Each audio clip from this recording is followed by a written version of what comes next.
Almighty God, we humbly beseech thee to look with favor upon this Parliament of the Republic of Ghana. Grant that it may perform its high duty as in their sight, give divine guidance to the President of the Republic, endow members of Parliament and ministers of state with discernment and vision, integrity and courage, that through the labors of government, this land and people may be well and truly served, and their good purposes for the common human life be realized in our midst. O God, grant us a vision of our country, fair as it might be, a country of righteousness, where none shall wrong his neighbor, a country of plenty, where evil and poverty shall be done away with, a country of brotherhood, where all success shall be founded on service, and honor shall be given to the deserving, a country of peace, where government shall rest on the will of the people and the love for the common good. Bless the effort of those who struggle to make this vision a living reality. Inspire and strengthen our people that they may give time, thought, and sacrifice to speed the day of the coming beauty of Ghana and Africa. Amen.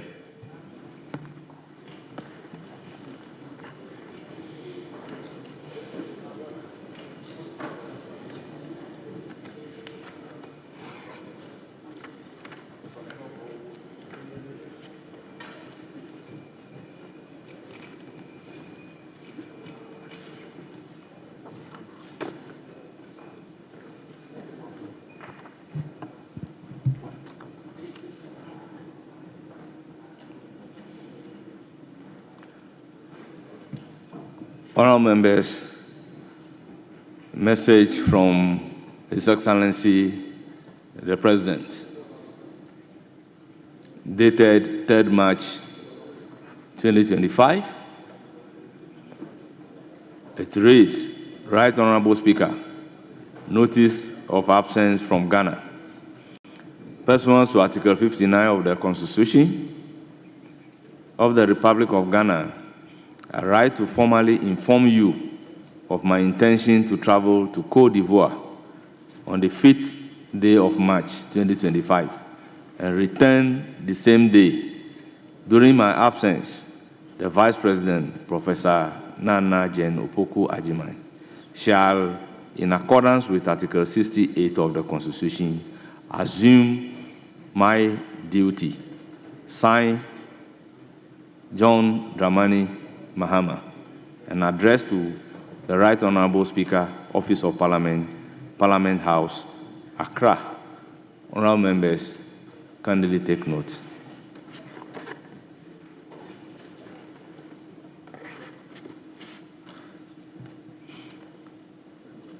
Honourable members, there being no formal communication by the Speaker, let's proceed to take the item numbered 5, correction of votes and proceedings, and official report.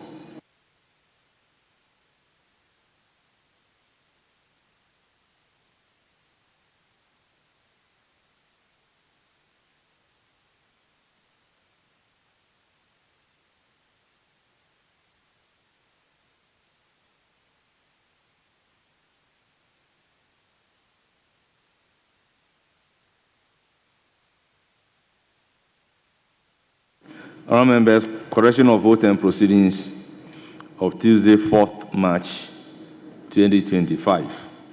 Page 1.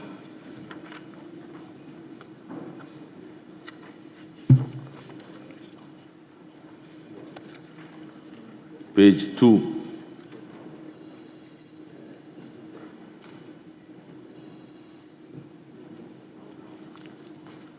Page 3.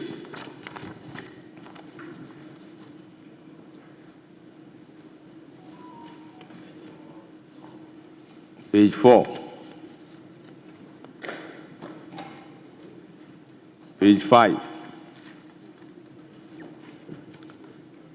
Page 6.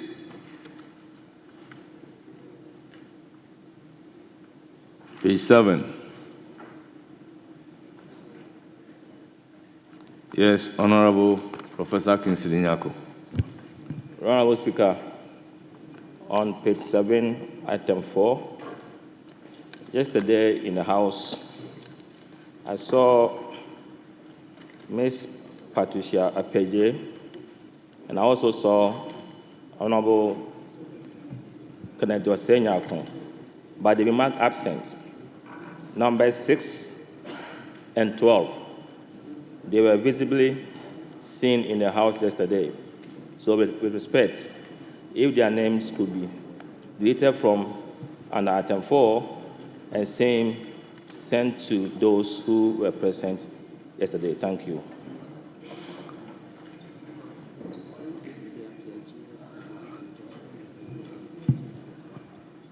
Honorable Kingsley Nyako, yesterday I recall that Honorable Patricia Piaget was absent, and even her question was asked for and on her behalf. In the morning when I got here, I saw her sitting with Honorable Ahmed and Honorable Amodompre. I saw them here. So she came and left? Yeah, she was here. I saw Very well. her. Very well. Table office, take note. Page 8.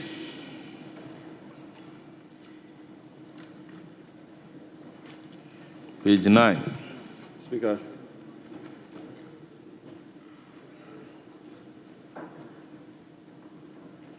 Yes, Honorable Frank Afriye. Speaker, let me commend you not only for the opportunity to effect some changes in the vote and proceedings, but also to elect you for praise. I noticed in the month of March, Ghana meant you've been dressing quite differently to reflect our culture. Thank you, Mr. Speaker. But page 8, members of the Voter Diaspora Caucus. These names are from my region, and there are a couple of mistakes in them. The first name, which is supposed to be Madame Anita Disosu, there is a hyphen between the D and the Sosu. Again, the second name, which is B, is supposed to be Madame Lydia Angel Nutako. The Angel is only the middle name. So Lydia Angel Nutako. Then, Mr. Speaker, the E is supposed to be Mr. Plum Kofi Dodunu. The Dodunu is spelled D-O-R-D-U-N-U. Dodunu. Then we go to F. Miss Yvette is written here, Mototi. It's supposed to be Mototi, which translates a tree by the roadside. Mototi. Then again, okay, it's spelled M-O-R-T-O-T-I. Mototi. Then we go to G. The name is supposed to be Mr. Elikem Amenyawu. Elikem. And Elikem is spelled E-L-I-K-E-M. So whatever is written before the Amenyawu, I cannot even pronounce it, Mr. Speaker. Then the last one, still among the delegation, the name is supposed to be Mr. Francis Azonliade, which is spelled A-Z-O-R-L-I-A-D-E.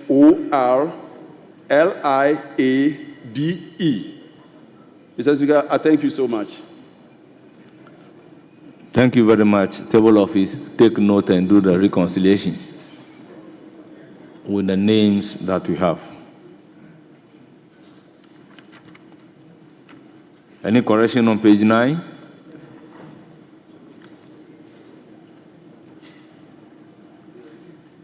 Page 10.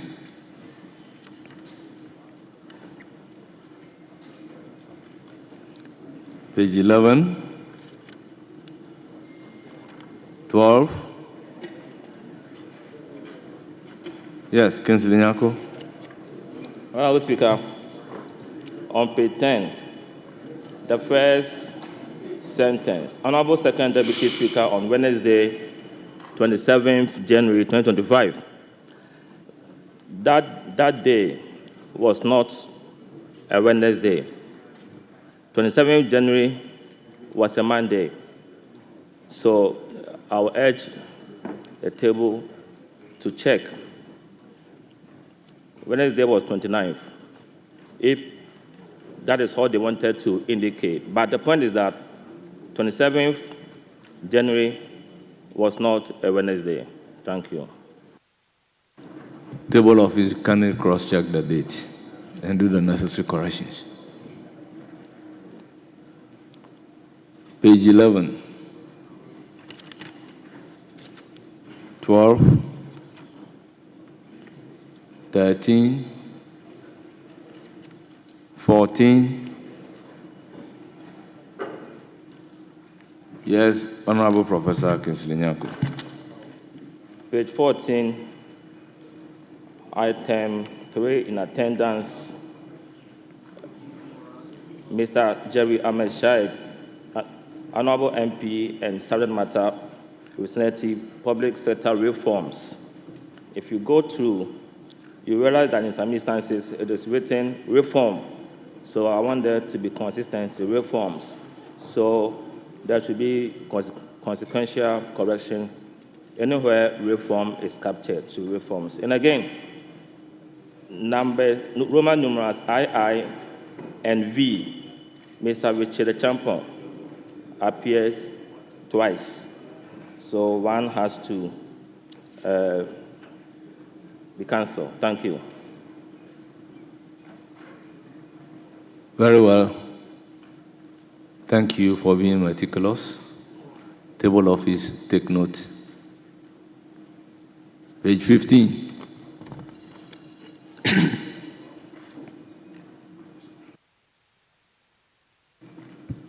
Page 16. Yes, Honorable Professor Kingsley Nyako. On page 16, Roman numeral LI, Nana Osu Into, Krontin Hine, Anum traditional area. The right spelling should be KRONTI. So we should delete the EN between the T and the H. Kronti Hine, Anum traditional area. Thank you. Thank you. Yes, Honorable Frank Afriye. Thank you, Mr. Speaker. Speaker, still on page 16. That is Roman numeral 43. Mr. Joy Padiki Telabi. Mr. Joy cannot be daughter of the nominee as he appeared before the vetting committee. So I think that should be technically wrong. Mr. Speaker, if you permit me, let me quickly walk you back to page 15 and seek your guidance on something. And that is on Roman numeral XXXV. That's 35. The name over there is Mr. Mark Akudugu. I don't know if they were attempting to write Akrugu or whether we indeed have Akudugu. Okay, thank you. I'm guided. I understand we also have Akudugu. Thank you, Mr. Speaker. Thank you very much. But honorable members, we all have the vote and proceedings. So I believe we can take a look and read it in advance instead of being at page 17, and I'll be taking back to page 10 so that we can be doing the corrections as and when the pages are mentioned. Page 18.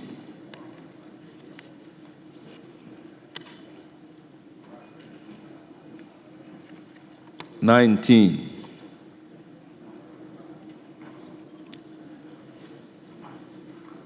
20.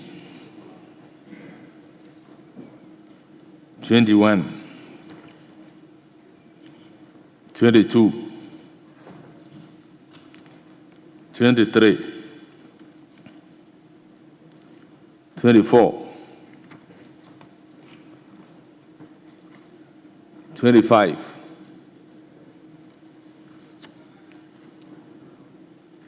26, 27,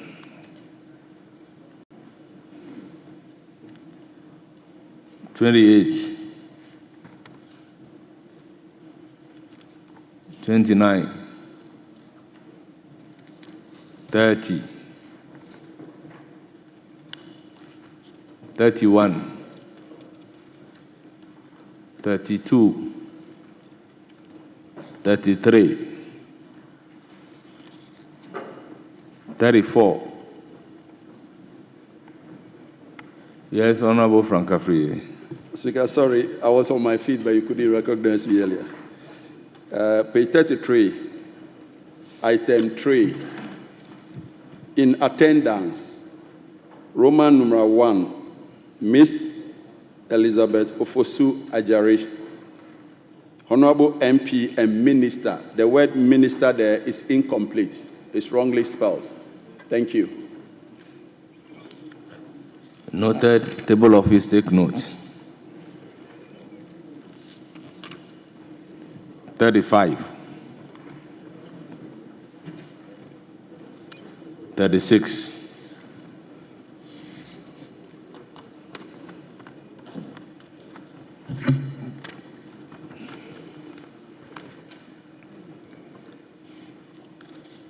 'Honourable members, the vote and proceedings of the 27th sitting, dated Tuesday, 4th March 2025, as corrected, is adopted as the true record of proceedings.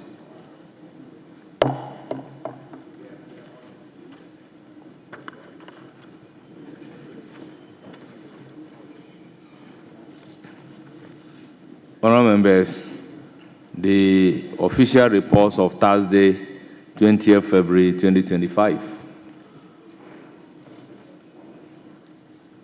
Any correction?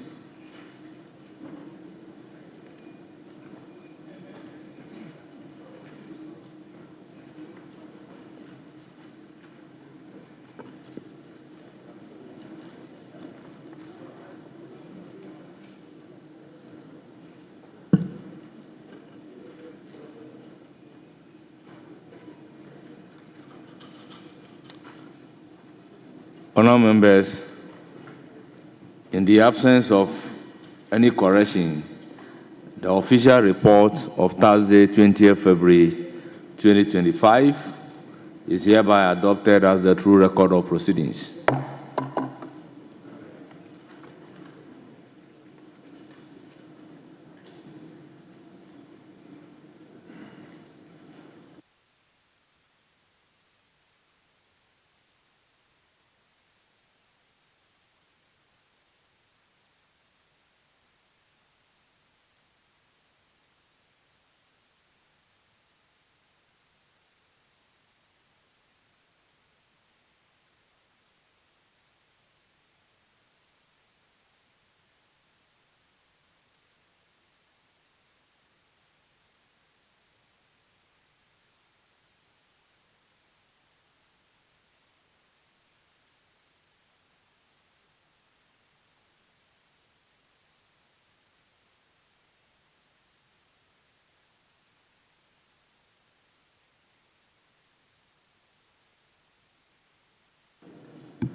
Honourable members, the Governor of Bank of Ghana and his team are here with us as invited, and by the established practice, we have to break into a committee of the whole in order to take the briefing from the Governor.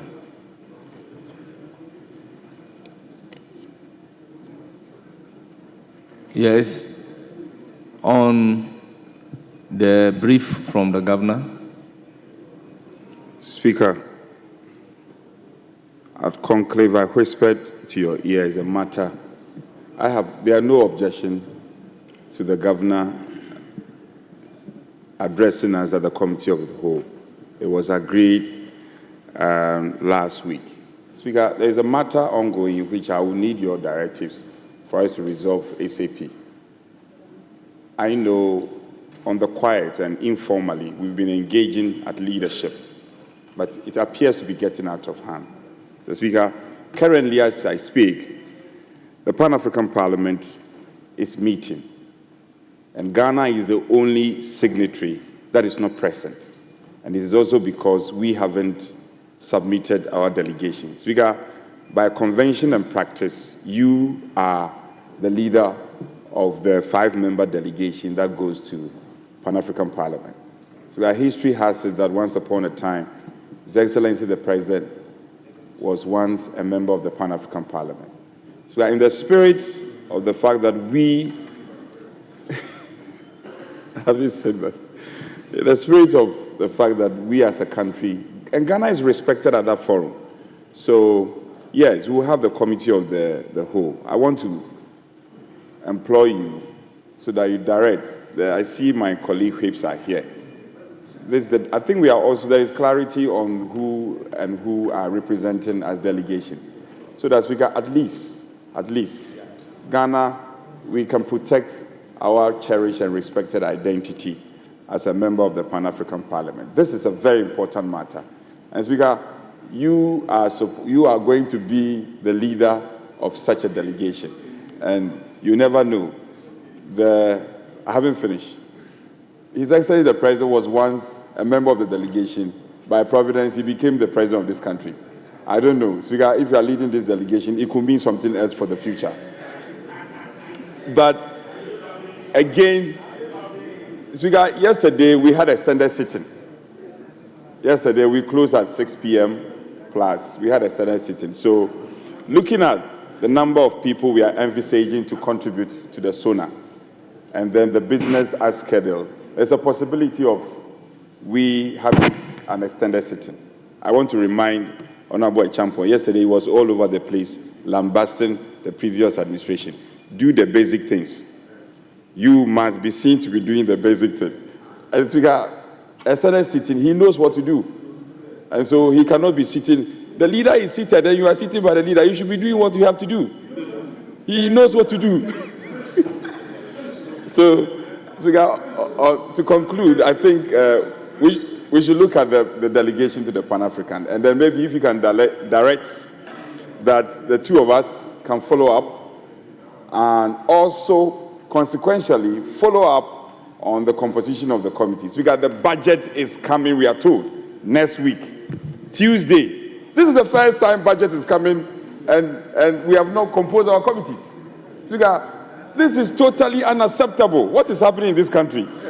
Budget is coming next week, and we don't have committees who the budget will be referred to.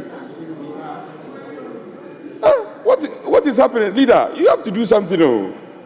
Majority Leader, do something. This is too much. Speaker, we need your intervention in these matters. Honourable members, let me express my gratitude to the minority chief whip. He has been consistent in raising this particular matter. I happened to be at a meeting yesterday when the issue regarding the delegations was raised. I was reliably informed that they are trying to fine-tune it. And then there was even a direction that some delegations which the composition was not done, they should do that one and bring the document as a whole. And then we'll look at it, and then the House can also take a look at it. So I believe it is at the final stage. It will be done. Let's give ourselves up to Friday. And honorable members, with all due respect, I do not want us to belabor this point in view of the fact that we have a lot to do for the day. So, honorable members, the House is reconstituted into a committee of the whole.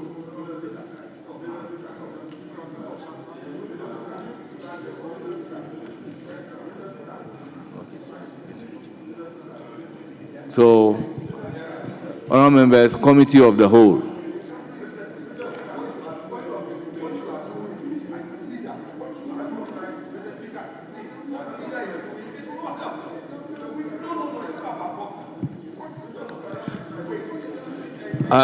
Honorable Habib, I think you can have the opportunity to raise your point.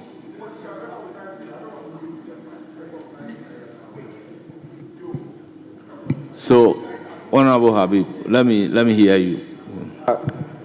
Thank you, Mr. Speaker. Mr. Speaker, we are just stopping whatever we are doing for us to listen to the governor on what, Mr. Speaker?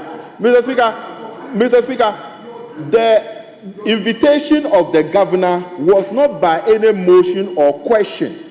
Neither was it captured. So on what basis are we bringing him? Just for him to come and brief us on a cost of a building? Is that what we were elected to do? When he cannot even control the dollar to the city, when it is about 15 to the city, and then now you are bringing him here to do that? He is in charge of the policy, so he should do that, but he should not come here to brief us on building. Why? We are not interested in knowing the cost of a building, and he is not properly before the house, so we cannot. Mr. Speaker, he is not properly before the house, and for that matter, we cannot go to committee on the whole. Mr. Speaker, he's not properly before the house. On what basis is he here? Is it a motion? Is it a question? On what basis is he here, Mr. Speaker? We need to know the basis of which the governor is here. We are not ready to listen to him on the cost of a building. And on what basis is he here? So, Mr. Speaker, I think you should guide us at that on what basis he is here to brief us. Rather than that, we will not listen to him. We are not ready to listen to him.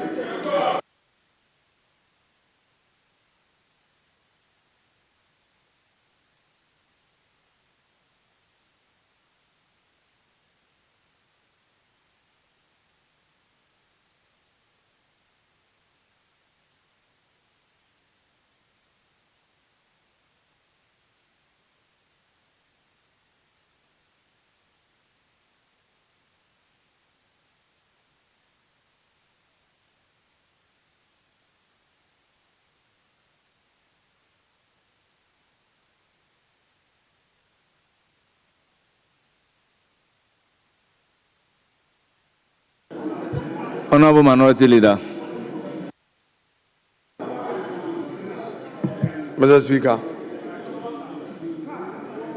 the Deputy Minority Whip has raised an important preliminary issue, and I would want to add my voice to the issue he has raised. First of all, we know how, as a house and through our practice, constitutional bodies are invited to brief us. I am fully aware that in the 8th Parliament, some issues regarding BOG and its head office were raised.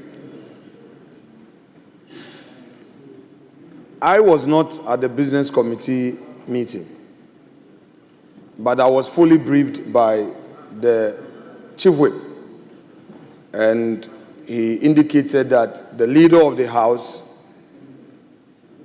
indicated that the governor will have to come and brief us on the issue of the costs of the new BOG building. I found it very strange. As a result of that, I reached out to the leader himself to inquire what has really necessitated this. Well, his view was that because the matter came up, he feels that there must be a finality to it. Mr. Speaker, in principle, we must all stand for accountability, and I am for it. I'm not against the request by the leader of government business to bring a finality to a matter that gained national attention. Mr. Speaker, however, the majority leader himself is on record to have always been urging upon us to rely on the rules of procedure, the practice of this House in guiding our deliberations. In fact, on a lighter note, he's had cause to even tell me that there are matters that I should pursue them through press conference. Mr. Speaker, as a parliament, we can file a question to get answers or invite the governor. And this must first happen at plenary. This must first happen at plenary. For a referral to be made, then the proper thing is done. Mr. Speaker, you see, Hansard is taking note of all that we are doing today.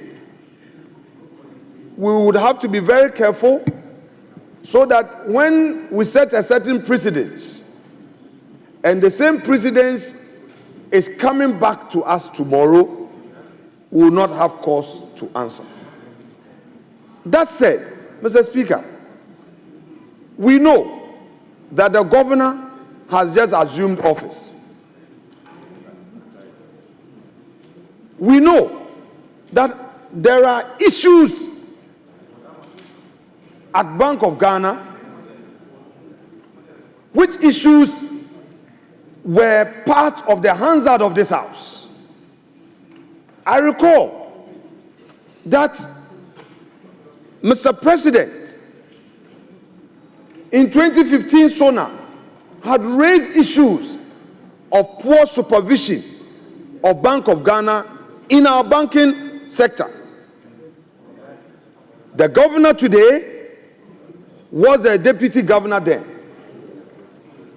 Are we picking and choosing which matters we want the governor to brief us on? Mr.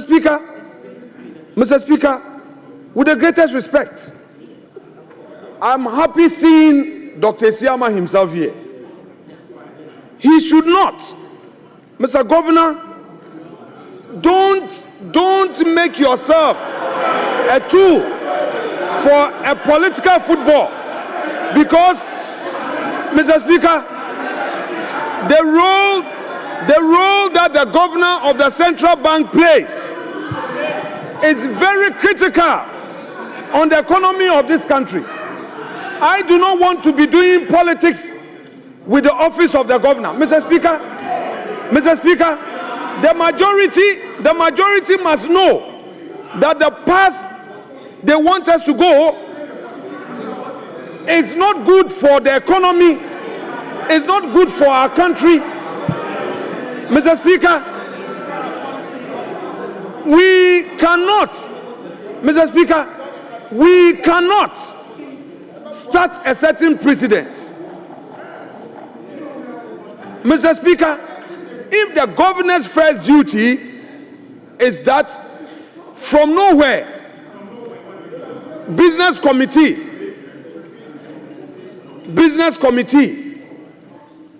is now through the chairman comes to the business committee in his capacity as a leader of government business to say that next week we are programming governor to brief the House. Now, rule of procedure does not matter in this House.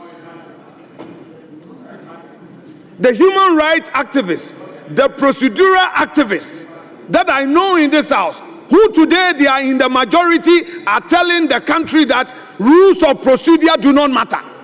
That is what we are hearing from respected lawyers whose names I don't want to mention. I don't want to mention their names. Because you are in government, your law has vanished into thin air. Mr. Speaker, let us, in the interest of the country, stand this matter down. I'm ready to engage. Let's have this matter placed on ice for some minutes. For some minutes, Mr. Speaker, let us at leadership level, without prejudice to his argument he would want to make, to engage and to have discussion on the path. Else, Mr. Speaker, this may get out of hand and we may be setting a precedent. Listen, honorable members, Mr. Speaker, let me end by saying that any form of accountability that is necessary for the good of the country must be pursued. I am never against any accountability, but you all know that there is this old saying that should all men find a man's hand in a till, his guilt must be proven. Should all men find a man's hand in a till, his guilt must be proven. Mr. Speaker, let us as a parliament do the right thing to assure the nation this constitution carries with it some promises. Our job as a house is to ensure that these promises contained in the constitution are realized. We should do it through rules of procedure and observing prudence. Mr. Speaker, I end my case. Thank you very much, Honorable Minority Leader. But before giving the floor to the Majority Leader, let us all turn to page 6 of the order paper for today. Honorable members, page 6 of the order paper for today, item numbered 17, committee sittings, notice of committee sittings, committee of the whole, date Wednesday, 5th March 2025, venue, Chamber of Parliament, agenda, Governor of Bank of Ghana to apprise the House on the cost of the construction of the new Bank of Ghana headquarters at Rish, Accra, and related matters.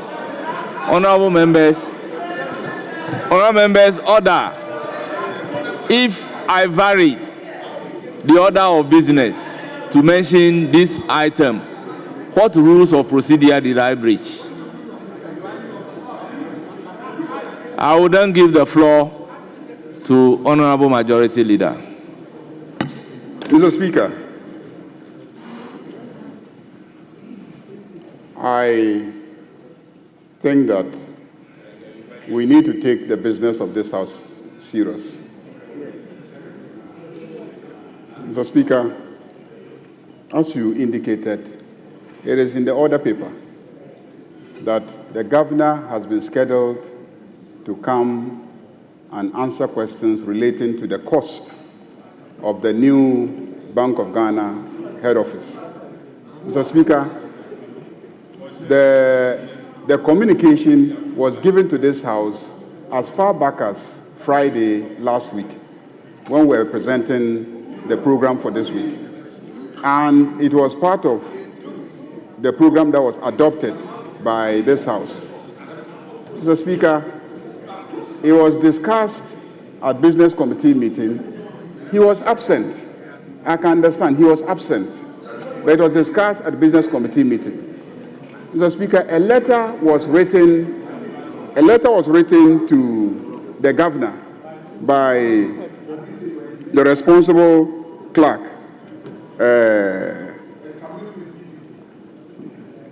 Equia Osei Somwa, principal assistant clerk.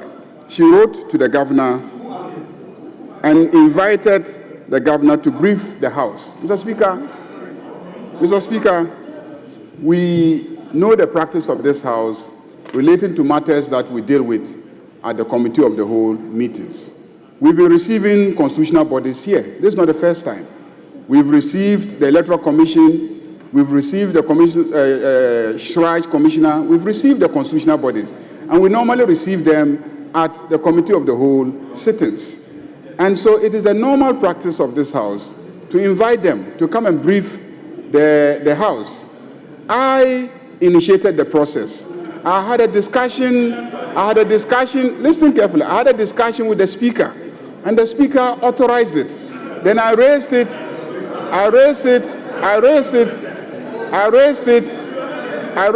at the Business Committee meeting. The Business Committee agreed. We came here, we presented it to the House. The House adopted it on Friday, and it has been scheduled on the order paper. Mr. Speaker, the governor is not carrying a gun. He is only carrying a piece of paper, a sheet of paper, to give us simple information. This is the House of Parliament, the representatives of the people. The Bank of Ghana some time ago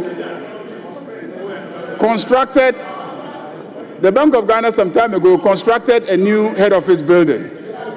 And we just want to know the price of the building, the cost, just the cost. Well, are you afraid of the Bank of Ghana governor? Are you afraid of the governor? Are you afraid of the governor? Are you afraid of the governor? Are you afraid of the governor? What is the procedure? What is the procedure? Mr. Speaker,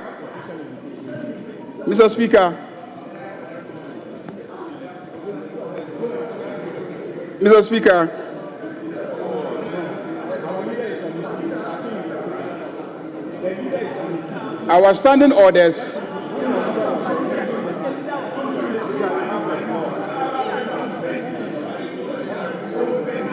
Mr. Speaker, our standing orders make provision Order 79. Our standing orders make provision in Order 79 for questions to be asked of the head of an independent constitutional body who shall be present and respond at the Committee of the Whole. So, Mr. Speaker,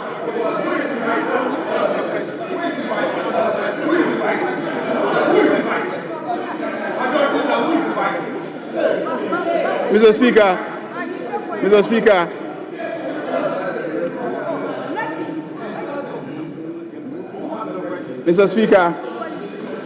Speaker, Minority Leader, are you on point of order? Else, I will allow the Majority Leader Mr. Speaker, to finish his submission. All that the governor is here to do is to tell us the cost of the new head office building of the Bank of Ghana. That's all. And he has been scheduled. He is here. It is captured in the order paper. Mr. Speaker, if the minority leader is not interested, if he's not interested in knowing the price or the cost of the Bank of Ghana head office building, I'm sure there are many Ghanaians who he represents who are very interested in knowing the price, the cost of the building. And I want to assure you, Mr. Speaker, that the governor is here. We will hear him, and we will hear him in silence. The governor is here. We will hear him, and we will hear him in silence. Mr. Speaker, please direct the governor to come and take his seat and brief the House on the cost of the Bank of Ghana head office building that was constructed by the outgoing governor.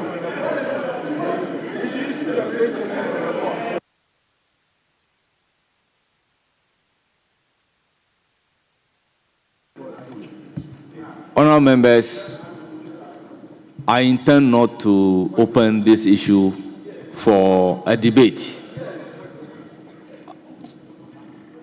Let me suspend sittings for 5 minutes to engage the minority and the majority leader.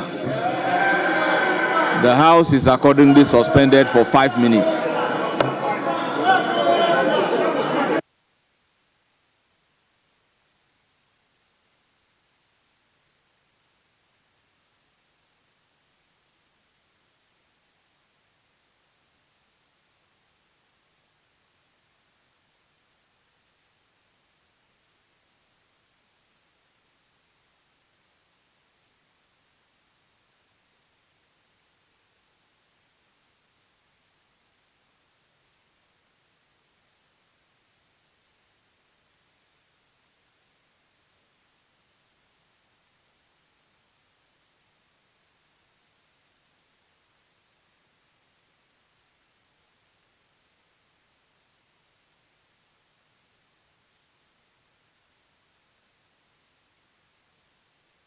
Yes, Honourable Minority Leader.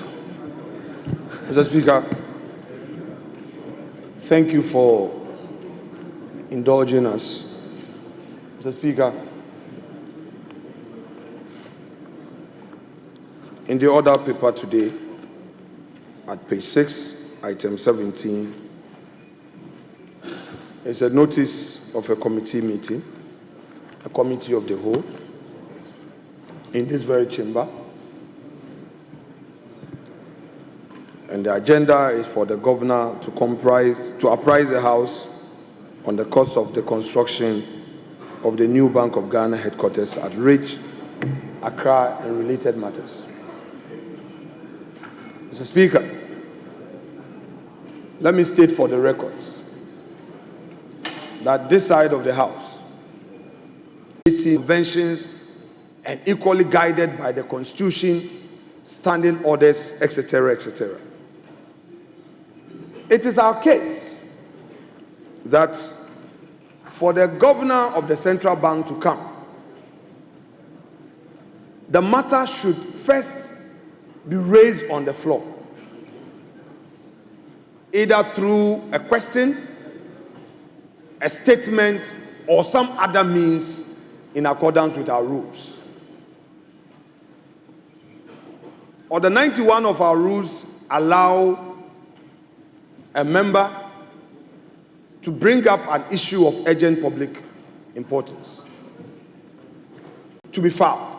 Mr. Speaker, when a motion is debated, there could be consequential directives which would then pave way for a head of an institution, a constitutional body, to apprise the House. So all our cry is about procedure. For the records, this matter, although came up in the 8th Parliament, it has never come up in the 9th Parliament. No member of Parliament has filed a question, filed a motion, neither has any member filed a statement, which statement has been admitted by Mr. Speaker, resulting in the need to bring the governor of the central bank to this chamber.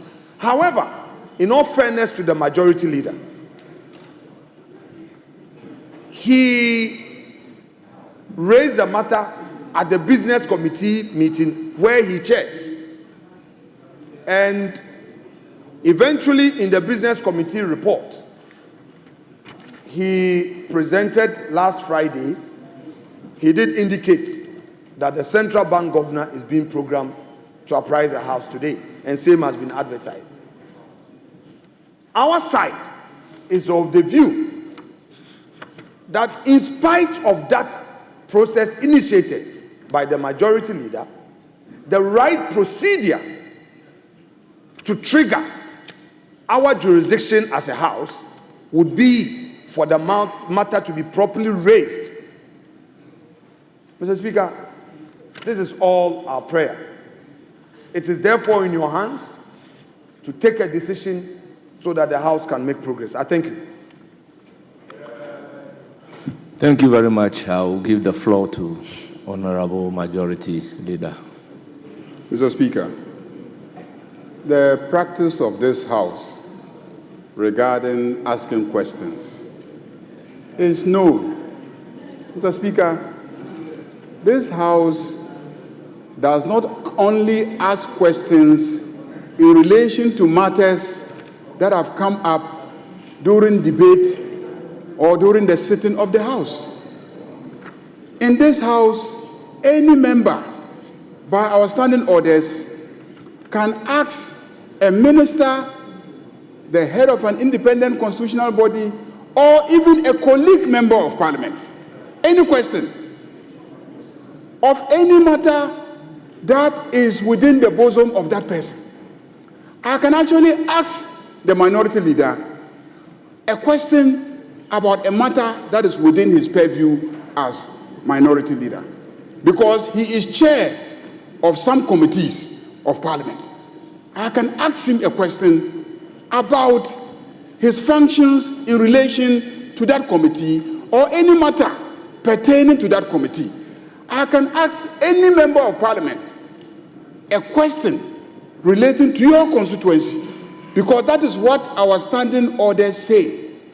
There's no provision in our standing orders saying that before any of us asks a question of a minister or the head of an independent constitutional body, that matter must have risen in some debate. No, when did that happen? When? Since the time you became minority leader, when did you amend the standing orders? When? This is common practice. Questions have been asked today of the Minister for Local Government, and he is here to answer. Are there matters that have arisen in some debate in this House?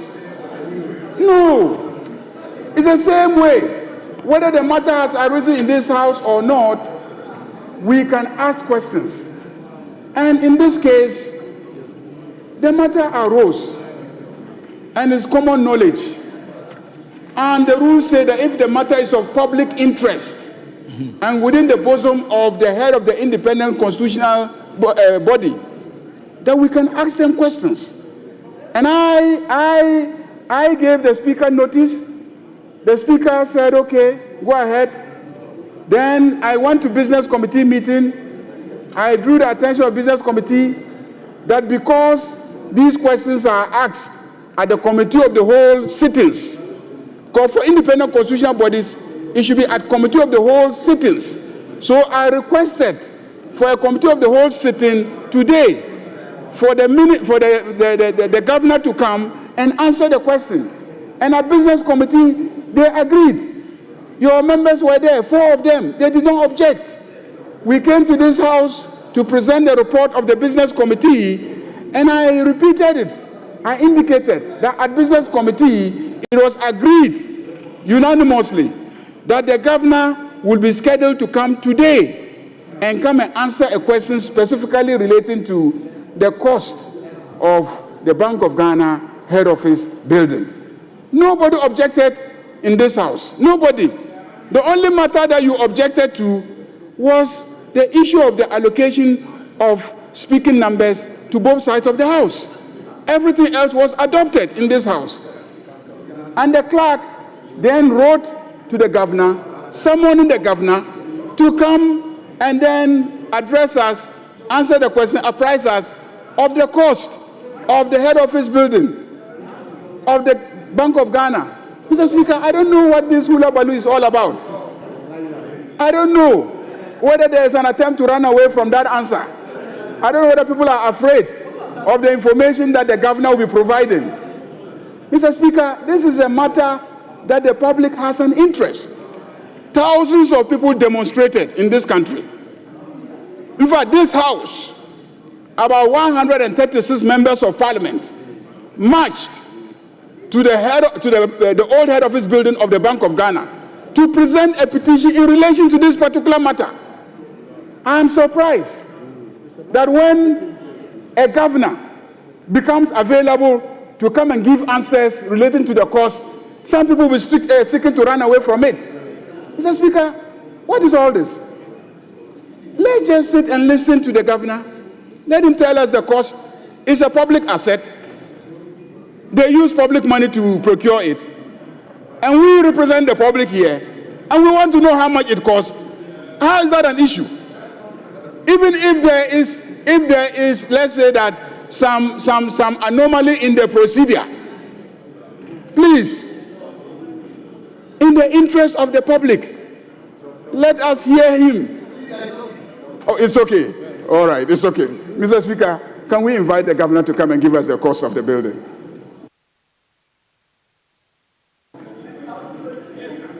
Honorable members, it has been said that this House is not against accountability. We are all in support of our institution being accountable to Ghanaians through their representatives. As such, we are really not against the governor of the Bank of Ghana coming to brief the House on the cost of construction of the headquarters of Bank of Ghana at Reach, Accra.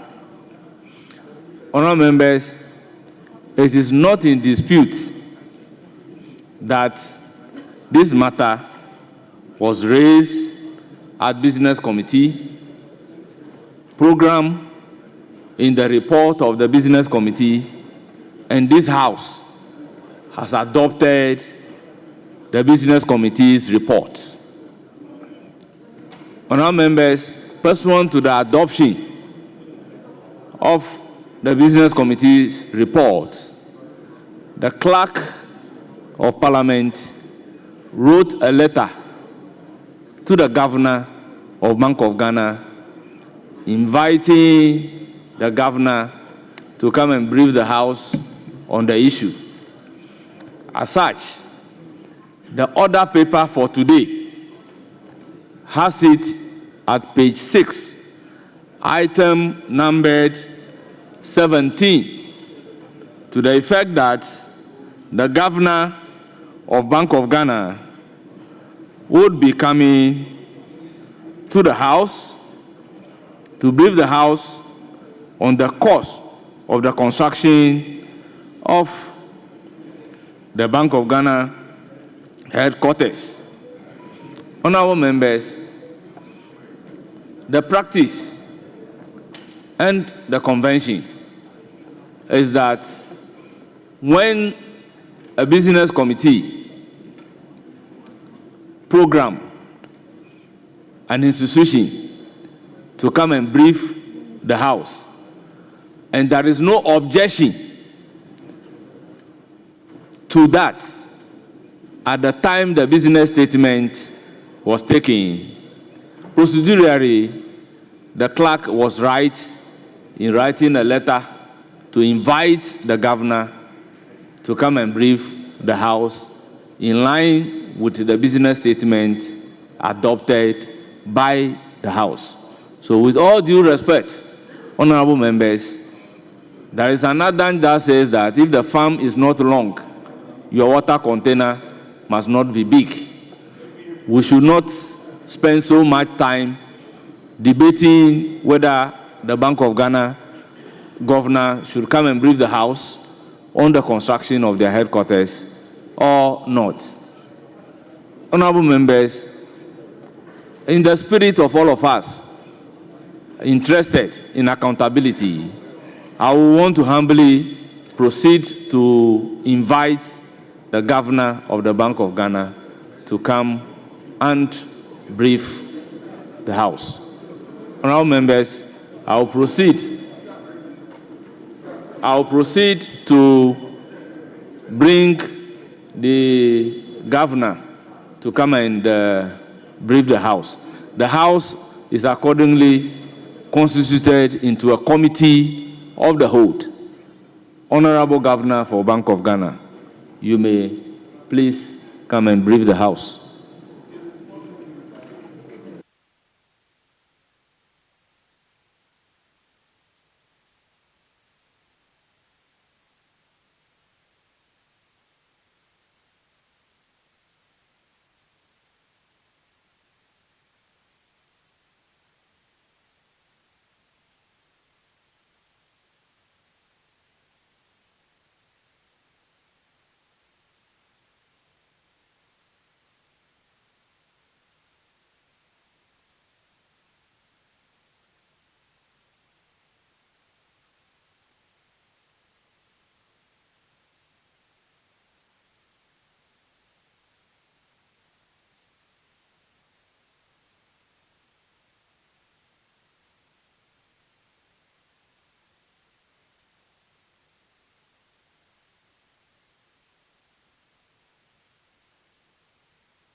Honourable members, the committee is called to order. Honourable members, we have the Governor of Bank of Ghana in the person of Dr. Johnson Esiama with us, accompanied by Dr. Zakari Mumuni, First Deputy Governor, Ms. Sandra Thompson, the Secretary, Mr. Stephen Amu, Director, Mr. Bernard Ato Otobil, Director, Mr. George Brace, Deputy Chief Manager, and Nana Boaben, Deputy Director. You are welcome. Thank you.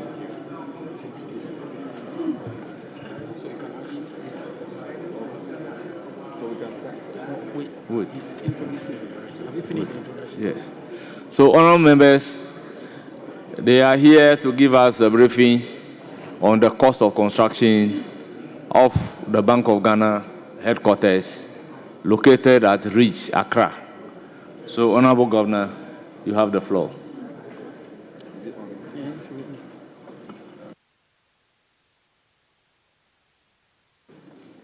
Oh, yeah. Mr. Speaker, let me start by thanking you for the invitation to brief this Honorable House on the construction of the new Bank of Ghana building. With me today, Mr. Speaker, is my first Deputy Governor, Dr. Zakaria Mumuni, who is seated on my left. I also have two of the members of the project team, the gentlemen who worked on the project, two of them seated just after Dr. Zakaria, and they will help us in answering your questions. Mr. Speaker, we have also brought a number of reports that we believe will shed light on the issues, such as cost, rationale, and payments, etc.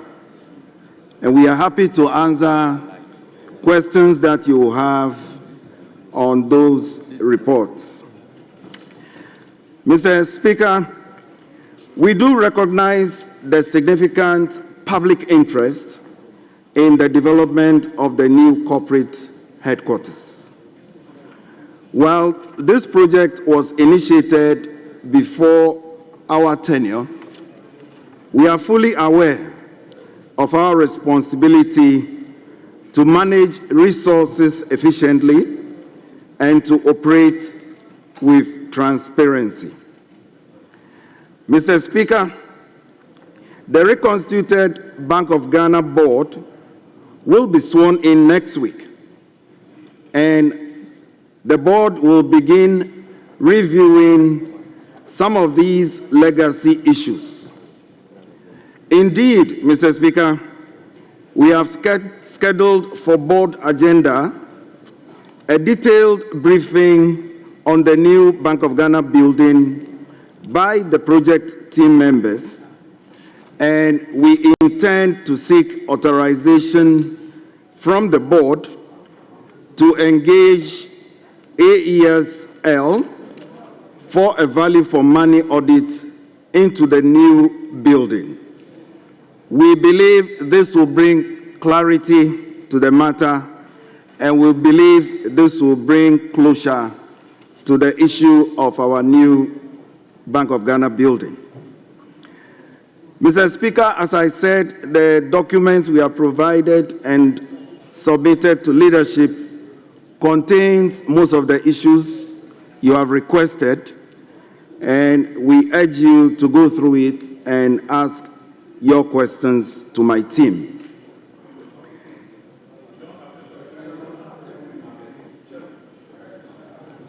Can I go on?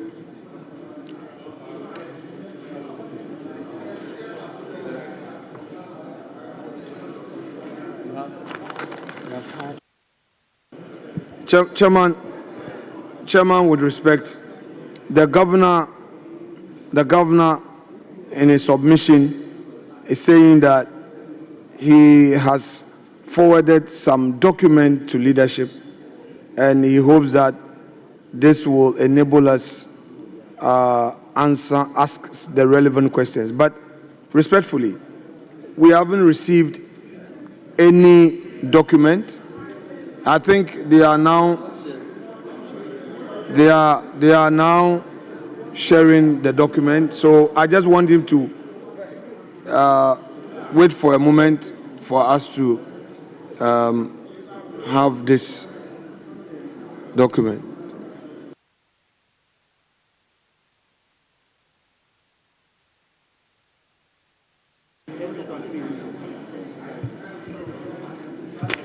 Thank you, Honorable Minority Leader. The document has even been loaded on the console. So, Governor, please proceed. Honorable Governor, please proceed. Thank you, Mr. Speaker. Mr. Speaker, the discussions around a new headquarters for the Bank of Ghana date back to 2011, when the board at the time considered acquiring land for the project. However, the board at the time could not settle on a specific location until its tenure ended. Mr. Speaker, even in 2016, when I was a deputy governor, the same issue was being considered. However, we could not settle on an appropriate location.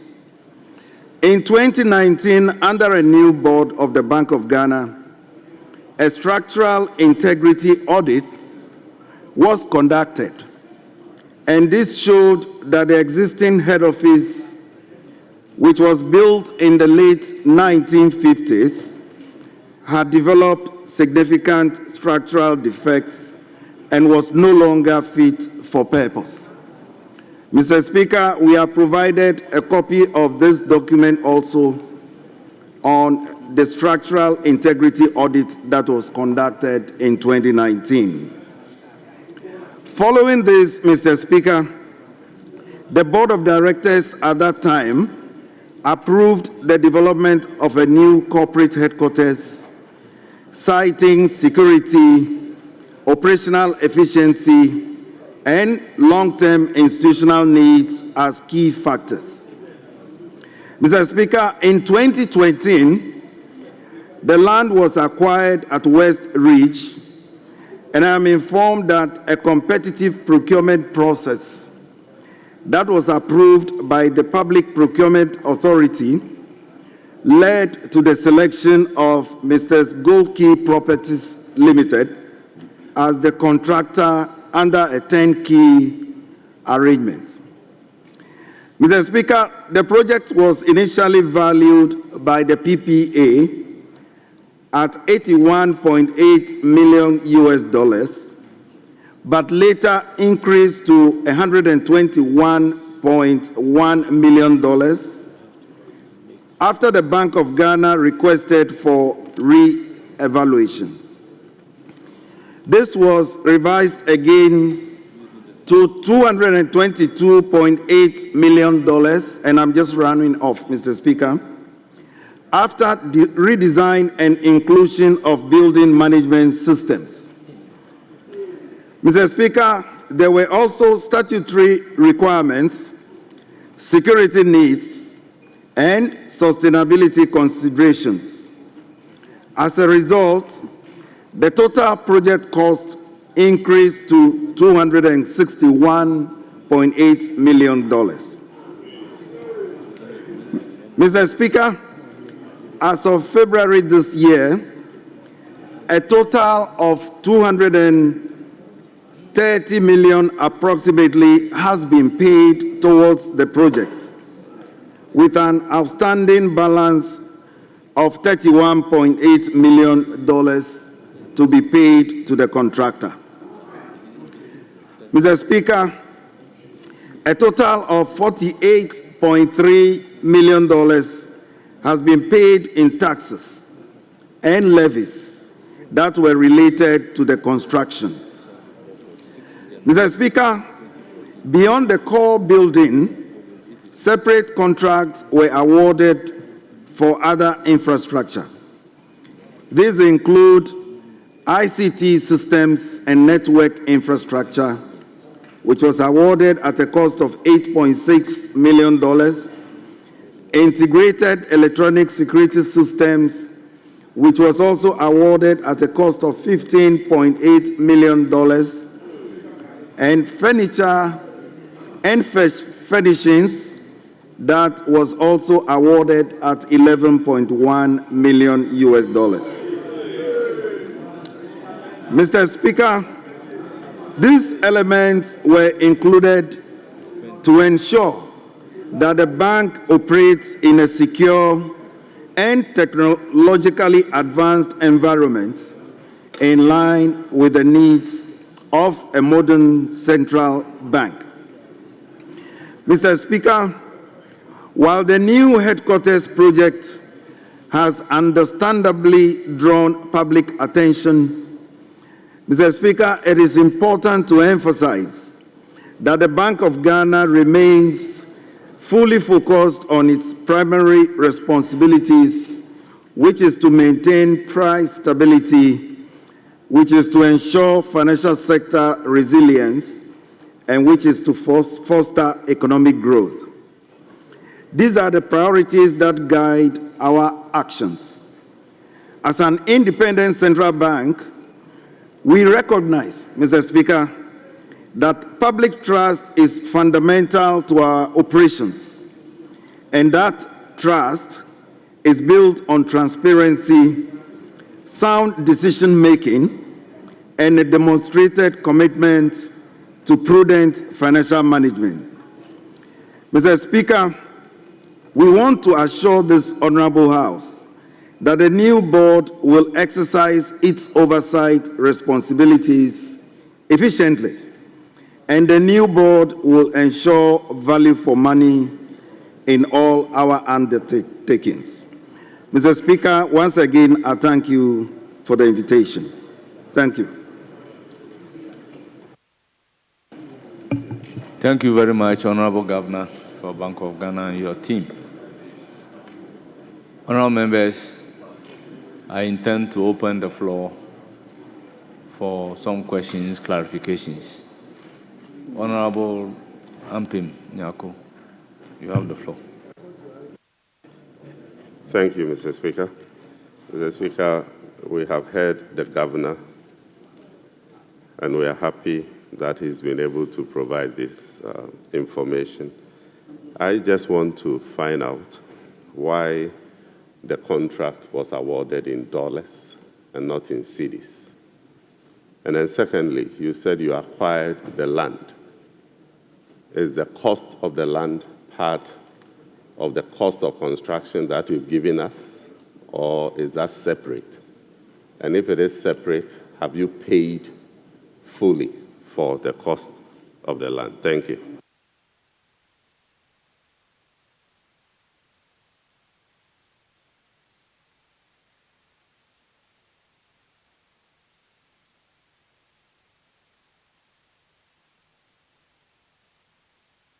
Several questions, and Alexander, okay, well, honorable member, you have the floor.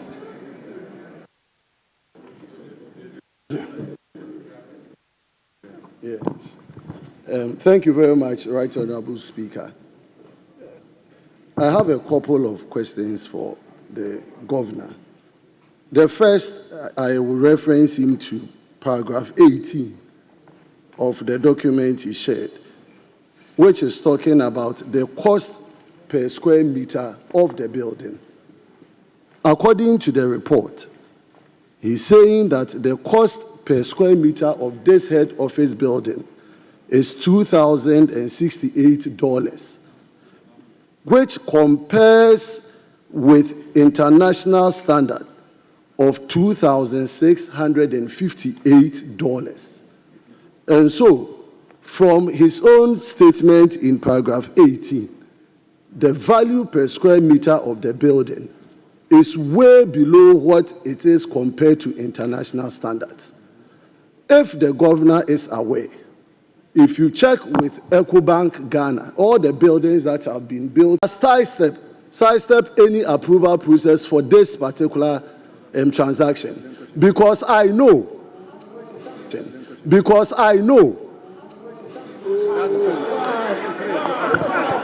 Okay. So can the governor tell us if the Bank of Ghana got the necessary approvals for this particular transaction? Okay. My final question. Thank you. Thank you.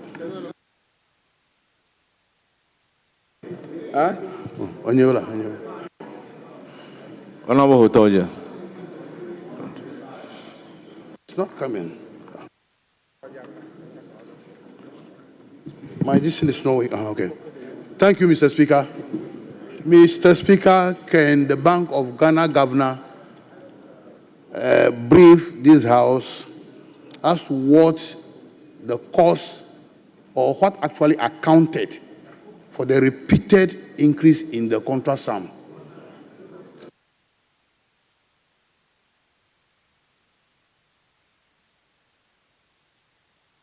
Honorable Yaframpong. Yeah, thank you, Mr. Speaker. Mine is just one question that I want to find out. In his introduction, the governor did mention value for money audits. I just want to find out if that exercise was really carried out. The value for money audit, if it was carried out. It was finally carried out before the construction. Yes, the back of it. Thank you.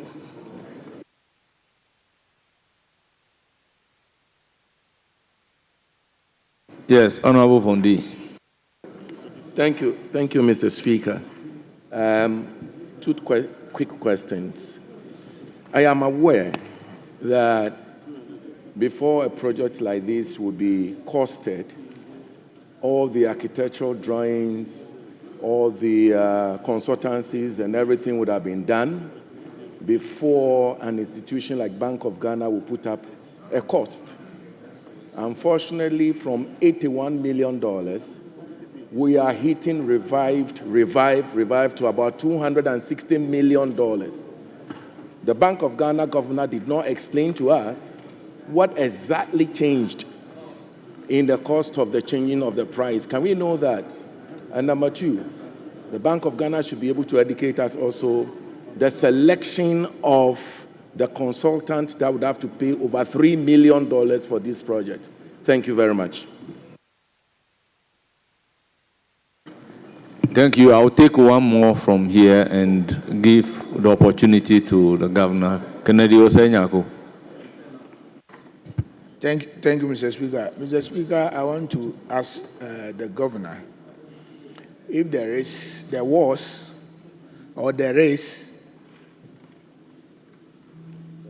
a value for money audit report.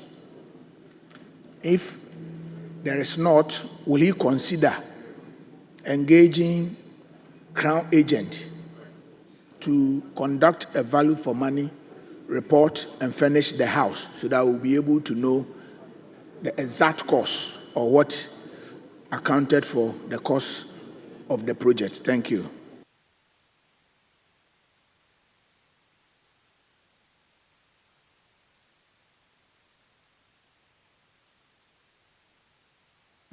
Yes, Honorable Governor, you have the floor. You can provide answers to all questions so far asked.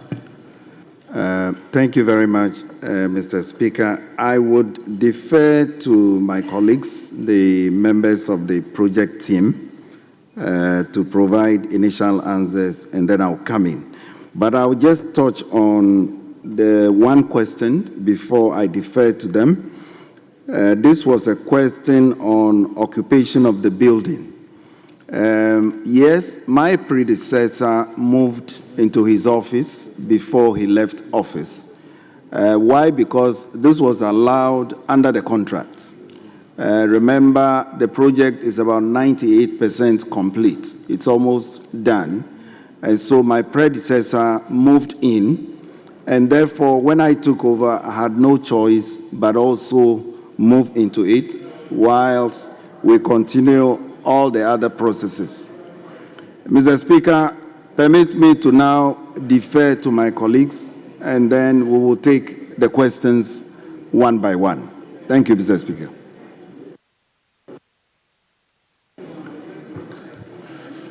Mr. Speaker, why dollars?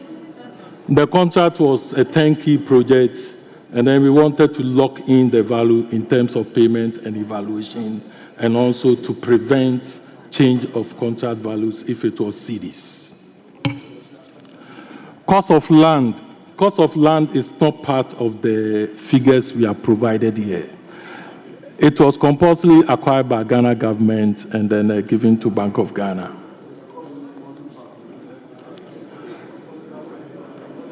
Cost per square meter.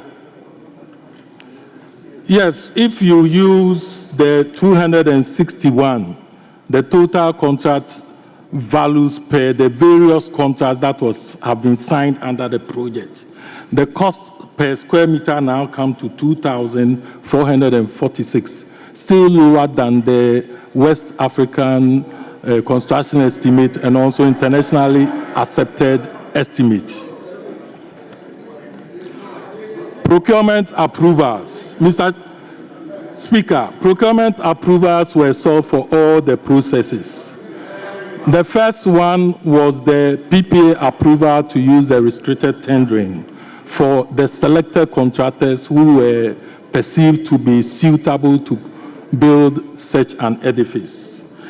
The PPA gave an estimate at that time when they gave the approval of $81.8 million.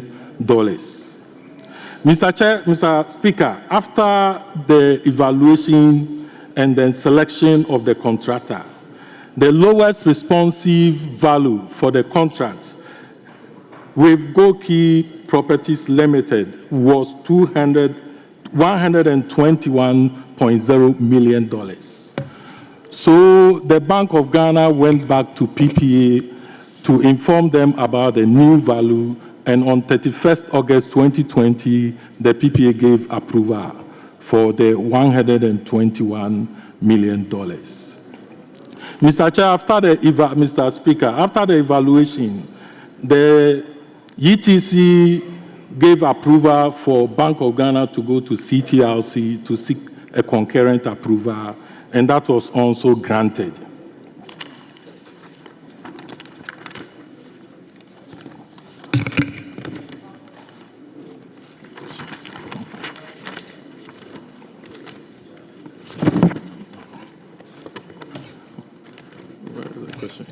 Yeah. Mr. Speaker, the occupation issue have been answered already. The repeated increase in the contract sum. After the signing of contract with Goki Properties, now the Bank of Ghana have to come in and sit with the contractor to look at the total proposal as submitted. And many of the issues that were considered was the fact that there are security issues of the total contract that couldn't be given to public. So these ones have to be discussed at the point of the contract. Also, the original plan was supposed to be 25 floors. Unfortunately, the spatial requirements require that it cannot be 25, but reduced to 20-floor facility. We also have to look at all the statutory approval requirements and also the functionality of the building in order to address all the requirements of Bank of Ghana. This finally resulted in, Mr. Speaker, a 4-structure facility made up of the tower block, 20 floors, urban block, 8 floors, amenity block, 6 floors, and the podium that houses 5 car park floors under the building, because it was noted that that area lacked car park, and then we will have to factor that into the building.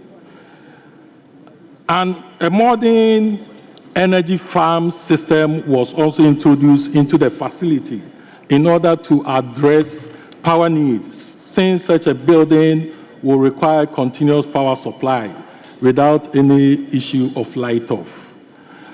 A treatment plant for water was also introduced, and all these things were done in order to make the building EDGE certified. And Mr. Speaker, I can assure you that the project is EDGE certified, and then EDGE team will also do a review very soon.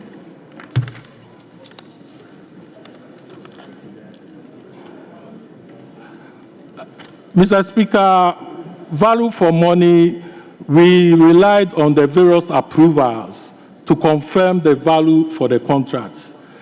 Currently, it has been decided that an independent consultancy firm will be employed to review the project cost to see, and Mr. Governor made mention of that. Mr. Speaker, no drawings was done because it was a turnkey project. So we did not do quantity cost or quantity analysis before the project. Selection of consultant. Mr. Speaker, we used a single source method of selection, and that one to approval was sought.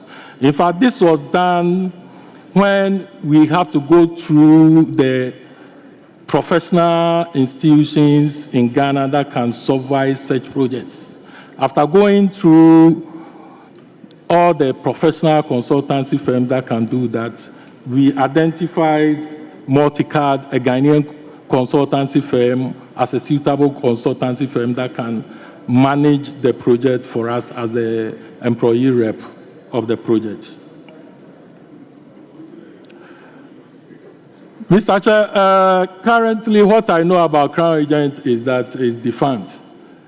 However, as indicated earlier, Mr. Governor has decided that we can use a local company to do that job. So I'm sure when the board comes, these issues will be discussed and the appropriate action taken on that. Thank you, Mr. Chair. Mr. Speaker.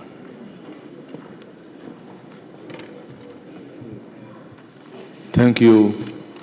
We'll then open the second round of questions. I give the floor to Minority Chief Whip, Honorable Anodon. Chairman,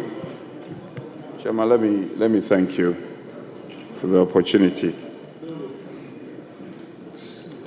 Chairman, I've taken time to listen to the presentation, and the governor's and his team, I think one of his team members responded to a question on value for money.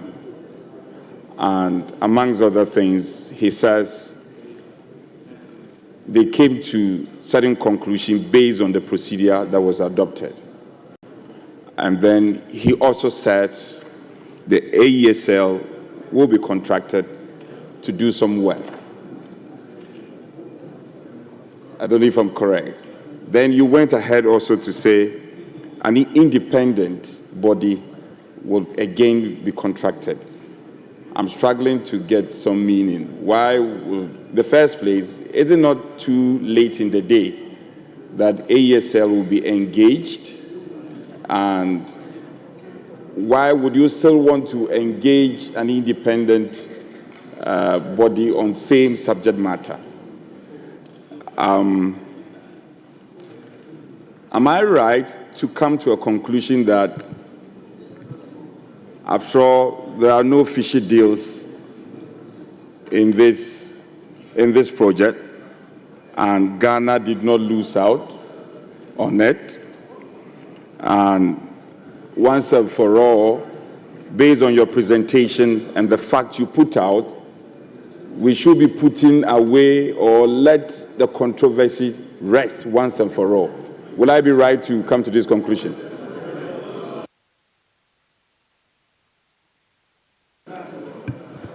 Honorable Adongo.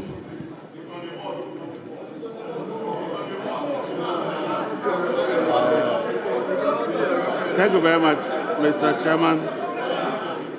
Chairman,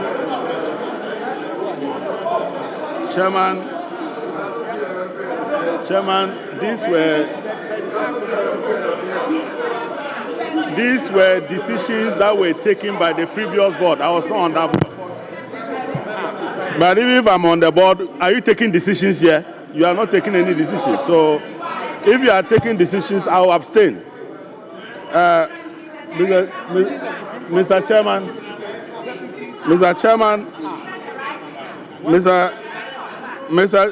I wasn't a director when transactions were made.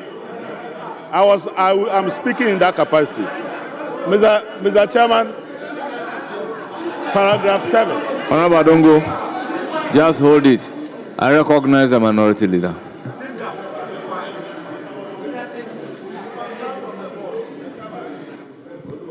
Chairman, respectfully, the honorable member who just rose and caught your eye has just been appointed as a director of the bank. He's gone through the process, nomination through Council of State, and finally he has become a director. Although he's yet to be sworn in, I humbly hold a view that he can pass on his concerns to some other member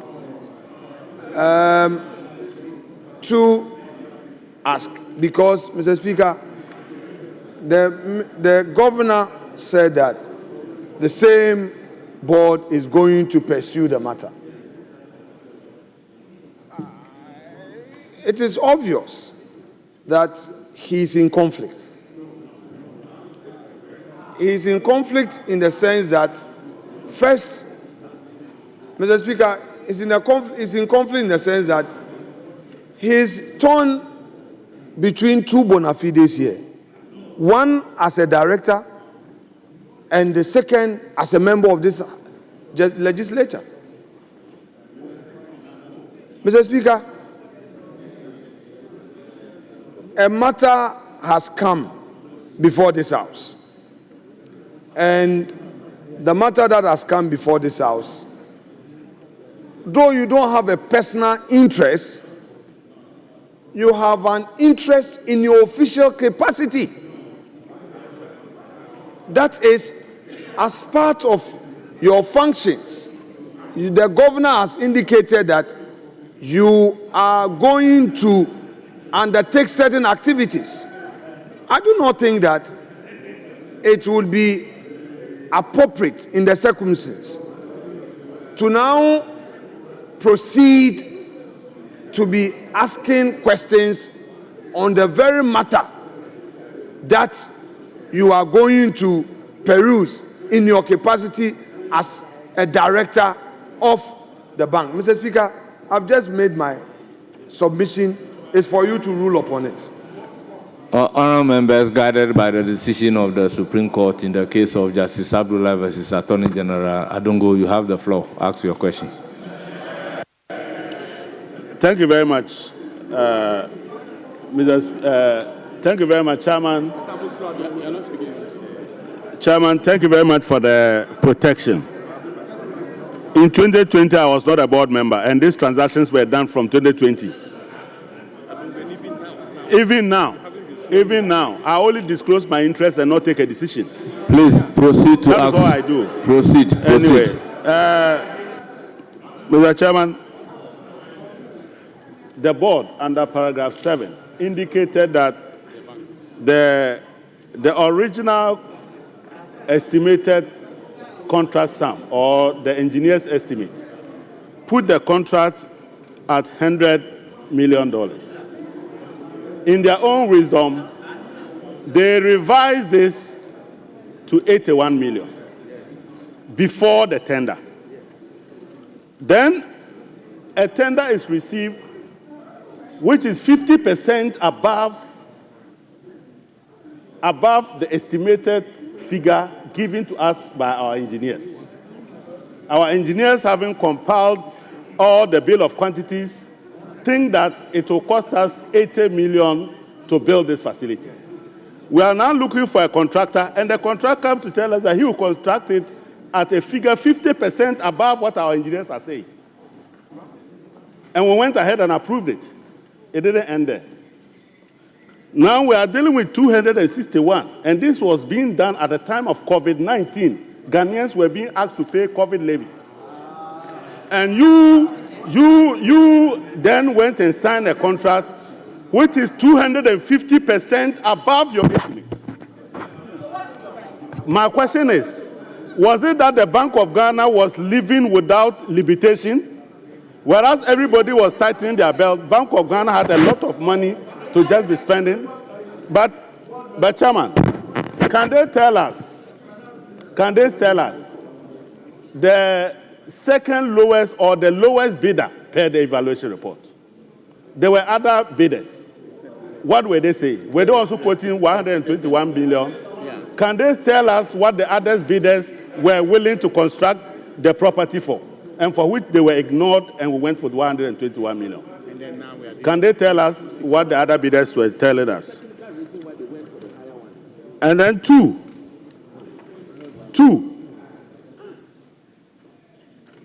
as we speak today,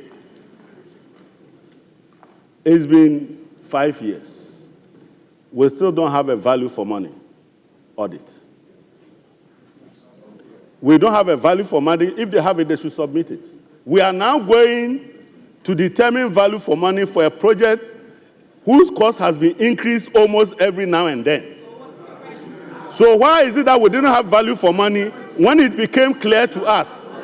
When it became clear to us that the original figure was being exceeded, we didn't do value for money. We kept doing that until now. Why was there no value for money up to this point? Then, Mr. Chairman, I want to find out.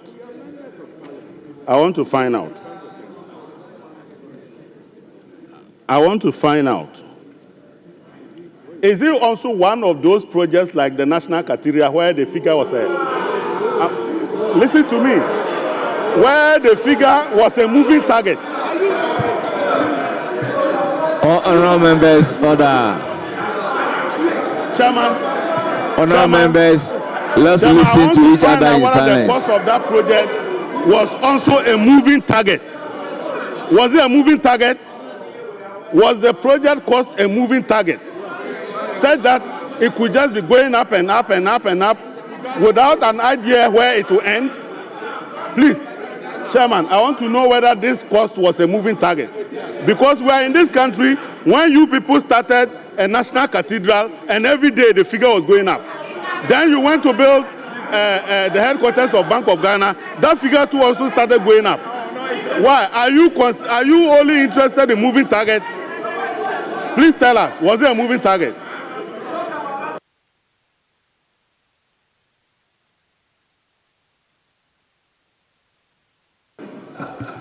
Honourable members, Honourable Adongo, you shouldn't have added the issue of cathedral. Okay. Chairman, I agree with you. I'm not adding national, but I want to know. Let that be a I want to know whether this project, Honourable Brana Champo, the cost of this project was a moving target and never ended. Yes. I want to know that. Honourable Brana Champo, you have the floor. Thank you, Mr. Speaker. Mr. Speaker, the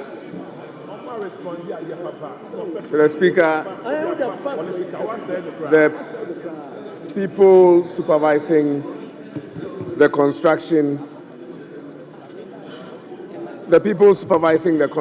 of the Bank of Ghana building are not the people on this side. The people on this side are the ones supervising the construction of the Bank of Ghana building. Mr. Speaker, the 107,000 square meters, we are told, cost $222 million.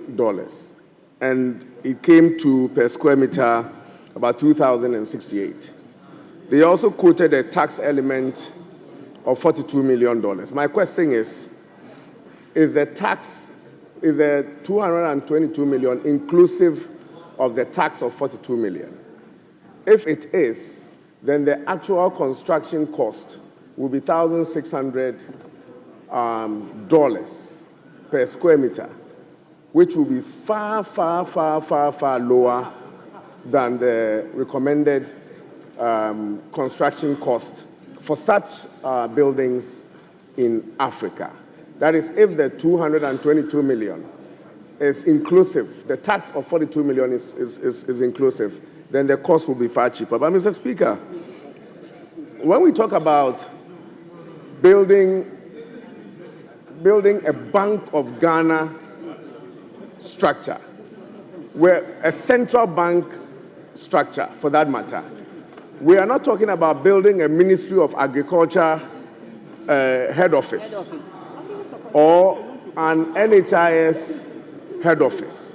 We are talking about the Central Bank of Ghana. Mr. Speaker, I can assure you that the cost of construction, we can relate it to the African continent, the world market price of per square meter. But the security architecture, the implications of it alone can also be more expensive than the building itself. Yeah, right. If we are building a serious central bank infrastructure, what goes into it for security can be more expensive than the brick and mortar. So my question is, Mr. Speaker,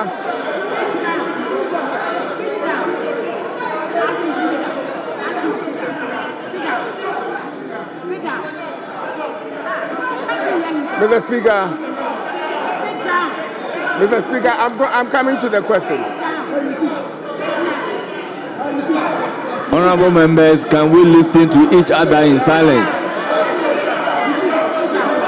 Mr. Speaker, Honorable members, with the exception of Honorable Brana Champong, all others resume your seat. The question is,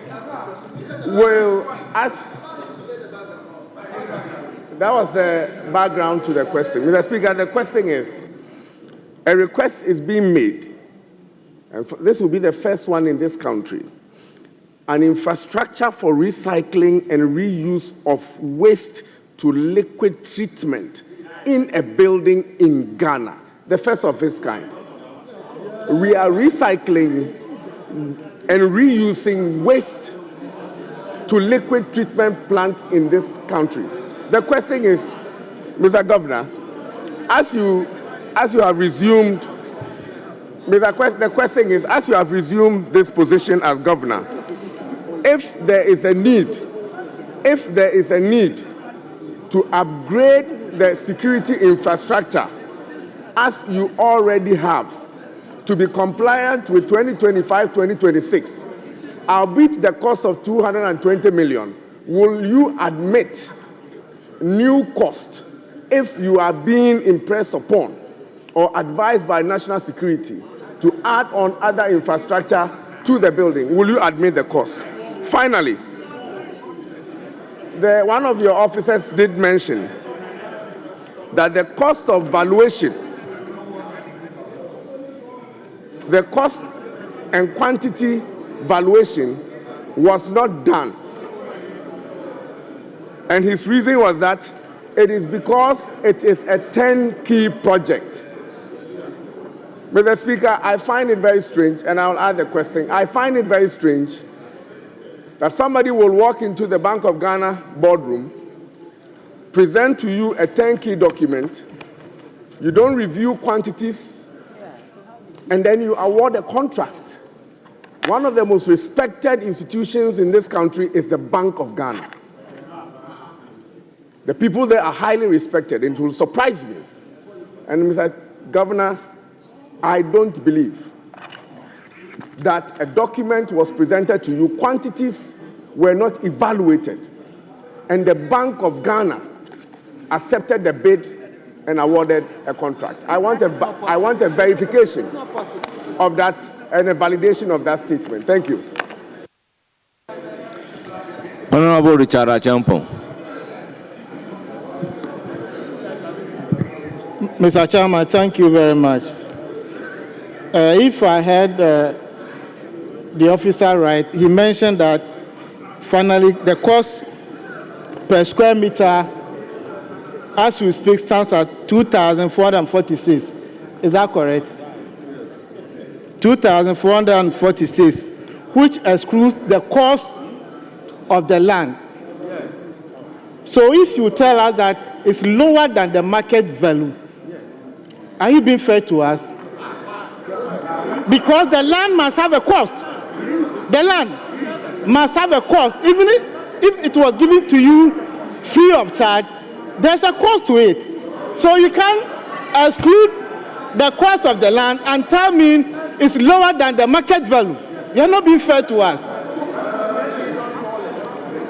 My second issue is, right now we are talking about 261,773.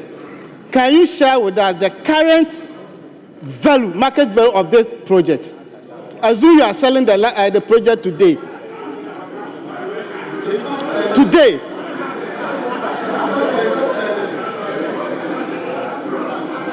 What is the current market value today if you are selling the project?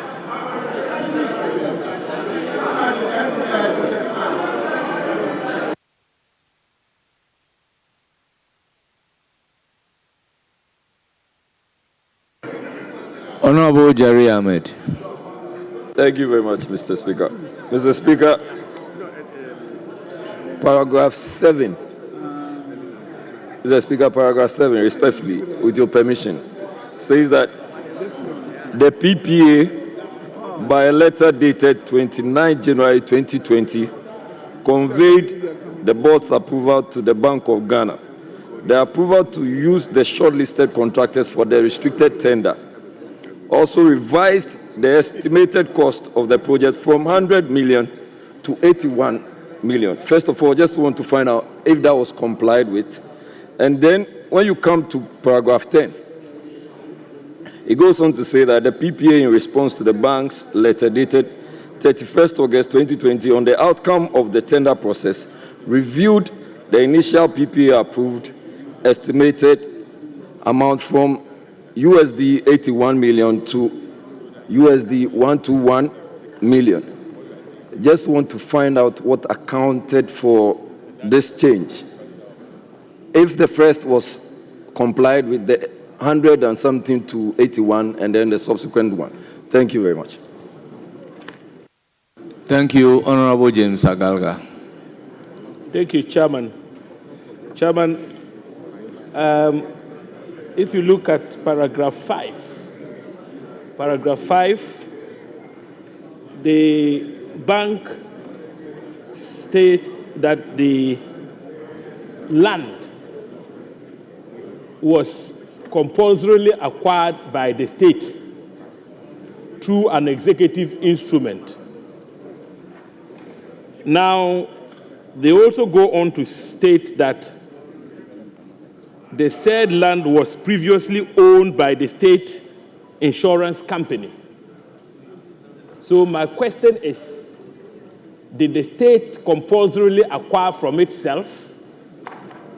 In any case, how much compensation was paid by the state after the compulsory acquisition? What was the value of the land? And how much did the state pay?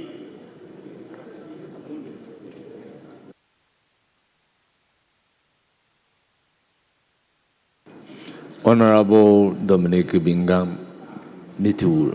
Thank you, Mr. Speaker. Mr. Speaker, I want the document that the governor shared with members. I want confirmation because most of us here have gone through or at least have held public offices before, and so we know the processes. I've seen from your briefing and to the document, you stated certain things. I want confirmation. Your briefing says that this project was a restricted tender. How many firms did they restrict it to? When they were opening the bid, were the company's present or not? Were they in the room when they opened the bid for all the restricted tender? That's the first thing, so that it's transparent for everybody. Secondly, after PPA has given you approval and your entity tender meets, was it taken to the Central Tender Review Committee of the Ministry of Finance or not? This is the second leg I want. I see it here, but I want confirmation from you. In your own document, you are admitting that the industry standard, this contract is much lower than the industry standard in terms of per square meter. What really is the problem, Mr. Governor, with this contract from your own perspective? Because one, you are admitting to Parliament here that it's much cheaper than the industry standard. So it means that this contract could have been higher. That's the first thing. You are saying to us that this contract, it could have been even much higher than the price. And so the contractor or the winning bid did Ghana a big favor, or the Bank of Ghana a big favor, by giving you a contract lower. And in fact, as the former Minister for Agri said, if the tax element is actually part, then it's much way lower. And I will even be surprised that anybody will do that. So I want to find out from you, what really, in your view, is the problem with this contract? What is it? Is it the cost, which you said is lower? Is it that it didn't go through the processes? Or what really is the problem? Thank you, Mr. Chairman. Thank you, honorable members. I intend to take only one and then give the opportunity to the leadership. So, Honorable Sule. Chairman, I'm very grateful. Chairman, on page 6, please sit down, sit down. On page 6, we have been given payments up to date, but we have not been given the percentage of work done. We need to know the percentage of work done, and that's to commensurate with the payments made. So I think that it's very important for us to have the figures, percentage of work done, and then amount of money paid. That is one. 2, reading and listening to the governor, we have 2 projects here. The main projects and then the other auxiliaries that were added. Now you went to PPA and you were given approval for the main contracts. Then you went again for approval where you said you use sole sourcing for the consultancy. Now the installation and the other security items, did you go back to PPA for their approval? And what procurement process was used in choosing them? That's the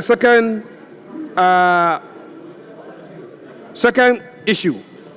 Then the third one, yes, it's been said here, but I still want to go to ask about it. What is the total cost of this project? I'm asking this because if land was not valued and added to the project, how do you tell us that? How can you tell us that this is the total cost? We need to know how much the land will cost. Then when you add it to the total cost of the construction and other installments, then you can say that this is the total amount of money expended on the project. So we need to know that. Thank you. I'll give the floor to Habib. But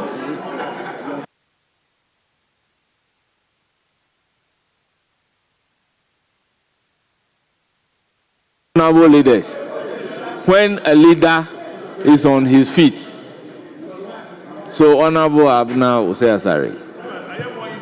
Thank you very much, Mr. Speaker. Mr. Speaker, I would like to know, just as it's been stated here, that the cost of the project per square meter is way below that of the industries. So I want to know why they've been hauled to Parliament. Secondly, I also want to find out if this is the only big project Bank of Ghana has done in its lifetime. All the other projects that they have done, what is the process? I know they have done one in Takrady, they have done the hospital, they have done Tamale.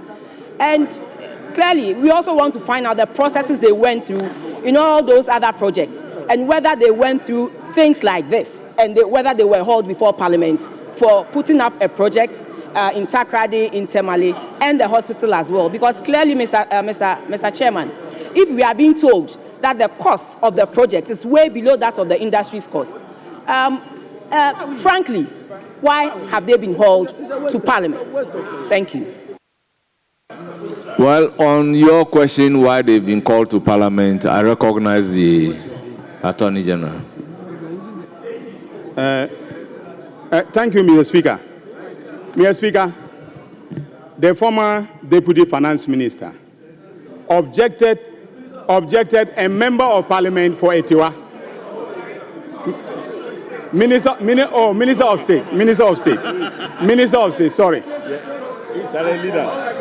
Yes. Mr. Chairman,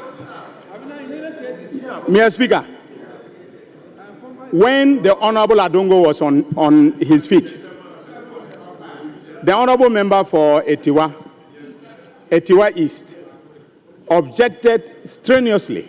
I saw her on her feet. She remonstrated against Adongo asking any question. Now, Adongo has not even been sworn in. He does not owe a fiduciary relationship, all right, with the Bank of Ghana now. And yet, as a director, and yet you objected. You were on the board. At the time that this decision was taken, you were on the board. So you are even more conflicted. You are even more conflicted. You are even more conflicted than the Honorable Adongo. You are even more conflicted.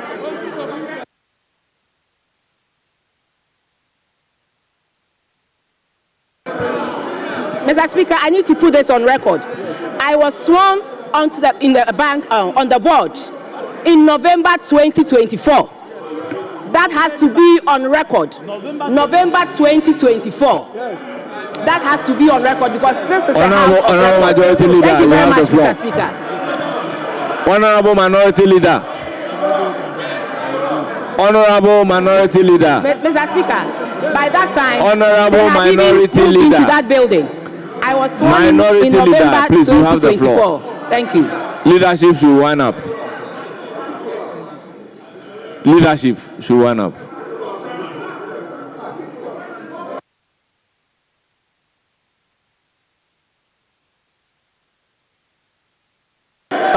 Mr. Speaker, Mr.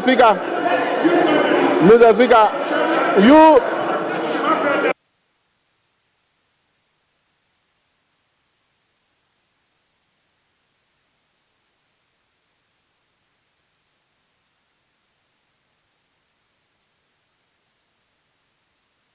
Mr. Speaker, Honorable members. Mr. Speaker, Honorable with members, respect. kindly resume your seats.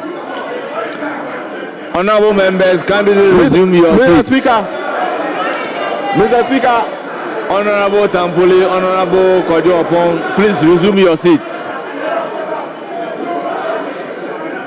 Please resume your seats.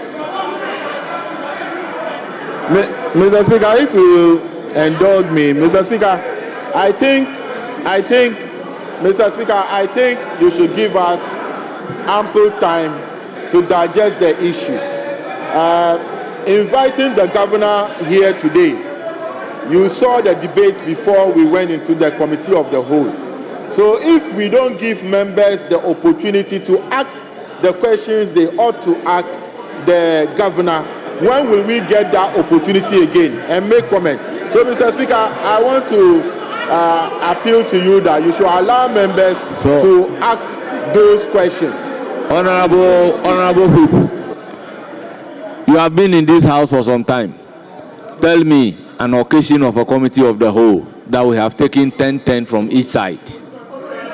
Mr. Speaker, I am not going to labor on this issue. You are the chairman, Mr. Speaker, and it lies on you to be able to create that opportunity for us so that members can ask these questions. The majority leader and the leader of the House forcefully made his point that it is necessary for the governor to be here so that any question we have with regards to the building, then we'll be able to ask. But now if we discharge him out of one question, he will leave and we still have questions hanging.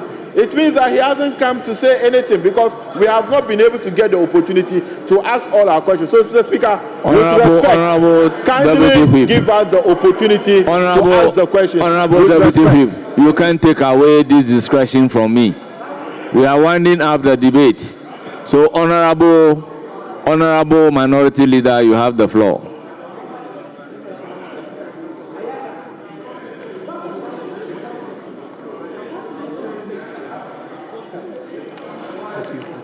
One up, so that we can give the opportunity to the governor to respond to all issues raised.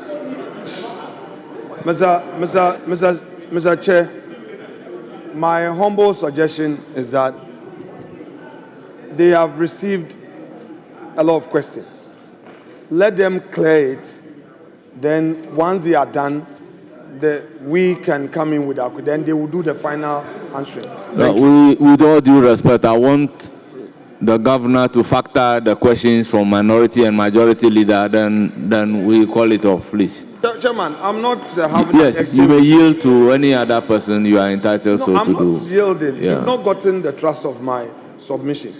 What I'm saying is that we've had over several questions. They have about 25 questions to answer. I am only pleading. Our duty is to guide the chair. Yes. So let them answer those questions. Your point is well noted. What I intend to do is that add your questions so that they will take it in a whole. Chairman, there may be a follow-up. You see? Oh, come on. Please. Chairman, we are asking the final set of questions. There may be follow-up emanating. So let them answer. We'll take further note because I've taken note. Then when we come, Honorable Minority Leader, at what point will you give me the opportunity to moderate? Chairman, it's okay. That's okay.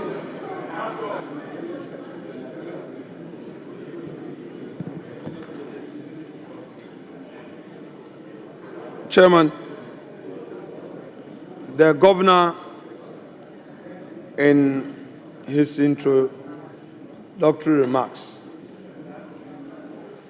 in his intro, he indicated that they, as a bank, have a duty in ensuring financial stability. And that duty they would not depart from. He's also giving us a professional response to the general concerns on the streets of Accra. Indeed, to demonstrate transparency, he told this House that he came with those in charge of the project. And they are available with us to answer questions that may come from this House floor. Chairman,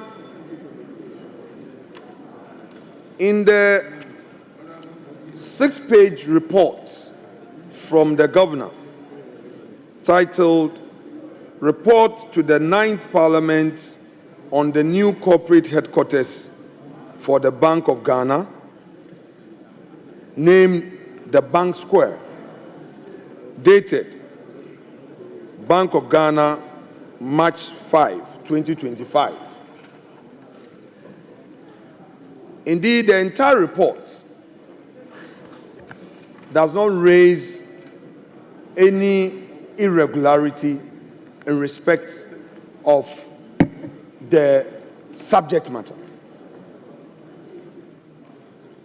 The central bank governor relied on this report with a further submission from his prepared notes, and he has taken us through the step-by-step processes and the step-by-step procedures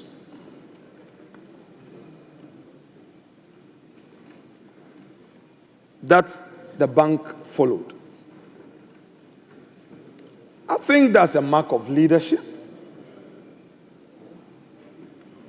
And on this side of the House, we convey to you our respect to you for that sincerity.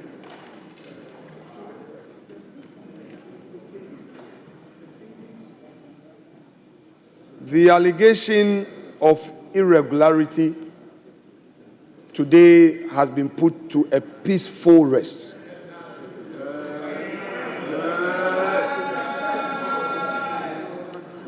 In your submissions, In your submissions, you highlighted the following. One, that even the standard costing procedure is lower than the industry market price.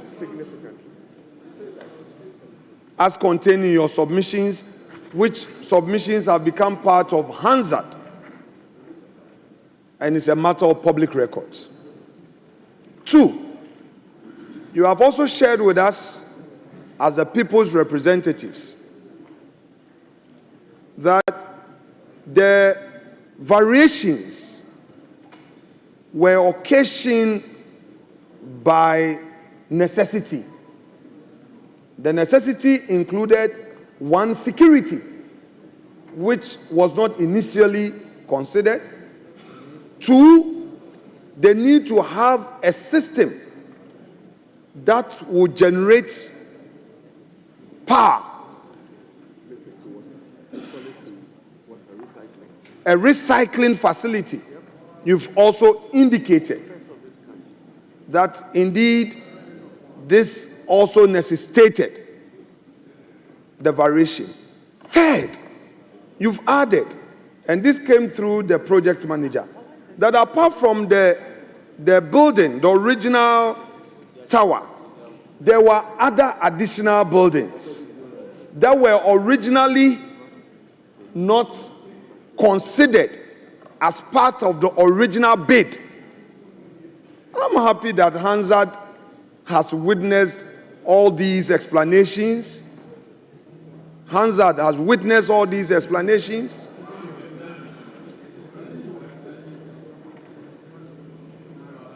A moment ago, Mr. Chair, this room was filled. The majority filled all their spaces. And it is obvious the majority leader is looking behind him. Look behind you. All of them have vanished. Mark of friend match, Aboka.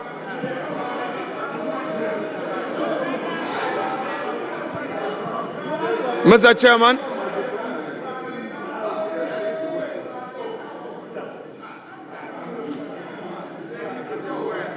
Chairman, I have also from the records of the governor, by way of my fourth point, come to understand that indeed the final value for the project, which is the 261 million, indeed included some 48 million of same as taxes. So, yes. So it wasn't the case that the value by way of the cost paid to the contractor in entirety was some 261 million. However, it was an all-inclusive costing which had a $48 million being paid to the states in taxes. So that distinction has also been drawn, and this parliament is pleased for that information from the governor.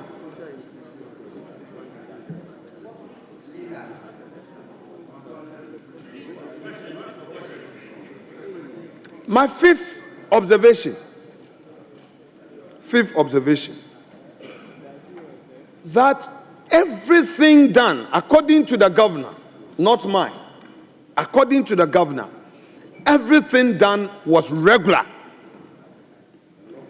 Everything done was within the law. He did. It's here. It's here. The governor, this is the report. I'll read it. Oh, it's okay. I'll read it. I'll read it. I will read it. Don't worry. Don't worry. I read page 7. Let me start from page 7, page 1, paragraph 6. The need to procure a highly complex central bank accommodation, meeting national security considerations, and the bank's highly classified information security needs inform the selection of the firms. The bank wrote to the Public Procurement Authority on 14 January 2020 for approval to use the restricted tendering method. The following firms known to be operating in Ghana, emphasis known to be operating in Ghana, were shortlisted. And the companies are there. Renaissance Construction, though not wholly a Ghanaian-owned company, partnered with the local company David Walter Limited during the tendering process. Paragraph 7. The PPA, by a letter dated January 2020, conveyed the board's approval to the Bank of Ghana. This approval to use the shortlisted contractors for the restricted tender also revised the estimated cost of the project from 100 million to 81 million. 8. After evaluation of tenders were received, the Entity Tender Committee of the bank, at its meeting held on 6th August 2020, considered Tender Evaluation Panel's recommendation, emphasis, considered the Entity Tender Panel's recommendation, and approved the award of the contract for the project to Mrs. Gold Key Properties Limited at the cost of 121 million under 10 key and build. So 2 things. 9. The ETC further directed for concurrent approval to be sought from the Central Tender Review Committee of the Ministry of Finance. So we are going by procedure known in law. Procedure known in law. 10. The PPA, in response to the bank's letter dated 31st August 2020 on the outcome of the tender process, reviewed the initial PPA approval, estimated amount of 81 million to the 120 million. So they carried all the recommendations of the review panel back to PPA that we want you to approve, look at it, and then approve it or otherwise.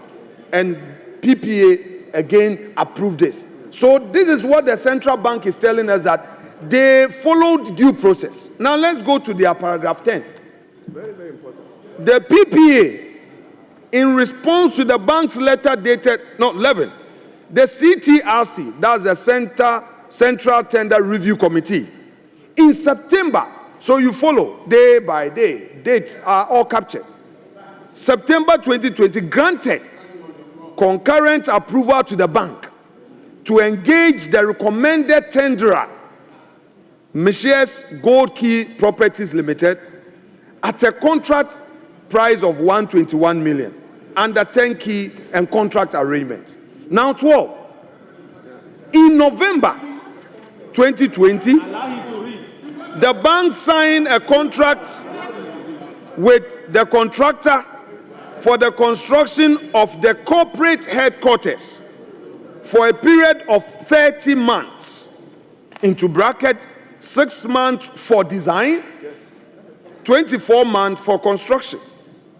The project site was formally handed over to the contractor in March 2021 for the commencement of preliminary site works and designs.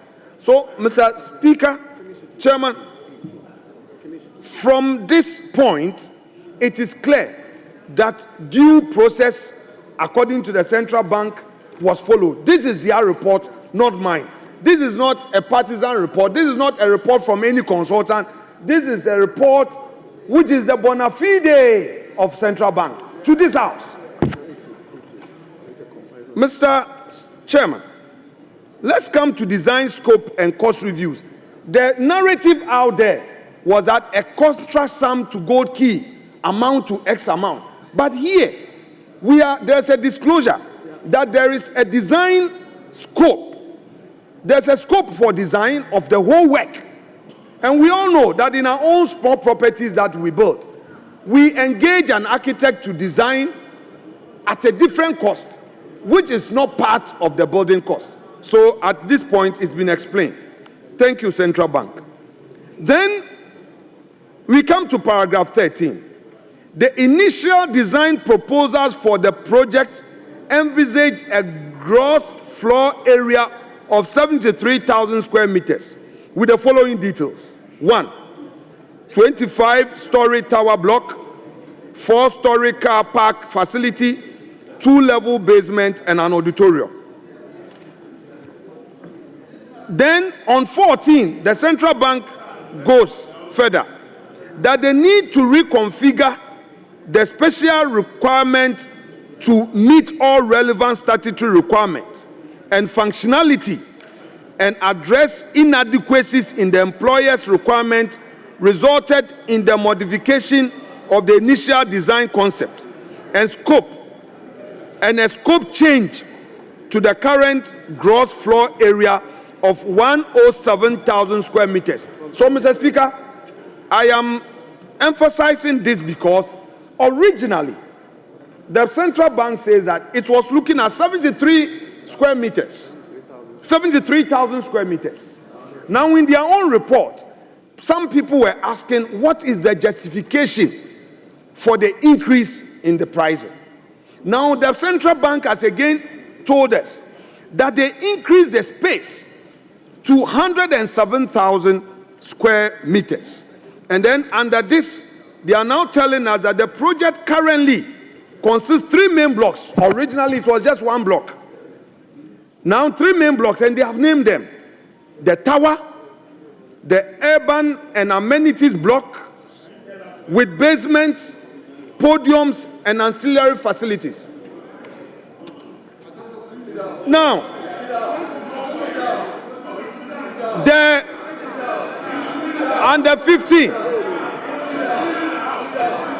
tower block, 20-story. Honorable members,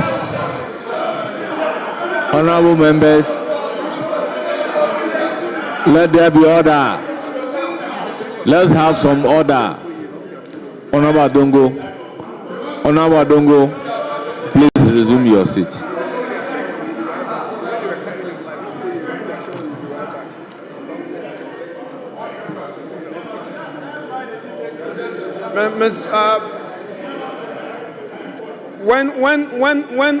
When I'm done, your leader would also have an opportunity.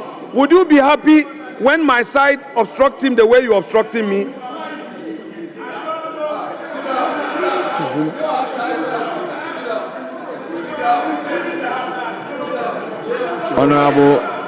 Honorable Minority Leader, address the chair. Honorable Adongo, resume your seat. Thank you, Chairman. Thank you, Chairman. Mr. Chairman, the Bank of Ghana, after explaining the increase in the gross floor area, now covering 107,000 square meters, now gives us a breakdown of the new design. And under the new design, these are the breakdowns. 1, they say they're now going to have a tower, urban and amenities blocks with basements, podiums, and ancillary facilities. And these are the specific breakdowns. The tower block is supposed to be a 20-story block, urban block of 18-story, amenities block 6-story, basement of 5 levels with car park areas, ancillary facilities, energy farms, treatment plants, and security gate houses. Then they go further to say, in addition to meeting these requirements of all relevant building codes, the building design incorporated sustainable design concepts such as energy conservation, water conservation, recycling, and reuse of waste, liquid, and solid. And they said that this thing is the first of its kind in the country. Then they go further to say the design satisfies the excellence in design for greater efficiencies green standard, for which preliminary EDGE advance has been used. Excellence in design for greater efficiencies. EDGE. Mr. Speaker, this is Bank of Ghana to us. Now, the paragraph 18. The ETC of the bank at its meeting held in December 2022 considered and approved the design review and the revised project costs of 2,068 per square meter. This figure is lower than the market value with data from African Properties and Construction Cost Guide of 2021-2022 stating 2,658 per square meter, and in 2022-2023 at 2,720 per square meter at average construction cost for prestige high-rise office spaces in Africa. Mr. Speaker,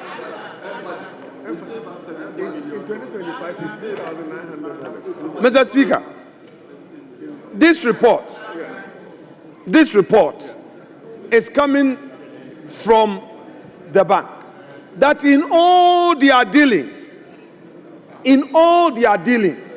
they ensured value for money, and then the pricing was even far lower in terms of known costs, benchmarks in the industry. This is in their report, not mine. Mr. Speaker,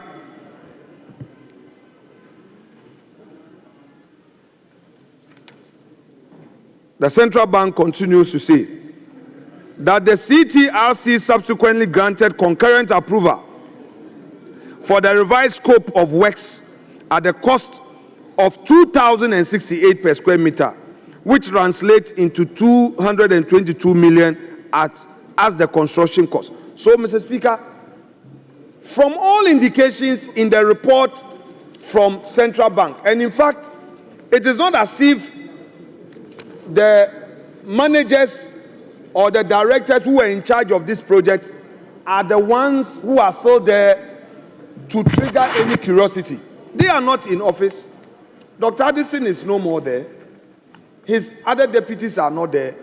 Dr. Siama and the new team are here to give us an honest account of what the records have.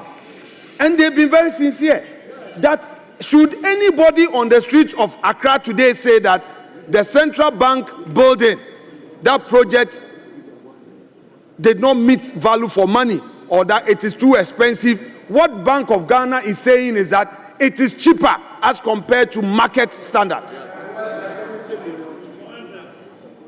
What the Central Bank is saying that the construction of the entire project came at a lesser cost to the country and that they have saved this country money.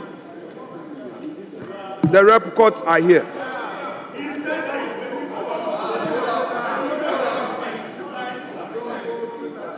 Mr. Speaker, if you come to paragraph 19, the Central Bank again gives us a further breakdown. That out of the construction cost of 222, payment made to date is $202 million.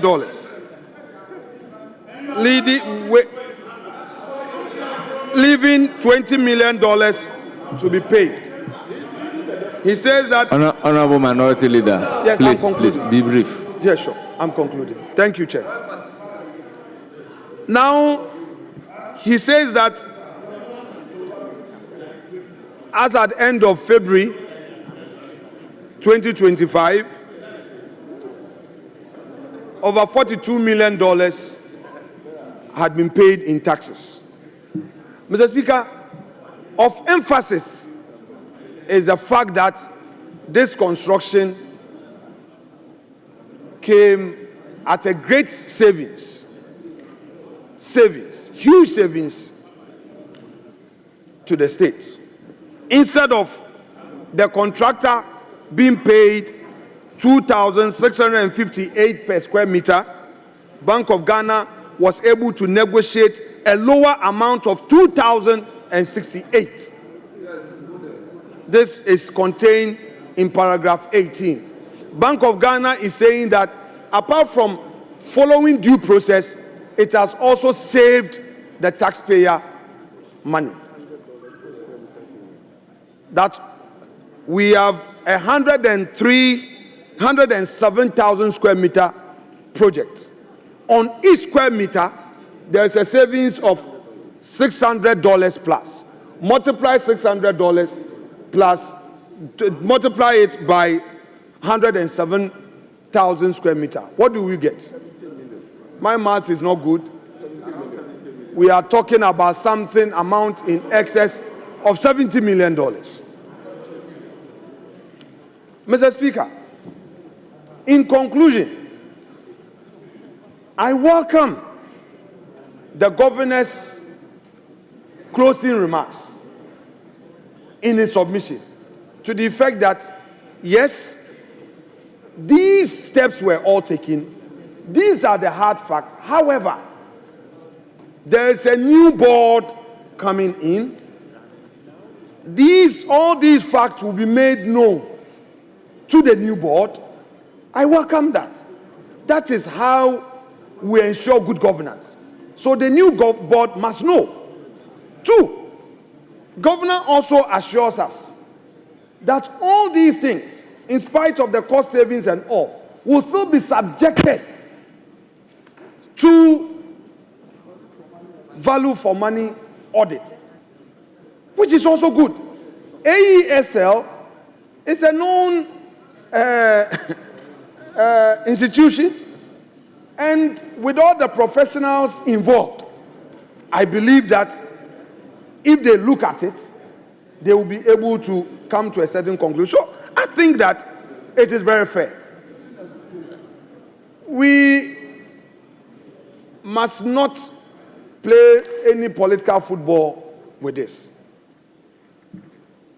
Mr. Speaker, I will conclude with an observation that in future, should some of these concerns emanate in this House, I believe, has some aspect in the area of building and construction. We may perhaps have to look at inviting Mr. Speaker to set up a special committee which is made up of experts in that field. I'm a legal practitioner. I'm not an expert in that field of design and construction. So I may not make it when it comes to the selection onto that committee. But in this House, there are IT experts, there are architects, there are engineers, there are financial engineers who know this field. So to guide us and not to expose this House to some public, I don't want to say public ridicule. We don't need to expose ourselves that everything is politics. No. But I think that even this exercise, in spite of all the procedural issues, is good for governance. At least the public out there knows that the people's representatives are doing their work.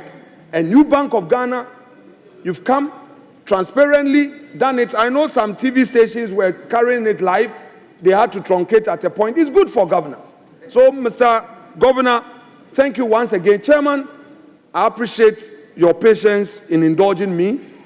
I would resume my seat without more and pray that when the board is sworn in and the work that is expected is done, Governor would again come and apprise the House with the outcome of it. On behalf of my colleagues, we say a big thank you to you and your team. God bless you. Thank you very much, Honorable Minority Leader. But Honorable Minority Leader, with all due respect, there is no procedural issues here. Honorable Majority Leader, you have the floor. Thank you very much, Chairman. And let me thank the Governor of the Bank of Ghana and his team for the presentation that they have made. I have been very involved in the advocacy around accountability for the construction of the new bank head office building. And I want to thank you because throughout the deliberations, throughout the discussions, and throughout the commentary, initially we're told that the building cost $222 million United States dollars. At the time of the inauguration of the building a few months ago, the media reported that the building cost $250 million. That's what the media reported. But by today's briefing, we are getting to know that the actual cost of the building is $261,773,268 million United States dollars. United States dollars.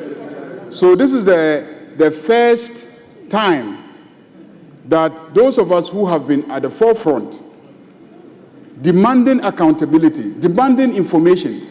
I have personally written several times. I am to inform you that taxes are not part of the 260. Yes. So taxes are not part of the 261 million. So if we added taxes, which you say is 46 million, then Nobody interrupted you. so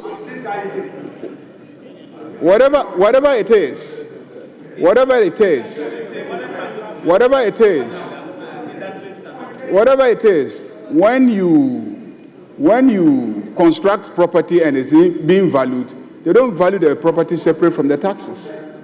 The value is the value.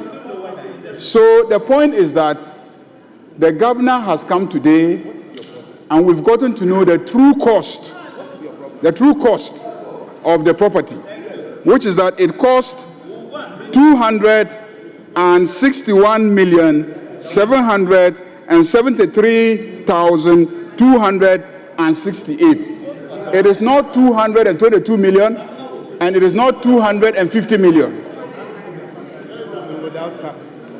The point that the statement also reveals is that for several years, the Bank of Ghana has been wanting to build a new head office building.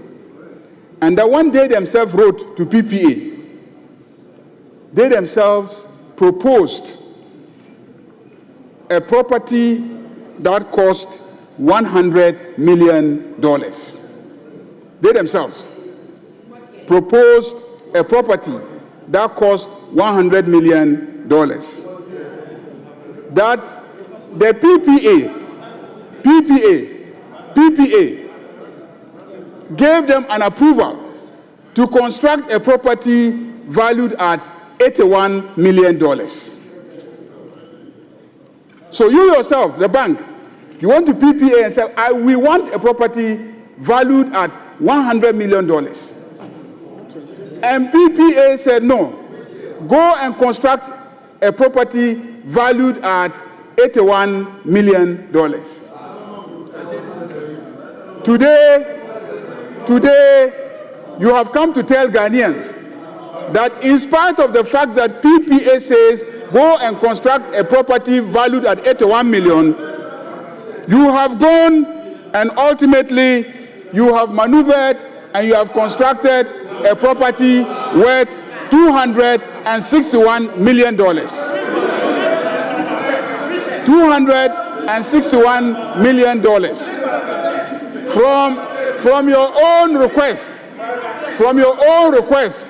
of $100 million, from PPA directing you that it should be $81 million, today you are telling us that the property you constructed cost $261 million. Mr. Chairman, I listened carefully.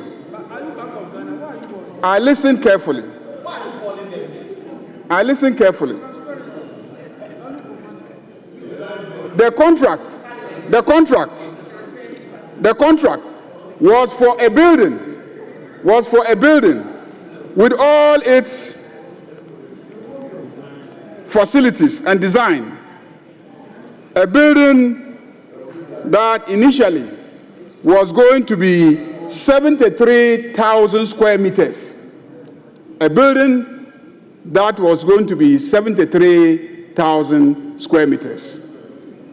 Then there was a decision to redesign it, and the redesign produced a bank building that is 107,736 square meters.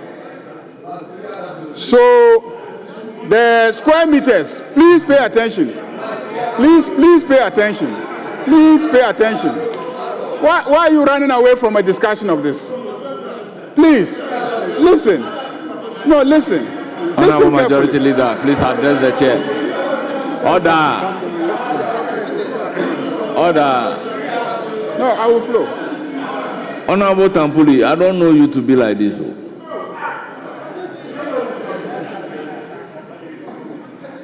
Honorable Majority Leader, you have the floor.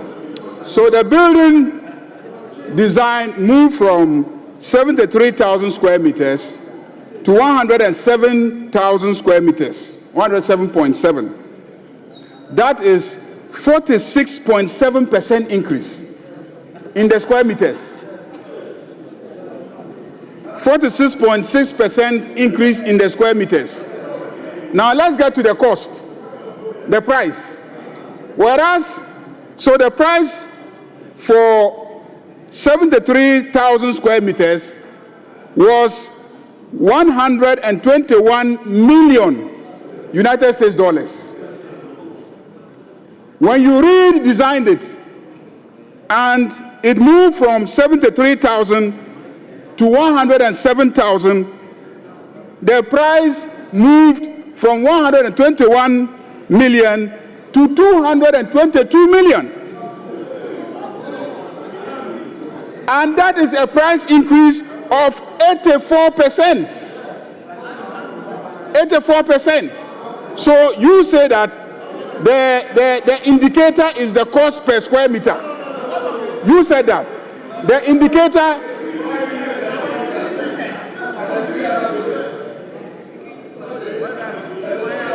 Why are you eager to defend the construction and the pricing? Why are you so eager to defend it? Listen carefully.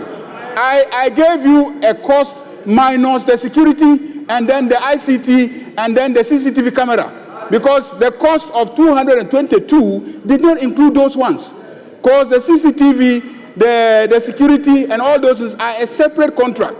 So I'm giving you just the square meters cost. You said the square meter cost, is that okay, is 222 million, 222 million point 7 for the 107 square meters. And I'm saying that how is it possible that your square meters moved from 73,000 square meters to 107? That is 46%. and yet your price moved from 121 million to 222 million, which is 83% in the increase in the price. So your square meters increased by 46%, and then your price increased by 84%. How is that possible? It doesn't make sense. How is that possible? We're not costing high. We're costing square meters. I'm saying that we're costing square meters. Square meters. Let's get serious here, please. Let's get serious. The whole country is watching us. We're on live television. We're on live television. How can you convince the SS student, former Minister for Education, how can you convince the SS student that you say you are pricing a building based on square meters, and you say that 73,000 square meters cost you 73,000 square meters, moving to 107 square meters, the percentage increase is 46.6%, and then when it comes to the price of the same square meters, then it now moves from 121 million to 222 million, which is 84%. How is that possible? Can you explain that? Can you explain that? For me, this is a critical issue. This is a critical issue in my analysis of the price adjustment. And this is why I marched several times to the Bank of Ghana building. This is why I demonstrated from Circle to the Bank of Ghana, because I never understood why a price movement, square meter movement of 46% will attract a price increase of 84%. I need answers. That has to be explained. That has to be explained. Chairman, today, we have also gotten to know that the CCTV cameras and other security features of the building cost us 15.8 million United States dollars.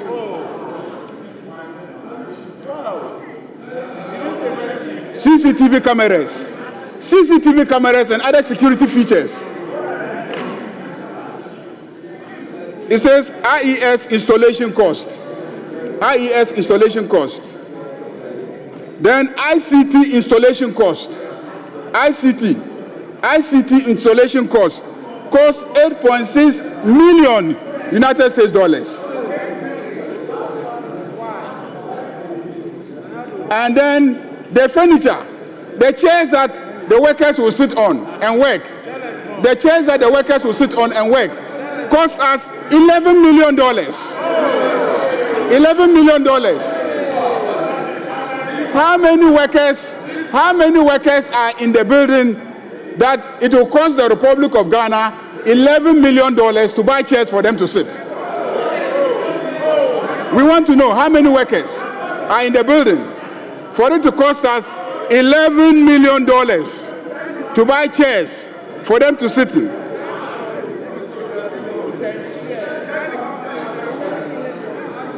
So let me ask, in addition, a few basic questions. I know that you have just assumed office. And you are telling us that this is the report that you have been given. Have you verified the square meters? Have you verified the square meters?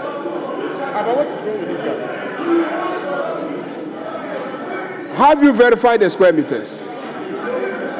2, have you conducted a value for money audit? Because this house is not going to end the matter here. This house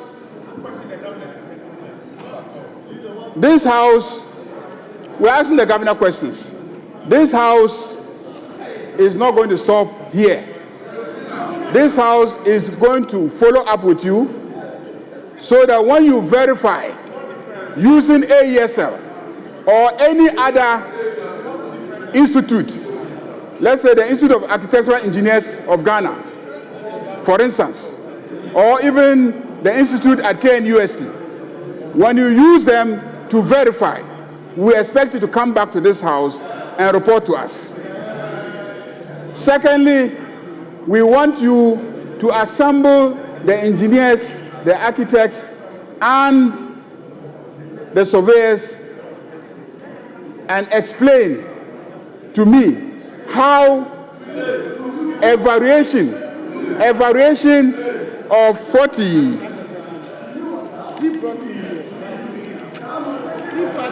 You are not interested. I brought him here to answer questions for me. You are not interested.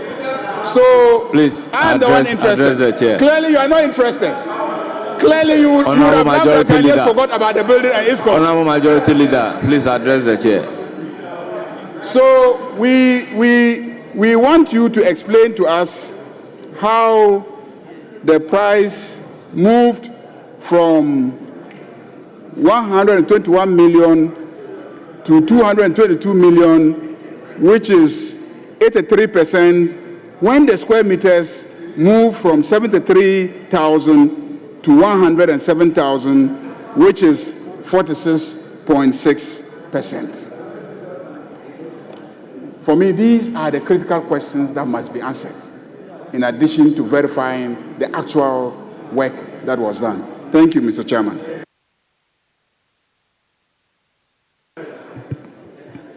Honourable members, let me use the opportunity to thank the governor and his team for very well. Governor, please respond to the numerous questions asked, then I will conclude. Thank you very much, Mr. Speaker. We have taken note of all the questions that honorable members have asked. And as I said, the board will delve into this. There are some residual matters that I cannot talk about, even aside the value for money issues. And given that no value for money has been done so far, given what I've been told by the project team, I think it makes sense to engage an independent agency. It helps all of us to benchmark. And so we will seek the authority of the board, and as Honorable Ayariga, Majority Leader, has demanded, we will get answers to those specific questions, after which we are happy to report back to leadership of Parliament. We derive our powers from Parliament. The Bank of Ghana Act is an act of Parliament. In fact, in 2016, when we amended our act, we were mandated to report to Parliament twice yearly. And yesterday, I signed the report on our operations for the second half year of last year, which is coming to Parliament. So we welcome your oversight functions, even within the context of our independence. I believe that we need you as we strive to restore public trust to the central bank. We want to strengthen the integrity of that institution, and I believe we are partners in this regard. This is only the first one, but we will be back anytime we need Parliament to support us in our mandate. I thank you, Mr. Speaker.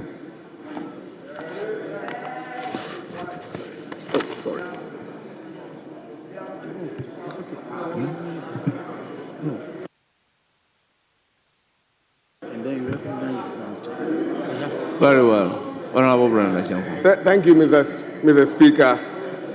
Mr. Speaker, my side, we asked the governor questions from this document. which he himself presented to us. All the questions are from this document. So he cannot say that he will take our views. We ask questions, not views, we didn't make suggestions. We expect him. He is new. But the people left and right of him, left of him, they are not new. I know this man very well. We've met at EMT. The institution Bank of Ghana is not new. So the questions that we are asking, he should be able to answer, because the questions are from this document. For example, Mr. Speaker,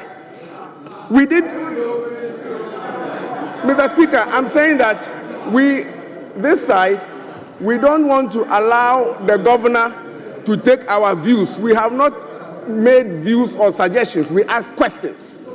My leader asks questions. So he is supposed to answer. I ask questions. I ask questions. I ask 3 questions. We expect the governor to answer the questions. You brought him here to come and embarrass us. Let him answer the questions. Mr. Speaker, the governor should answer the questions. He is new. The bank is not new. The team is not new. The questions are from this document. Thank you, Mr. Speaker. He shouldn't leave this house without answering the questions. Honorable available leader. Honorable available, yes. Honorable Yarga, let me hear you. The honorable member just said that I brought the governor here to embarrass them. Mr. Speaker, are they the ones who procured the Bank of Ghana building? Are you the one who procured the building? Or are you admitting that you had a hand in the procurement of the building? How come you will be the ones embarrassed if the actual price is known? How? Maybe he's a consultant. Are you involved in the procurement? So please, it's a public asset. It was procured with taxpayers' money. I had issues. In fact, this side had issues. 138 of us, 36 of us, we marched. I have asked questions that cannot be answered now. I have asked questions that cannot be answered now. He says that he is not capable of answering them now. He has to go and refer the issues to his board, get permission from the board to now go and do a value for money audit and etc. So please. Honourable members, I use the opportunity to thank the Governor of Bank of Ghana and the team for attending upon the House and responding to questions and taking suggestions on board. So once again, thank you. Honourable members, I also thank you for having a successful committee of the whole meeting. Governor and the team, you are accordingly discharged.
Honourable members, the House is reconstituted to plenary.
Reconstituted, and we have resumed sitting. Honourable members, let's turn to item numbered 8 at commencement of public business.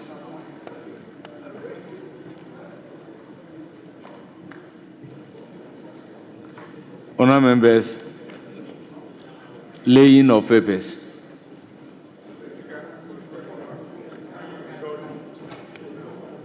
Indulge me. I just checked our emails where the ICT normally puts information that they put on the console, but the statement, document that the governor brought is not on it. So I wanted to draw it so that for us who didn't have the hard copy. On the console? It's on the console, but not on the email. Almost every document that they put here, we receive on the email so that we can have copies for our personal. Very well, very well. Table office, take note. Honourable members, item numbered 8C, Chairman of the committee.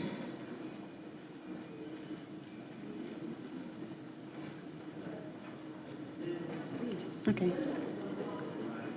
12 report of the Appointment Committee on His Excellency, the President's nominations for appointment as Ministers of State and Deputy Ministers.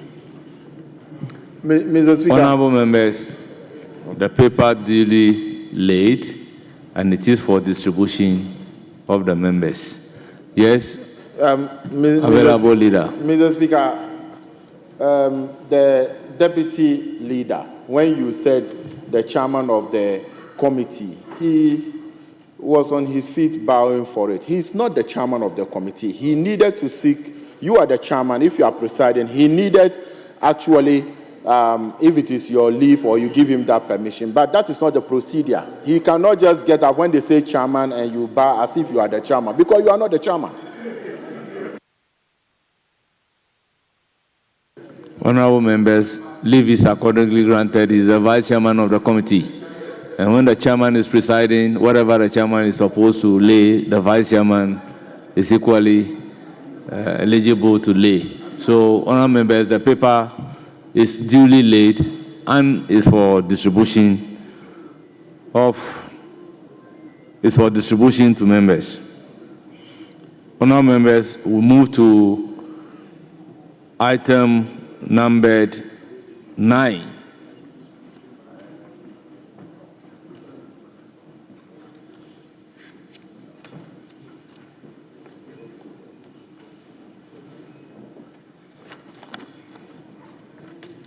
Honorable members, a motion numbered 9.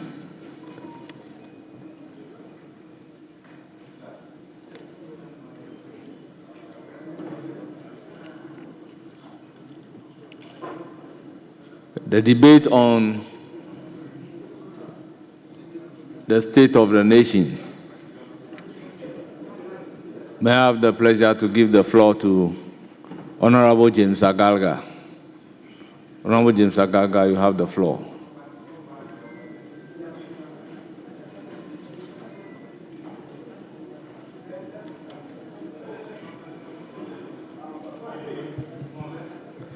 Honorable members, thank you, Mr. Speaker, for we've the opportunity. revised the time.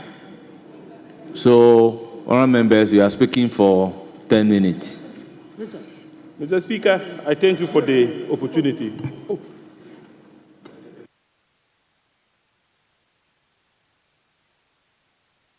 Yes, Honorable Minister for Local Government.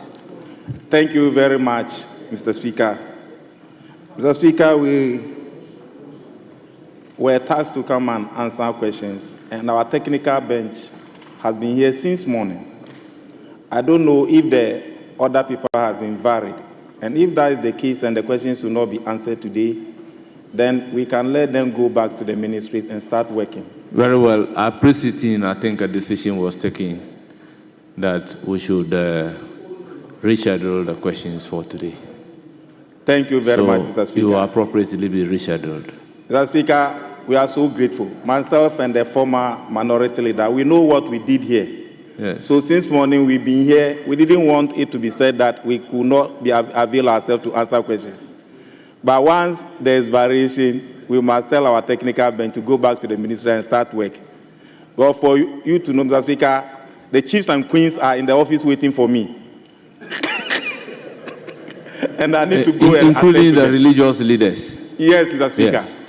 Mr. Speaker, your friend, my position, my status has changed. I know. And I thank you for that. Most grateful. So, yes, Honorable Deputy Majority Whip. Mr. Speaker, per our arrangement, Honorable Agaga is supposed to start, but the Education Minister needs to attend to other important matters. So we want him to start. After that, Honorable Agaga will be the second person from our side. Very well. Thank you very much. So, Honorable Minister for Education, Honorable Haruna Idrisu, you have the floor. Mr. Speaker, let me thank you for the opportunity to contribute to the statement in thanking His Excellency John Dramani Mahama, the President of the Republic, for honoring his respect to the 1992 Constitution, in particular Article 67, by coming to share with this House the state of the nation. And Mr. Speaker, to share what he said, a sad, sorry state of our country, Ghana. A country riddled with debt, a country struggling with unsustainable debt, a country that has introduced in its economics new vocabulary for those now studying economics: haircut, debt exchange, domestic exchange. This was not known to students of economics in the 90s because the economy was so well managed. Mr. Speaker, today You have them who prided themselves that they were superior managers of the economy. Today, public debt is at 741 billion. If we add the road sector debt, 29 billion, electricity, 80 billion, to 71 billion, what is left with the state? What is left with the state? That you don't want President Mahama to describe it as a sad one. It's indeed a sad one. Mr. Speaker, unemployment has increased. Cost of living has increased. The private sector in Ghanaian businesses destroyed. But Mr. Speaker, let me focus on governance before I come back to the economy. Mr. Speaker, when President Mahama first under the Fourth Republic, we have had ministers from 110 to 88 to 93 to 88. He is setting a new benchmark for this country. And Mr. Speaker, the new benchmark is that he will govern this country with 60 ministers. Undeniably, the smallest size of government ever under the Fourth Republic. No president have run this country with 60 ministers. However difficult or good it may be, Mr. Speaker, the lesson is that this country must stand with him to work to reduce the size of government. When you take Article 78, it says that the president shall run the country with such ministers as he may require. Mr. Speaker, it's only important that the Constitutional Review Committee will take up this matter, and this parliament must stand with the Constitutional Review Committee so that we have a ceiling for the number of ministers that any president in Ghana will want to work with tomorrow. It should not be left to any president to come and say, I'm reverting back to 110, I'm reverting back to 80, I'm reverting back to 90. If John Dramani Mahama can run this republic with 60 ministers, let it be the minimum that every other president tomorrow should run with. He didn't run government with your elephant size of government in 2017. In 2017, you ran government with 110 ministers. That counts. The facilities, the privileges of ministers is cost to the state. So once he cuts the size of government, he is reducing cost to the state and making money available which can support unemployment and others. But Mr. Speaker, as I have indicated, let the Constitutional Review Committee take up this matter. Let Parliament support them so that in reviewing the Constitution, we provide for a minimum of ministers that any president can have tomorrow. So that it is not like 60. President Mahama provided a ceiling of 60. The Constitutional Review should respect that ceiling, and presidents in future should run with that.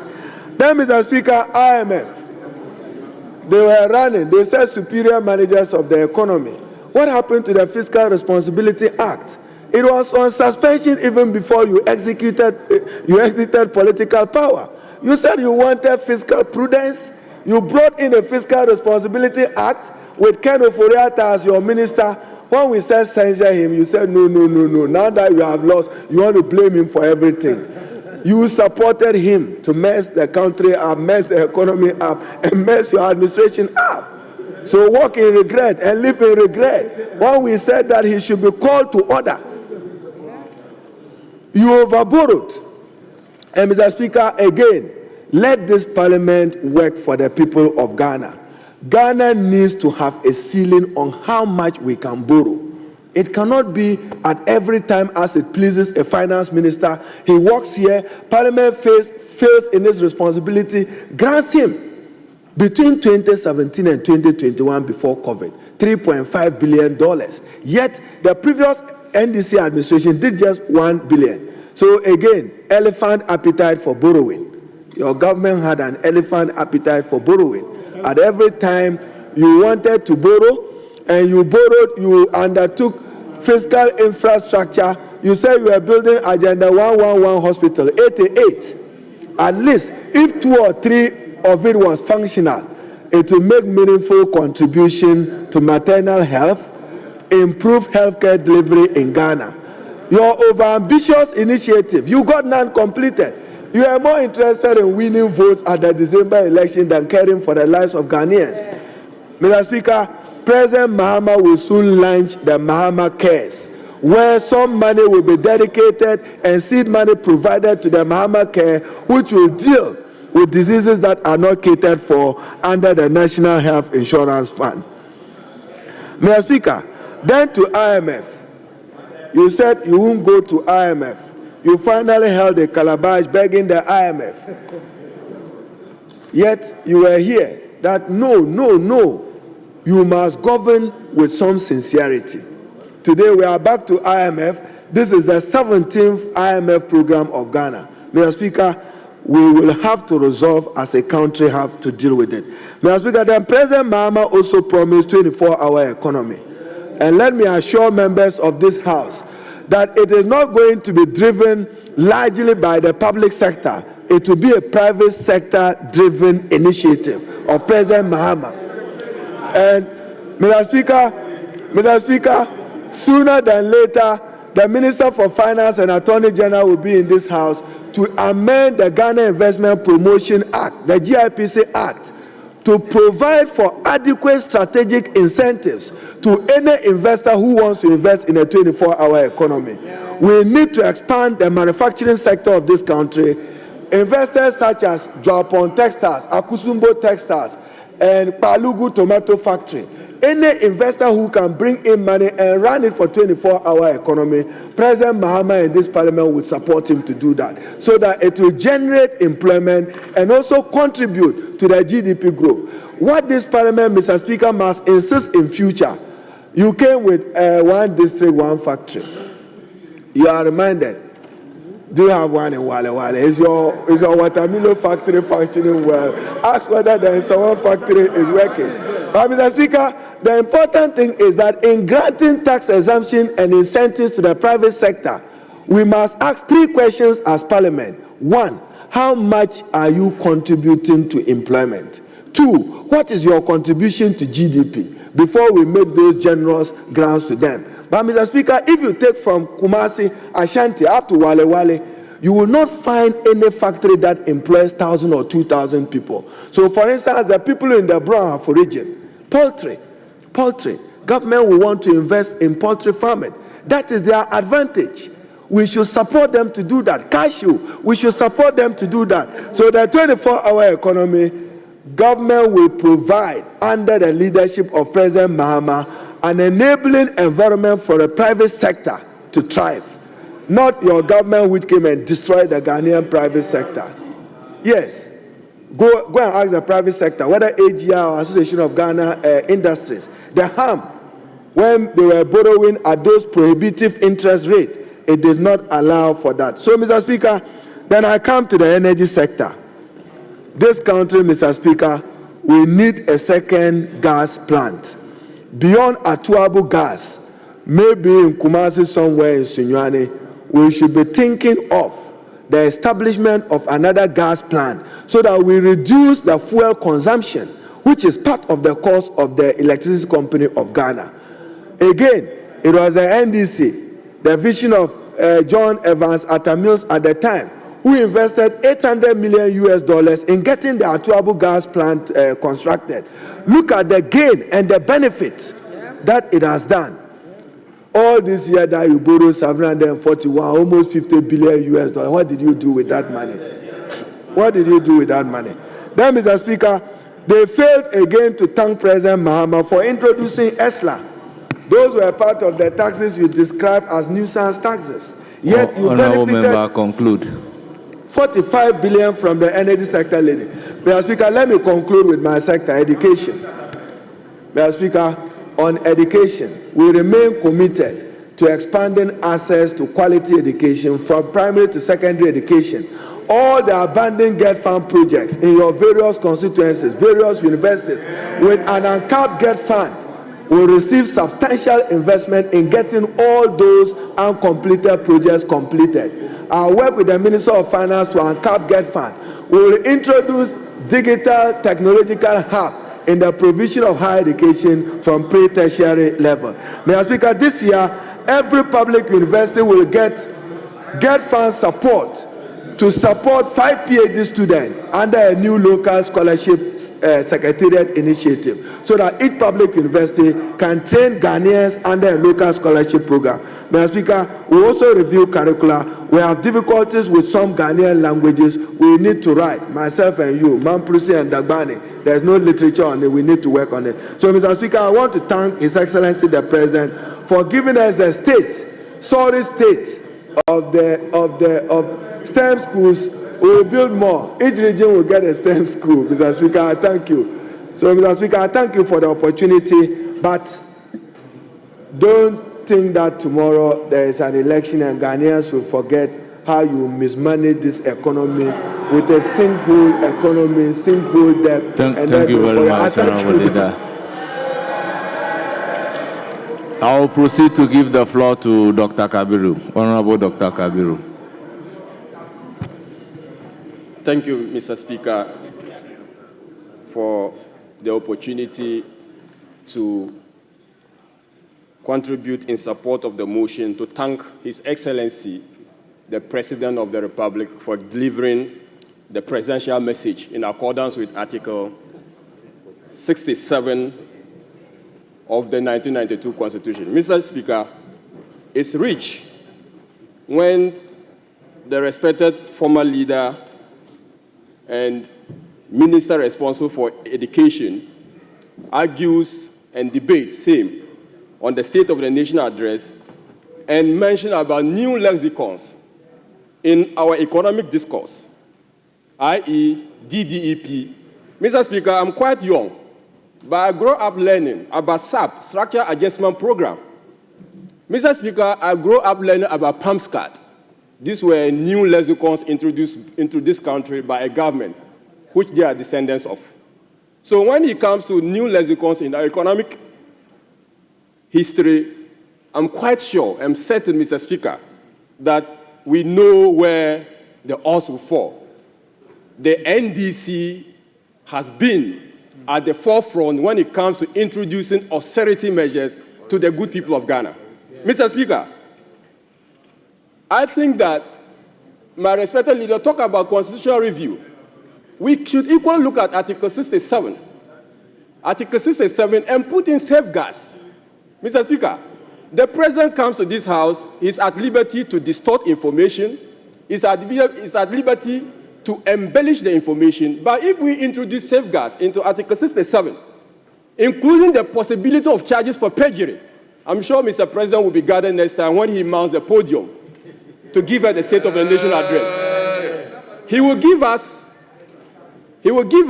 the real State of the Nation address. And I'm not quite surprised when he stated, Mr. Speaker, in page 5, that 2 events would afford him the opportunity to present the real state of the needs. That is the National Economic Dialogue and the budget. So what he presented is to us. My constituent asked me, Mr. Speaker, President, what did he come here to do? The President opened a book of lamentation. Every single chapter of his presentation was a book of lamentation. Mr. Speaker, since our operators on the other side do not like data, we'll force them to drink the data. We'll force them to eat the data. We'll force them to breathe the data. Under John Mahama regime, Mr. Speaker, under John Mahama regime, the growth rate was 3.4%, Mr. Speaker. That economy was not criminal managed. A growth rate of 6% is a criminal mismanaged economy, Mr. Speaker. Mr. Speaker, they left a primary balance of 1.4 negative deficit. 1.4 primary balance, 1.4% was what you left. Mr. Speaker, we are leaving you with a surplus. We are leaving you 1.46 surplus. Mr. Speaker, the debt to GDP ratio was 73.1%. We are doing 72%. Mr. Speaker, they talk about debt. Mr. Speaker, MPP1 left government with a debt of 8 billion under President John Ajokun Kufuor. $8 billion. And when Mr. Mahama and John Mills came into power, they skyrocketed our debt to 29.2 billion. Mr. Speaker, without doing anything, Mr. Speaker, without doing anything, the present value terms of that debt is 447 billion Ghana cedi. Wow. Without doing anything, the present value terms of that particular 29 billion they have left for us is 447 billion Ghana cedi, using the exchange rate of 14 or 15 Ghana cedi to the dollar. Mr. Speaker, compare that in contradistinction to the debt left by the Nana Akufo-Addo government. We are adding some 227 billion between these two governments, which has added more debt. Between these two, take your calculators and do the mathematics. It's obvious that the NDC government has contributed 43% of our debt stock, whilst the NPP contributed 38%. So when it comes to the debt debate, I kindly urge my colleagues on the other side to hasten with caution, because the numbers don't lie and the numbers don't support their position. Mr. Speaker, there are issues that I expected the President to have touched on, and the President, either out of deliberate act, refused to touch on them. The unlawfully wrongful dismissal of innocent Ghanaians. What wrong have the Ghanaian people committed? They queued in the sands and voted for Mr. John Dramani Mahama for him to come and visit them with that very difficult, very insensitive, very unlawful dismissal of Ghanaian young people. It is so pathetic, Mr. Speaker. Mr. Speaker, they talk about interest rate as if to say that we should clap for them, we should pat them on the back and give them credit that interest rate, treasury bills rates are coming down. Mr. Speaker, it's quite trite learning that your treasury bill rate should range between your monetary policy rate and the inflation rate. Inflation rate is 23%, Mr. Speaker. Policy rate is 27%. How come do you have 19%? Is someone tinkering with the numbers?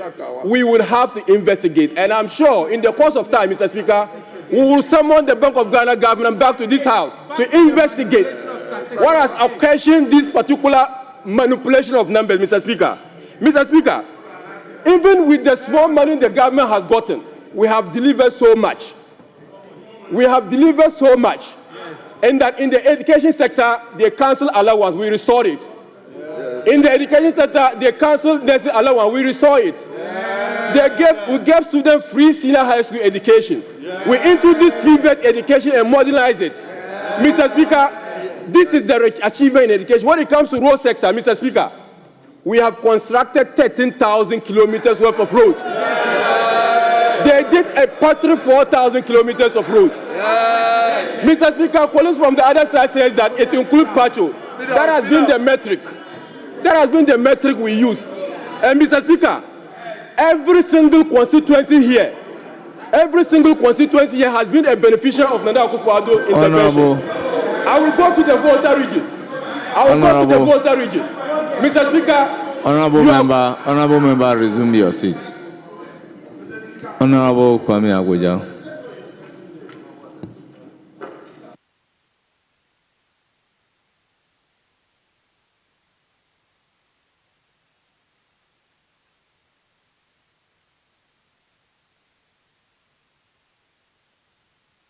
You have the floor, Honorable Kwame Agoja. Mr. Speaker, I am not participating in the debate. But when a colleague makes a statement of which his own party has corrected that statement in the past, it is just important. Mr. Speaker, when President Akufo-Addo made that statement and we sought to correct him, the ministry issued a statement correcting to the fact that the 10,800 kilometers was the total length of roadway they've worked on, which include a pothole patching. Indeed, on record, Mr. Speaker, what they have actually done in terms of constructing a new road is 670 kilometers thereabout. This is not a debate, Mr. Speaker. Hold on, Mr. Speaker. I think we all need to work on this. It is a method of reporting that was problematic. Indeed, there's no need for us to argue about this. Indeed, NPP worked, Mr. Speaker, if they will just listen. If they have actually constructed 13,000 kilometers of road. I wonder why you were asking me questions here last week, Friday, why your roads were not done. You were with the Vice President, Baumia. It is surprising that they've done 13,000 kilometers of road, which is from here to China, almost getting to Australia. Yet they didn't do the road in the Vice President constituency. So let's ignore this. The fact is that the record at the ministry today, the number of kilometers which you can call new roads or new construction development is 673 kilometers. That's it. Oh. If you have 13,000 kilometers of new road, mention it, and I'll change my story. So there's no need for that. Rather, be worried about the fact that whilst you argued about 17 billion cedis worth of entire commitment on road sector in 2017, you are leaving us a burden of over 100 billion today. And today, you were not shy. You were asking me questions here as to how your road will be completed. Mr. Speaker, I will be happy to make a statement in this House, giving you the details of the mess, Mr. Speaker, of the mess they have left in that country. I was forced to go to Kotoku in Ashanti region on Monday. Guess what? A breach that was reported to everybody, including my colleague minister, in 2018. They ignored it until I have to go there last week to deal with it. These are the things you did. So as for road sector, don't even mention it on this floor, because you will not be looking well in light. So, Mr. Speaker, road sector, don't go there. It is just a mess. It's just mess. And the minister is here. The last time the minister actually went public to tell me, hold on, when I said that the mess they created, this government awarded a road. This government awarded a road using a drone to define the alignment. Honorable member, today, conclude. The variation on that project is 1.7 billion. That is the minister asking. Yes, honorable member, you have your turn to debate. The point of order is well noted. Honorable member, you spoke for 7 minutes, so 3 more minutes. You have the floor. Okay, but I will do. You have the floor.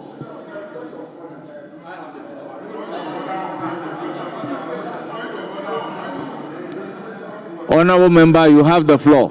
Thank you very much, Mr. Speaker. 3 more minutes. Mr. Speaker, and a point of order has been raised, and I think that part of addressing the point of order shouldn't be part of my minutes.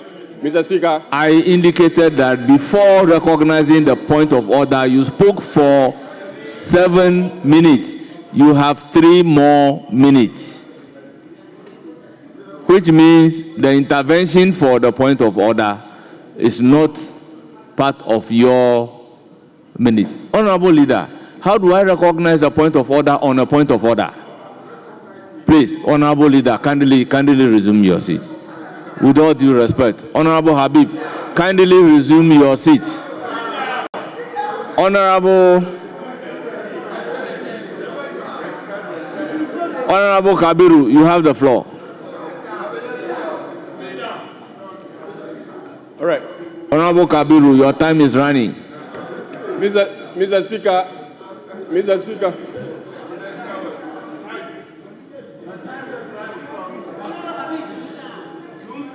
After 3 minutes, I will give the floor. Honorable Kabiru, after 3 minutes, I will give the floor to another person. Habib, kindly resume your seat. Kindly resume your seat.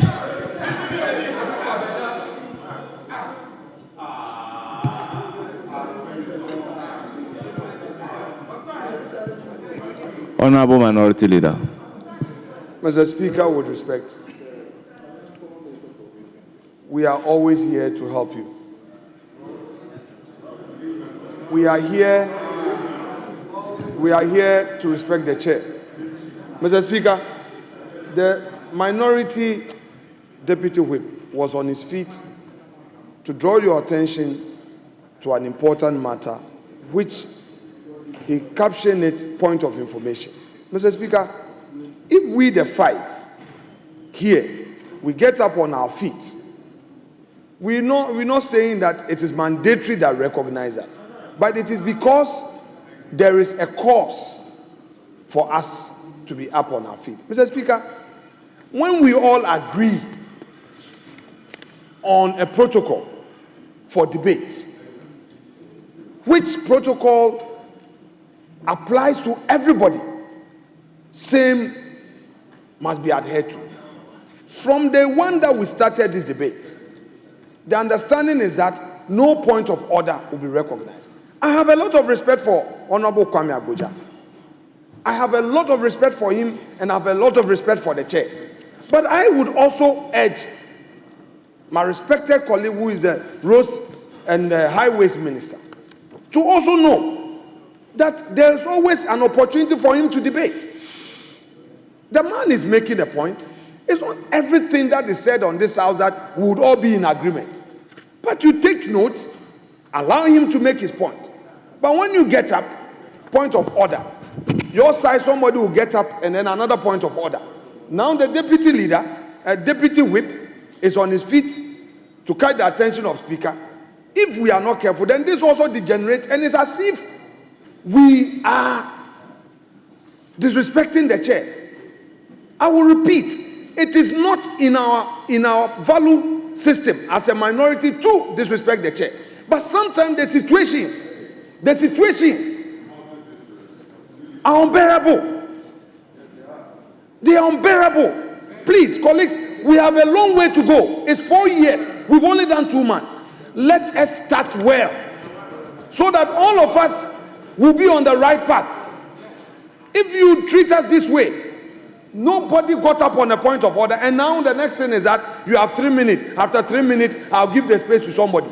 And then you see a whole deputy minority whip on his feet, not really recognized, being embarrassed before his backbench.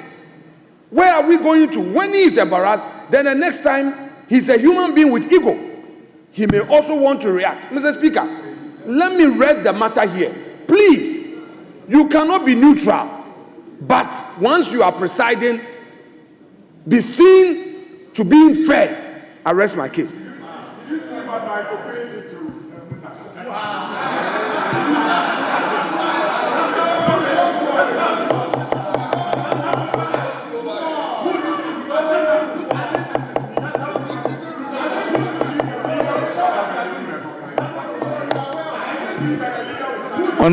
Honorable members, let's take note that in moderating the House, if the majority side is on the floor and a statement is made, let's say in education sector, and the former education minister is on his feet on a point of order, I am inclined to recognize such a person on a point of order. But honorable members, you know the rules very clear that we don't take point of order on a point of order.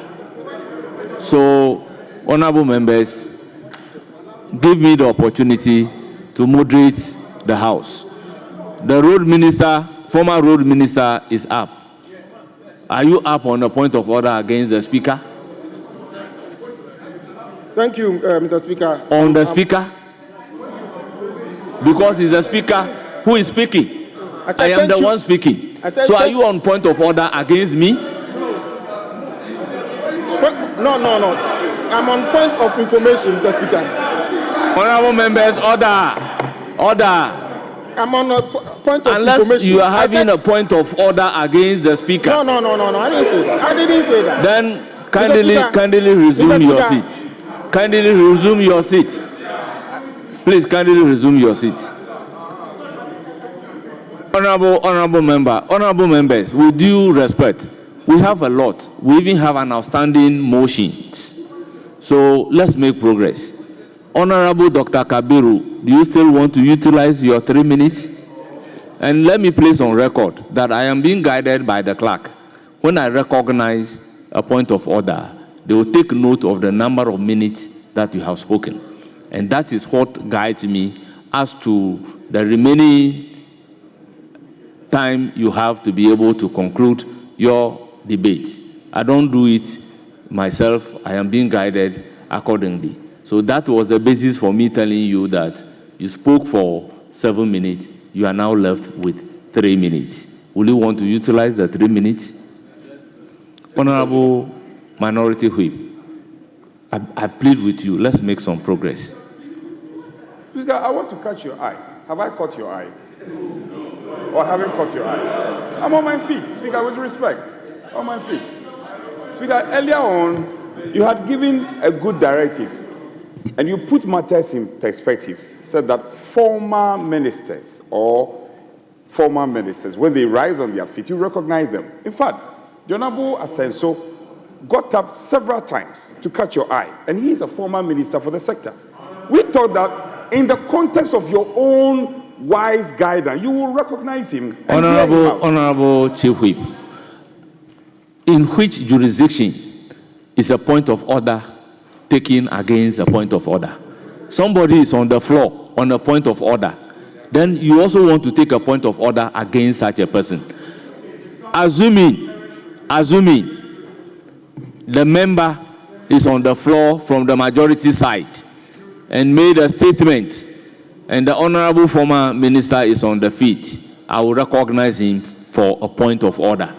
But when there is a point of order and you are on your feet for a point of order against point of order, please. Respect. Speaker, let's not litigate further on this matter. Yes. We will not. Yes. But Speaker, you did not even listen to him. Whether he was coming on a point of order or point of information, you did not grant him that audience. So you wouldn't have known if he was coming on the point of order or not. But be it as it may, if you grant him some minutes as a former sector minister, fine. If not, we can proceed. Honorable Kabiru, let's proceed. You have 3 more minutes. Thank you very much, Mr. Speaker. Mr. Speaker, I was on the point that the intervention by Mr. President Nana Addo Dankwa Akufo-Addo in respect of the money we borrowed had touched every single life in this chamber. As a matter of fact, the people of Adaklo has a 5,000-seater stadium due to our taxes and the money borrowed. The people of Ketu North has a district hospital at Weta.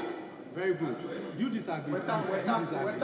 These are the impacts of the money borrowed. And I can go on and go. We have Astrotech in the Volta region. All in the Volta region. We have 55 projects all in the Volta region due to the money that Nana Akufo-Addo has raised and spent. So for honorable members to come and say that money has been borrowed for no work is quite rich. Mr. Speaker, my expectation of the president was an opportunity for him to address the state of the nation address. But he told us in this house that he could not give us the true state of the nation address. And he even stated on page 6 of his address that, Mr. Speaker, I'm not able to, and I'll quote Mr. President, he said, nothing could prepare anyone for the reality of the depth of which our economy and government has sunk. It means that he wasn't prepared for the work given to him. This is his own work. Mr. Speaker, Mr. President has dashed the hope of investors. Remember, that is your interpretation. Mr. Speaker,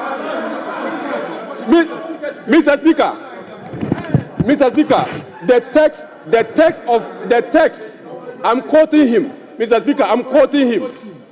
And I'm quoting for the purpose of emphasis and hazard. He said, nothing could prepare anyone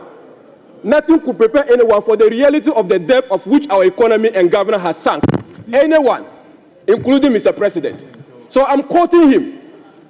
Those are his own words. So, Mr. Speaker, Mr. President has dashed the hope of Ghanaian youth and the investor community. Mr. President has painted a gloomy picture about the economy which he cannot recover. Mr. President has misrepresented data to create a gloomy picture.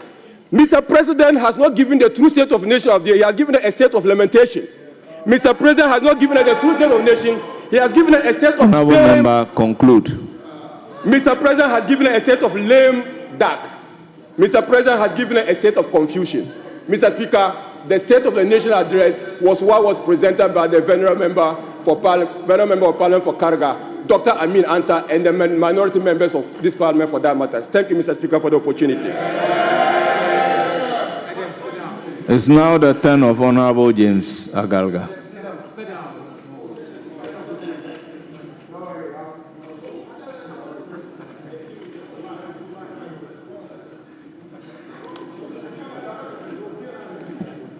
Listening to my colleagues from the other side debate, I am very shocked. Yesterday, one of my colleagues from the other side described President Mahama as Terminator number 1. And in his view, he's Terminator number 1 because his chief of staff has issued a directive to the effect that all public sector workers recruited or employed after the 7th of December be relieved of their duties. But, Mr. Speaker, clearly there was an agreement as part of the transitional arrangements. And I'm happy to note that the majority leader was part of the transitional team, that there would be no public sector recruitment after the 7th of December. It was agreed between the government, the outgoing government, and the incoming government at the time. But, Mr. Speaker, I find it most strange that those who benefited from the colossal dismissal of public sector workers in 2017 are the ones who are now crying wolf. Mr. Speaker, I have in my hands a publication by Ghana Web dated Tuesday, 23rd May 2017, headed as follows: Akufo-Addo sacks 13,000 public sector workers. Mr. Speaker, with your leave, I read, in what has been described as reenactment of the dismissal of some 568 selected public servants by their four-bear government of Prime Minister Kofi Abrefa-Buzia, President Akufo-Addo has, in the last 5 months, sacked a staggering 13,000 public sector workers. The dismissed public servants, most of who were hired during the 8-year rule of the National Democratic Congress administration, have been shown the exit in fulfillment of the MPP's government's policy to dispense with the services of government workers suspected of being sympathizers of the NDC and were employed under the Mahama administration. Unquote. Mr. Speaker, I have a personal experience to share. When I served as Deputy Minister of the Interior, 6 months to the elections, we secured financial clearance from the Ministry of Finance to recruit personnel into the security agencies, namely the police, fire service, and prisons. We went through all the procedures, including putting out an advertisement. Applications were made, unlike what we saw recently when the argument made by the former Interior Minister was that he was recruiting from a non-existent backlog. We caused an advert to be made. Applications were put in, they were received, examinations written, and qualified candidates were selected for training. In 2017, Mr. Speaker, the Akufo-Addo government, after 4 months of training in the various training depots, actually dismissed recruits who had been trained in weapon handling. Most of the training modules they had gone through, including weapon handling, they were not afraid to dismiss them. Please, I was Deputy Minister. I challenge you to controvert the facts that I'm putting out there. So, these are the people now crying wolf. We have been modest. All the chief of staff sought to do was to say there was a breach of the transitional arrangements to not recruit after 7th December, after the elections. You knew you were leaving office. Why did you decide to recruit after you knew you had lost power? You had agreed that you will not take part in any recruitment processes after 7th December. And so what the chief of staff simply did was to apply the rule in the wake of the breach. So please, if you can describe President Mahama as Terminator number 1, I'm asking you, how should we describe President Akufo-Addo? Maybe Terminator half or Terminator quarter. So please refrain from these antics of yours. It is not in your best interest. The other day, Mr. Speaker, I listened to one of my colleagues, the honorable member for Menchia South, with bated breath. He created the impression that the Attorney General, Dominic Ayene, had abused his power to enter nolle prosequi in respect of some of the cases he inherited from Godfrey Dame and Gloria Kufu. And his argument was that an Attorney General cannot enter nolle prosequi without the prior authorization of the President, the appointing authority. Honorable Daku made those submissions in this House, and I took notes copiously. Mr. Speaker, with the greatest of respect, I want to draw my learned friend's attention to the fact that the power to enter nolle prosequi is provided for under Section 54 of the Criminal and Other Offences Procedure Act 30. And in it, the Attorney General does not require the authorization of the President to enter nolle prosequi. So what Honorable Dominic Ayene did in respect of some of the cases he has so far withdrawn or entered nolle prosequi is in tandem with law. It is in tandem with Article 88 of the Constitution, which confers the prosecutorial powers of the state. Honorable James Agarga, just resume your seat. Yes, Honorable Dako. Mr. Speaker, with respect, I think my learned colleague mentioned Menchia South and then added Dako. Please, Menchia South is Honorable Nana Bafweji, John Dako is Swami. So please, let the hands that reflect that. And in any case, very well. He never said note. What you said regarding the nolle prosequi. He never said that. Honorable John Dako, I agree on the first part, but the second part I disagree because I have the cause sitting down there to draw the Deputy Whip Ahmed Jerry's attention to the fact that Attorney General doesn't need approval from the President to be able to enter a nolle prosequi. And he is there and can bear me out because I have listened to the honorable member. Mr. Speaker, my colleague is a senior member of the House. Speaker, whilst you were addressing us, he was on his feet. He must respect the chair. You must respect the chair.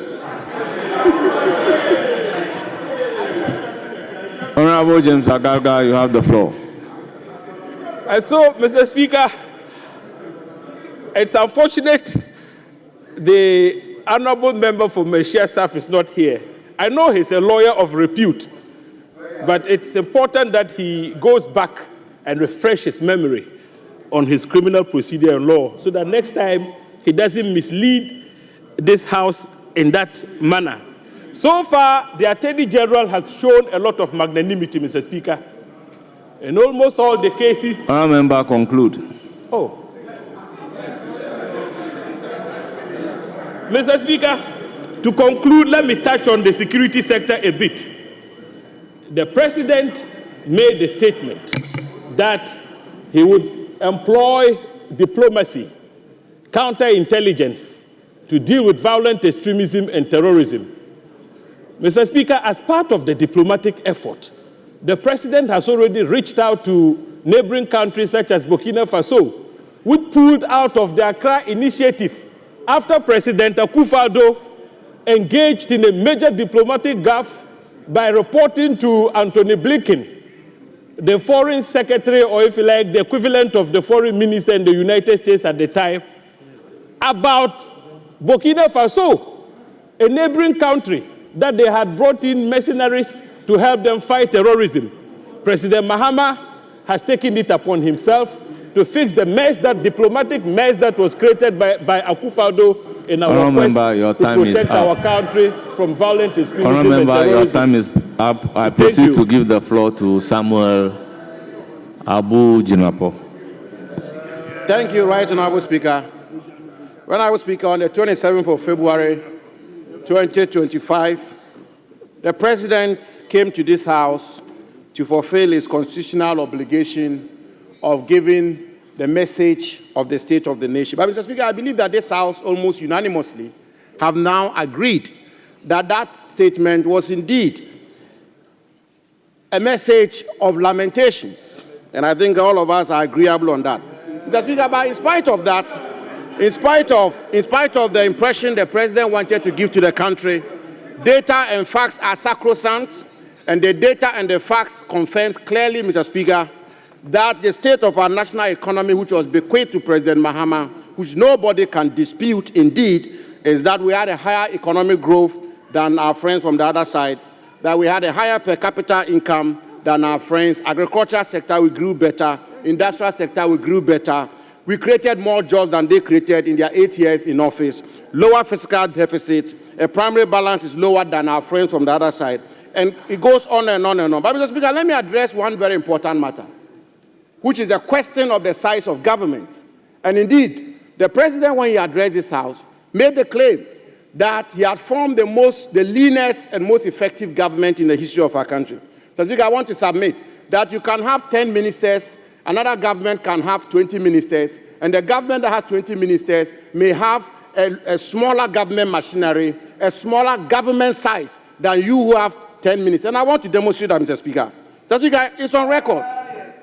The record is that the pegging or ranking of officials of the presidency are as follows, Mr. Speaker, since the inception of the fourth Republican dispensation. The Chief of Staff is pegged at the rank below the Speaker of Parliament, but above a cabinet minister who doubles as a member of Parliament. Mr. Speaker, a senior presidential advisor is pegged at the level of a cabinet minister who doubles as a member of Parliament. So a senior presidential advisor, by all intents and purposes, their salaries, emolument, conditions of service, is equivalent to a cabinet minister who doubles as a member of Parliament. Mr. Speaker, a presidential advisor is pegged at the level of a cabinet minister who is not a member of Parliament. A presidential staffer is pegged at the level of a non-cabinet minister who is not a member of Parliament. And a presidential aide is pegged at the level of a deputy minister. These are the rankings since the inception of the fourth Republican dispensation. Mr. Speaker, so if you want to see the size of government and its bearing on the national exchequer, Mr. Speaker, don't just look at ministers and deputy ministers. Look at the government holistically. And Mr. Speaker, I want to submit that if you look at this government holistically, there are ministers, deputy ministers, senior presidential advisors, presidential staffers, presidential aides. President Mahama has formed arguably one of the biggest or largest governments in the history of our country as it relates to the cost on the national exchequer. Mr. Speaker, why do I say this? Take, for example, the President has appointed Dr. Valerie Sawyer as senior presidential advisor in charge of government affairs. Her rank is a cabinet minister who doubles as a member of Parliament. So her salary, her emolument, conditions of service, everything to do with her office is at the same rank as a cabinet minister who doubles as a member of Parliament. Mr. Speaker, he's appointed a presidential advisor on economy, appointed presidential advisor for 24-hour economy, presidential advisor and special aide to the president, presidential advisor on national anti-corruption program, presidential advisor on diaspora affairs. Mr. Speaker, he goes on to appoint presidential advisor, presidential staffer, and special aide to the vice president, presidential staffer for Black Star Experience, and then presidential staffer for diaspora affairs. Mr. Speaker, Then he goes ahead to appoint 5 policy advisors to the vice president. Mr. Speaker, he tells the country that he's appointed a minister in charge of agribusiness. And yet, he's appointed director at the presidency in charge of agriculture and agribusiness. My good friend Peter Buama Otukono. Mr. Speaker, he says he will not appoint deputy regional ministers. And he appoints 16 presidential staffers in charge of the 16 regions of our country. Mr. Speaker, I want to submit that these presidential staffers in charge of the 16 regions of our country, in essence, as it relates to the cost on the national exchequer, are in fact, indeed, and in substance, deputy ministers of state. Mr. Speaker, he then appoints, Mr. Speaker, listen carefully, please. Mr. Speaker, he then appoints 1 presidential advisor on media, 4 directors of communication at the office of the president, 5 deputy directors of communication, 2 communication specialists, 5 technical communication assistants, 1 media aide, 1 assistant media liaison officer, 1 communications consultant. Let's Speaker, I've done the mathematics, and I want to submit. Let's Speaker, I've done the mathematics that I want to submit, and I do this not from a partisan lens, but I do this as somebody who had the privilege and honor to serve as Deputy Chief of Staff. I know how it works. In terms of the cost on the national exchequer, the President has appointed 100 ministers and deputy ministers. That's because the President has established a Ministry of Youth Development. That's because I want to refer the House and my good friend, Honorable, I will tender all of this, Mr. Speaker. I will tender this.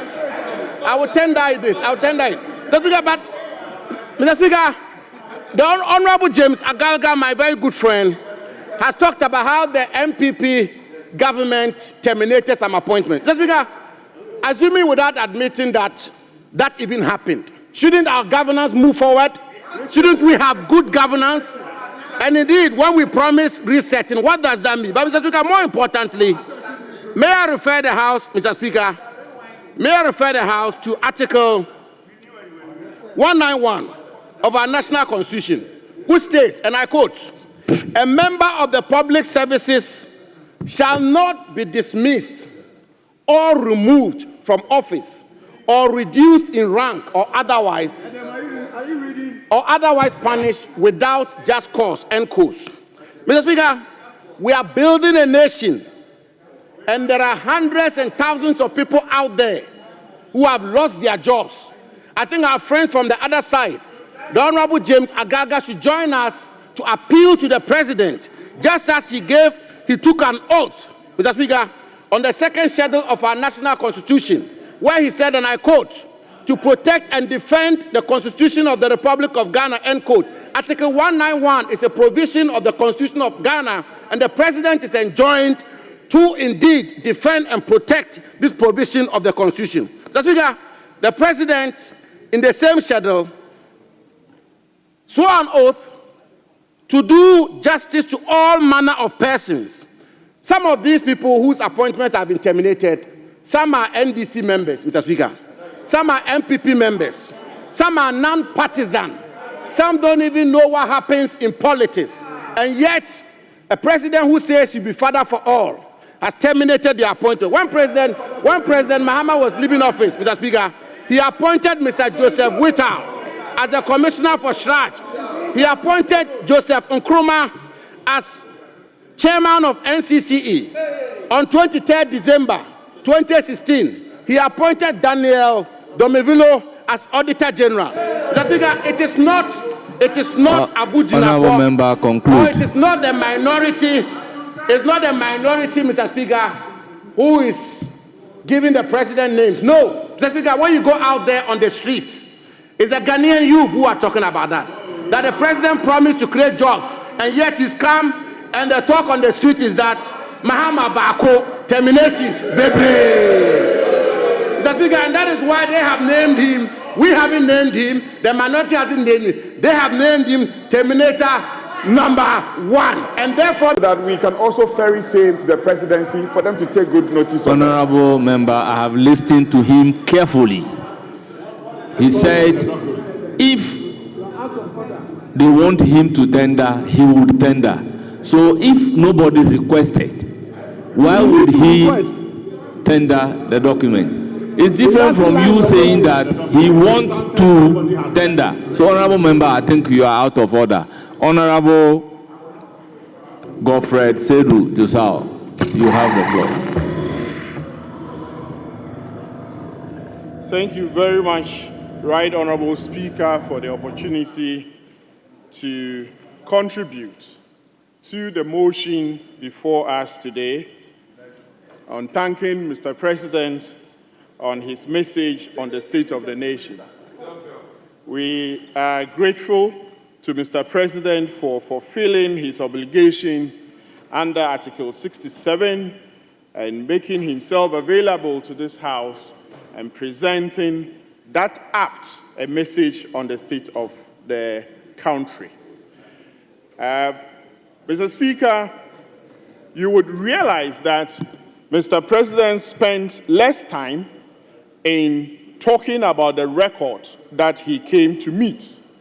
Indeed, we are hoping that in coming days, the ministers of state of the various sectors will truly get us to understand what His Excellency the President inherited, so that at the end of his tenure, we'll be able to judge from where he took, what he has added on or subtracted. Then we'll be able to judge that sincerely Mr. President has moved this country forward or backward. I think that will be a fair request to make. Mr. President, Mr. Speaker, I have listened to some debates already, and I listened to my good brother who just concluded and sat down. There's one truth, that yes, he has 60 ministers. Indeed, he hasn't even got 60 ministers yet. And there's a government machinery, advisors, etc. that go on. And you know that the appointments made so far are not even up to 50. And so if you had a government machinery that was run by over 300 men, and today you have a president that has not appointed up to 50, there's no way you can compare these sizes. And so being a House of Records, I think that we should be truthful to what the record really is. Mr. Speaker, in all these debates about the macroeconomic indicators, etc., there's one truth. Is it not true that the past government left this country with $721 billion Ghana cedis debt? Is it not true? That is true. Is it not true that President Mahamad's government in 2017 left $250,000 in the sinking fund? That's true, $50 million in the sinking fund. It is true. Is it not true that when Akufo-Addo government was leaving, cocoa sector rose alone accrued a debt of 21 billion Ghana cedis? That's true. Again, is it not true that when the Akufo-Addo government was leaving power, it left a cocoa sector debt of 32.5 billion Ghana cedis, and that by September, we will be due to pay 9 billion Ghana cedis out of that? Is it not true that production of cocoa actually reduced from the expected 850,000 metric tons to under 500,000 metric tons, and that we were not able to pay the forward sales of cocoa that we made to the tune of 333,000 metric tons that we are yet to pay and had to roll over, and that this year that payment is due? And that, things being equal, if the production remains under 500,000 metric tons, then it means that we will not even be able to sell any proper cocoa, any proper quantities of cocoa to rake in the needed revenue we need for this country. So, Mr. Speaker, some of these, catch the eye of the Speaker first, leader. So, Mr. Speaker, when you have these facts, this set of facts. Honorable member, take it easy. Honorable friend Doc, I was actually enjoying his debate, and then he made a point whether it is not true that under His Excellency Akufo-Addo's administration, cocoa production was under 500 metric tons. It's not true. What the truth is, we did not hit the 1 million tons as expected, but it was never under 500 metric tons. No. So specific. What? So, Honorable Minority Chief Whip, what was it? So my point is. What was it?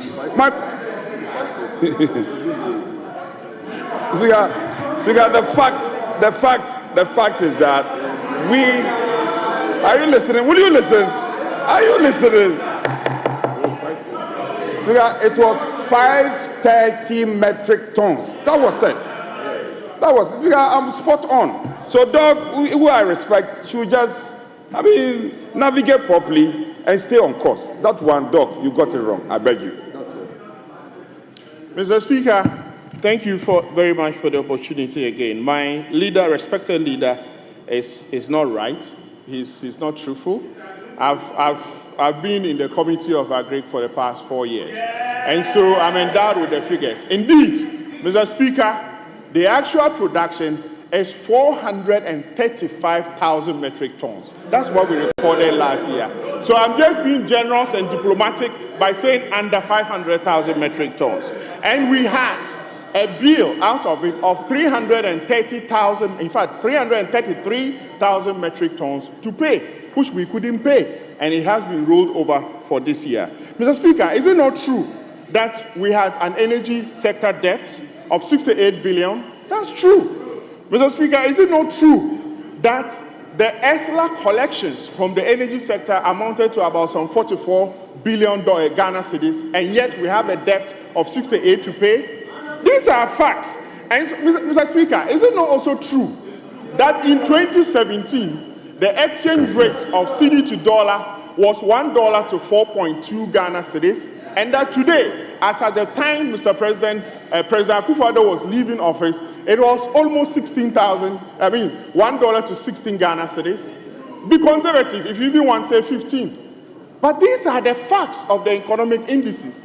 And so let's not pretend that we can use macroeconomic jargons to bamboozle the people that we represent. This is the state of the economy. Let's admit to it and see how we can all speak to the script of resetting this country. Mr. Speaker, the other thing that excited me about His Excellency's message, which I think we must all avert ourselves to, again, is that let's be conscious of this fact, which is that in the last 8 years, this country actually spent, in 7 years actually spent 3 billion Ghana cedis, ring-fencing it to a flagship program in the Ministry of Agriculture called Planting for Food and Jobs. Mr. Speaker, we spent this money, yet year in, year out, inflation of this country has continued to go up, and a chunk of the reason for the country's inflation has always been food price inflation. Mr. Speaker, at the same time, having spent this quantum of money, when last year we had just 7 weeks of drought, Mr. Speaker, all our vulnerabilities was exposed. We were running helter-skelter. We didn't have food stocks. We didn't have any buffers. Our production was on its knees.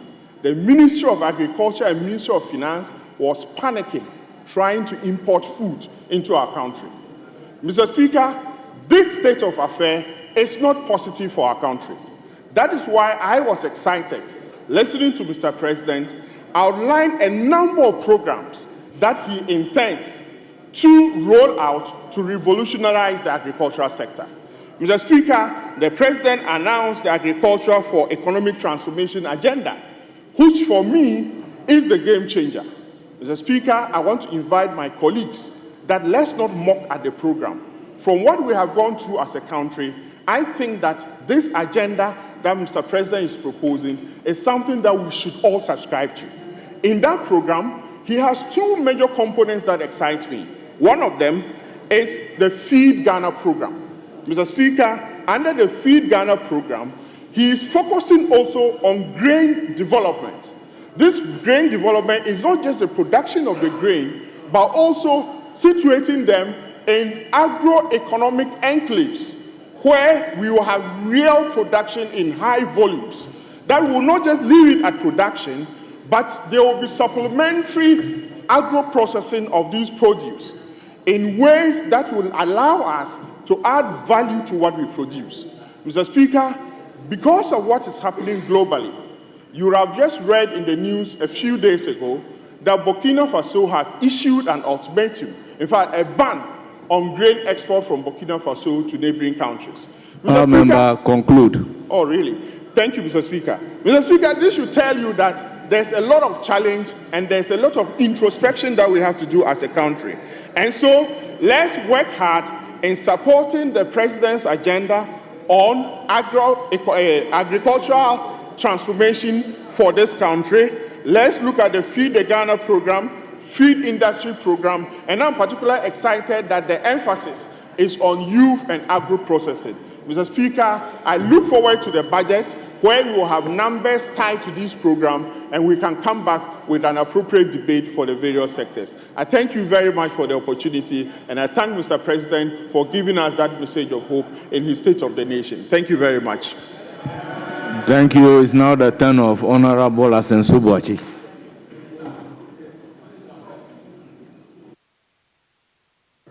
Thank you, Mr. Speaker.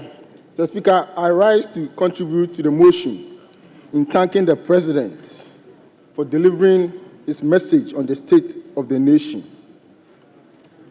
Mr. Speaker, I personally thought the speech, the message was well delivered, especially with the aid of a teleprompter.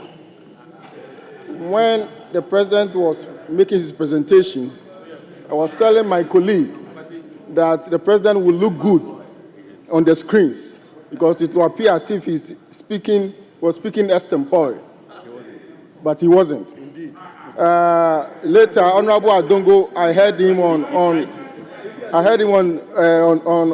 TV saying that the President spoke extempore. I'm sure my senior was not too familiar with the use of teleprompter. But, Mr. Speaker, much as the President's presentation was well delivered, the content was associated with lamentations, contradictions, mischief, misrepresentation of facts and issues, and a flawed narrative of urban roads, poor urban roads network in our country. Mr. Speaker, I said that the content was associated with lamentation because the President lamented the state of road sector debt, as if spending on infrastructure is a crime. Mr. Speaker, taking on debt is a critical part of managing an economy and even business. Those of us who run our small business, we encounter debt. You can ask the big industrialists in our country, the big businessmen in our country, the Kwame Despite, the Zoom Lions, the Ibrahim Mohammeds. You can say that they are all involved in some debt one way or the other. I submit, Mr. Speaker, that debt is not a bad thing. It depends on what you use the debt for. If you spend on infrastructure, you are helping with the development of the country. Mr. Speaker, many advanced countries, all advanced countries, sustain various levels of infrastructure debt because they recognize that infrastructure is a necessary condition for development. Right from the outset, the Akufo-Addo administration made infrastructure provision, especially road infrastructure, highways, bridges, and interchanges, as a necessary condition for our development takeoff. And therefore, we invested a lot in infrastructure, road infrastructure, because we know the importance of road infrastructure in ensuring efficiency, promoting and ensuring productivity, production, increasing trade, and what have you. Mr. President, in the 1950s, Mr. Speaker, in the 1950s, one of the critical interventions the United States made in their effort to develop their country is to embark on interstate highway projects, connecting the various states in the U.S. with highways, dual carriage highways.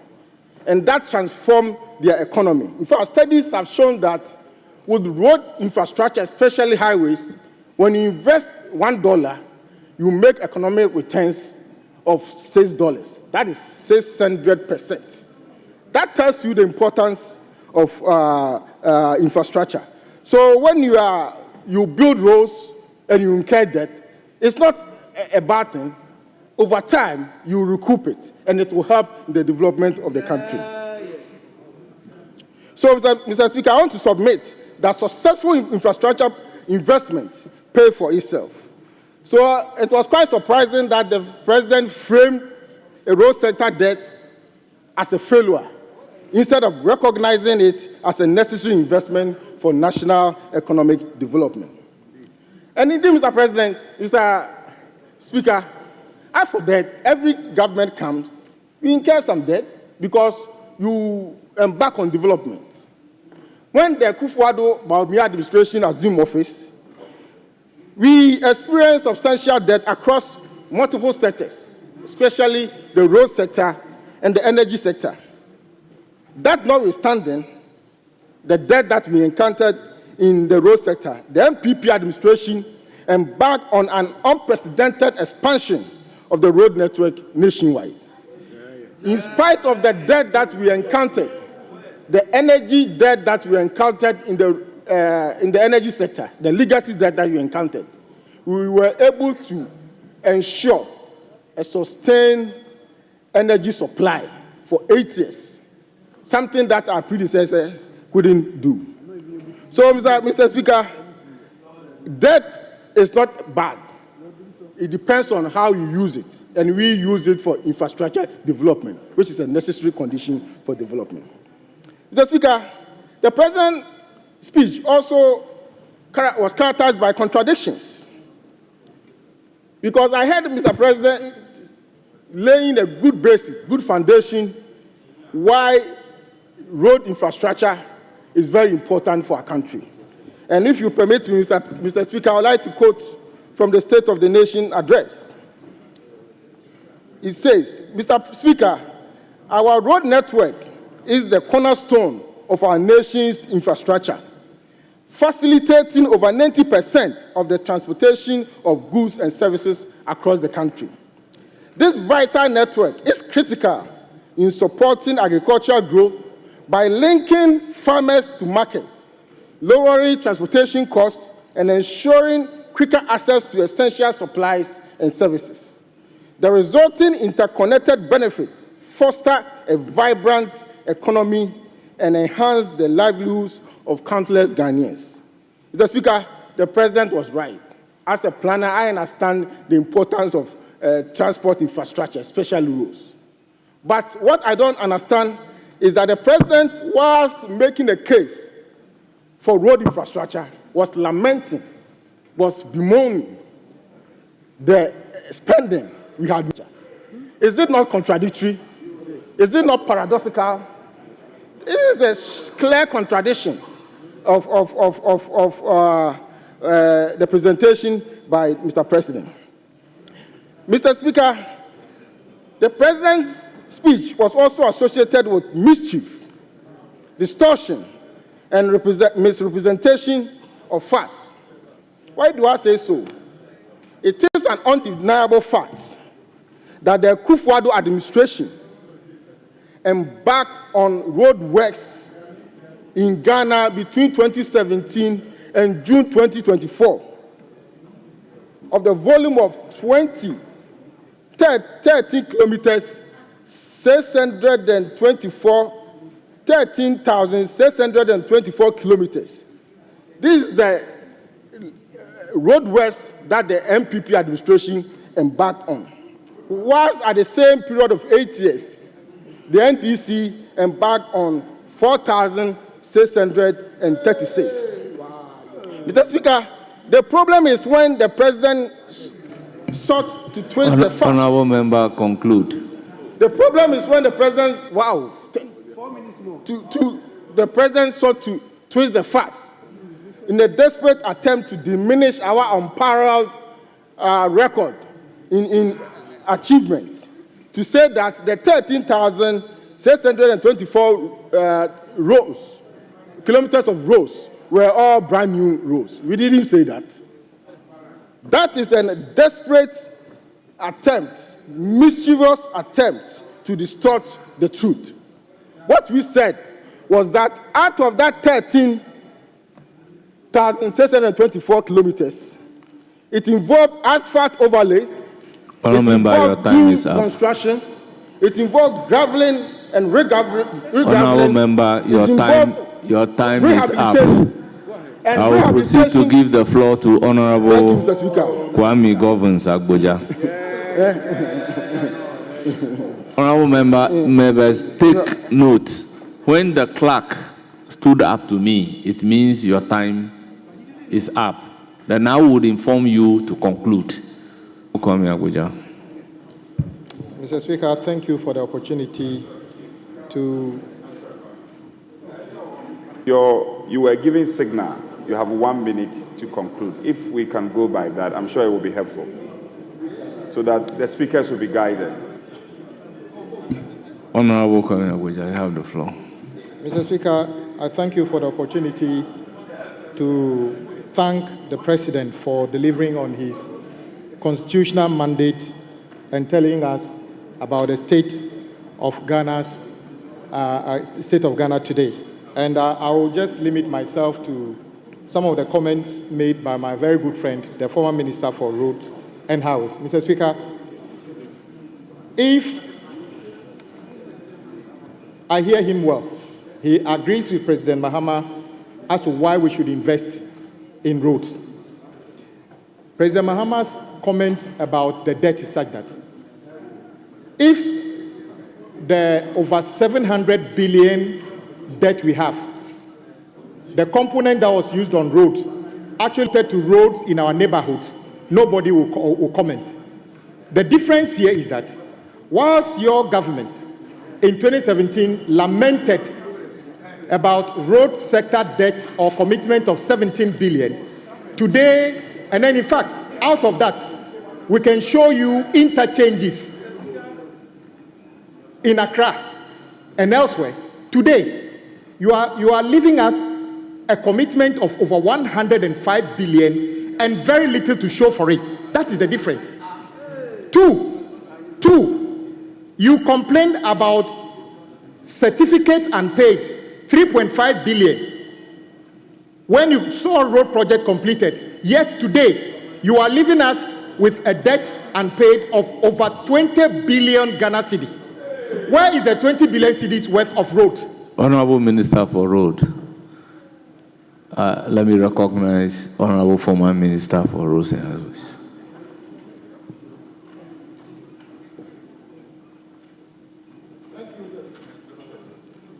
Thank you, Mr. Speaker. Mr. Speaker, I'm on my feet on point of information. The Honorable Roads Minister is saying that we showed very little for the spending that we made in the road sector.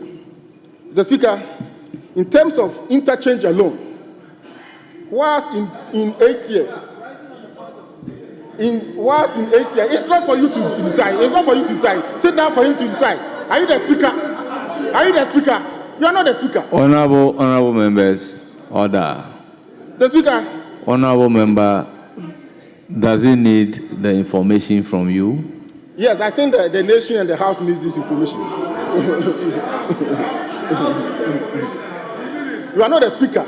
You are not the speaker. Honorable former Minister for Roads and Highways, candidate, resume your seat.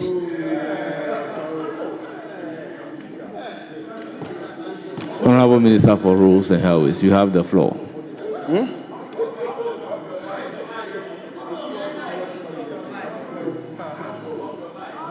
Honorable former minister, off your microphone. Mr. Speaker, it is very surprising sometimes when they talk. Pokwasi interchange, which was approved in this house, financing everything secured.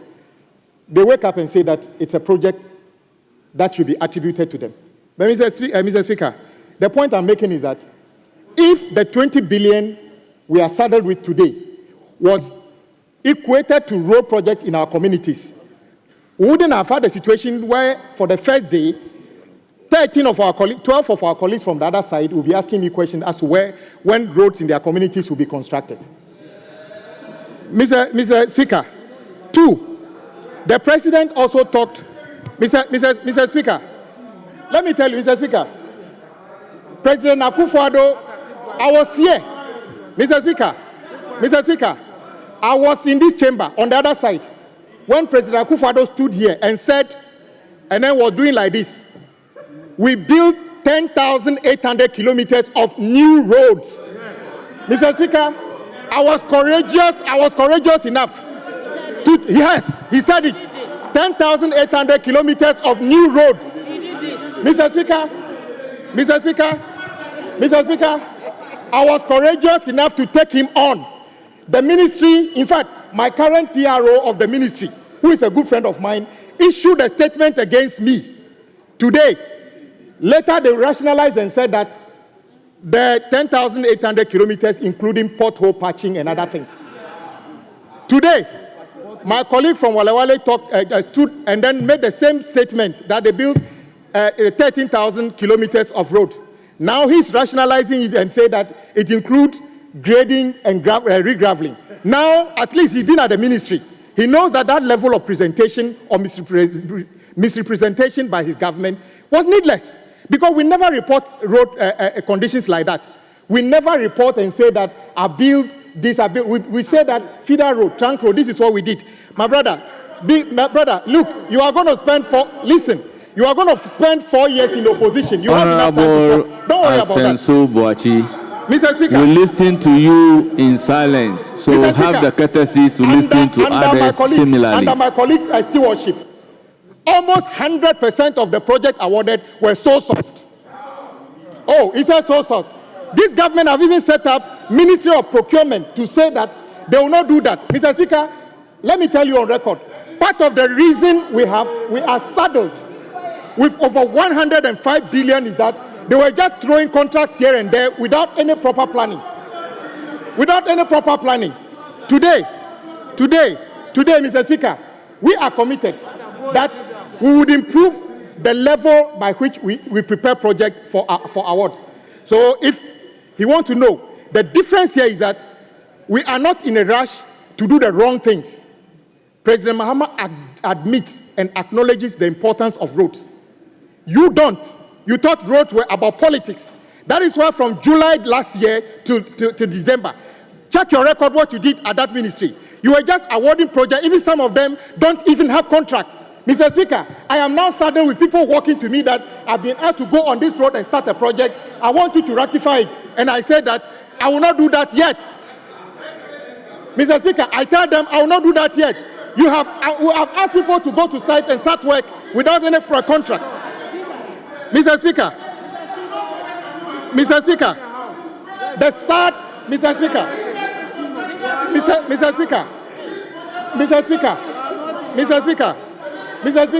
I think my former respected colleague, my former respected minister, just left the ministry. What he did is on record there. He should not get too much agitated. More will come out. Your record at the ministry, in terms of how you manage the ministry, to the extent that, are you happy to leave me a burden of 105 billion Ghana cedi debt? And then you tell me, how was it possible? How was it possible? Listen. Honorable. Honorable Asensu Boachi, your conduct is becoming disorderly. Please. Mr. Speaker, I enough time to bring the details of the challenges we have on the road sector. It is for no reason that even on Friday, I'll be here answering questions about roads. And my former colleague, Honorable Amakwata, to be honest, did very well. And I hope I will be able to emulate that in terms of commitment to answering questions. I hope you did as much as that when you took over. No, because you see, Mr. Speaker, when my colleague, Mr. Speaker, when my colleague was speaking, he said many things I disagreed with. I wasn't sitting in my chair ranting. Let me just tell him, I tell no lie about the road sector. And let me tell him that he served at the ministry before I went there. But I am more detailed and in-depth with that ministry more than him. Even after he said, I will never come here. Yes, I will never come here. I will never come here and make any false statement. Mr. Speaker,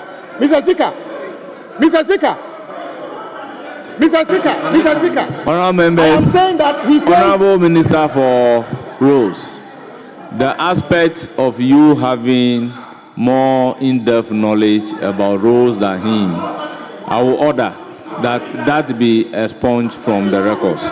You have the floor. Mr. Speaker,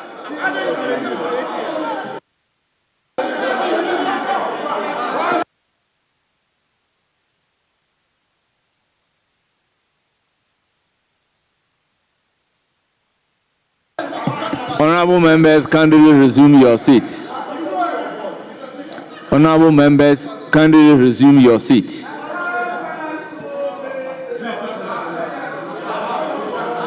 Honourable Stephen Amwa, your conduct is disorderly. Your conduct is very disorderly. Mr. Speaker. Honourable Minority Whip, I will recognize you if it is not in respect of what I asked that it be expunged. But if it is in respect of what I directed to be expunged from the record, then I will rule you out of order. Speaker, I will not challenge your powers to rule me out of order. I mean, in this House, the interpretation of the rules is in your bosom. I'm only seeking to help the House and your good self for us to navigate in peace and in proper conduct. Speaker, we in leadership have an inherent responsibility to help you steer affairs and guide the House. Speaker, at this point, I think my colleague, the Honourable Minister, the former ministers and former Minister for Roads and the current minister should just take it cool. Some of the comments, and Speaker, you rightly said that it should be expunged. It's getting a bit personal. This is an intellectual exercise. Find a way of debating without going. It's important we debate without going personal. So I just want to appeal to my colleague, the Honourable Minister. It should calm down. We should reduce the emotions and have a good debate. Speaker, but let me commend you on your ruling that commentary should be expunged from the records. So, Honourable Minister, take it cool and make your point. Mr. Speaker. Honourable Minister, you have the floor. Mr. Speaker, I thank my colleague. I hoped when my colleague, the former minister, was feeling uneasy behind you, you should have told him that when he was speaking, I was quiet, though I didn't agree with everything. Mr. Speaker, in this House, when it comes to issues of law, I can easily defer to everybody who is a lawyer, because I'm not a lawyer. So if a lawyer, in fact, the minority leader often says, when it's about law, listen to me. And we do. I've served on the committee longer. All I'm saying is that I will not say he was making some comment. I said, I will not make any comment here which is personal to him. I'm speaking to fact. So my comment has nothing to do with him personal, that he's been a minister, he didn't understand. That is not what I meant. But if you say it should be expunged, I agree. But let me repeat that the comments I make here about all of it, listen, Mr. Speaker, you see him still speaking when I'm speaking. Exactly which point did President Mahama make which is not factual. Is it not a fact that you left 105 billion cedis worth of road project in this country? Is it not a fact that you left over 50 billion of roadworks undone? Is it not a fact that many of the projects are not completed? Mr. Speaker, so what has President Mahama said? Mr. Speaker, President Mahama also said something that is very important to road contractors, that the road fund will be decapped. It is important to decap the road fund so that the accruals will go directly to the maintenance of roads in our country. Mr. Speaker, this is a very critical part of what we expect. Minister, conclude. Mr. Speaker, I'll conclude by saying that on record, it is true that if you check the record today, a lot of road projects have been awarded under the MPP. Some of them have actually gotten no contract. Some contractors are on site working without a contract.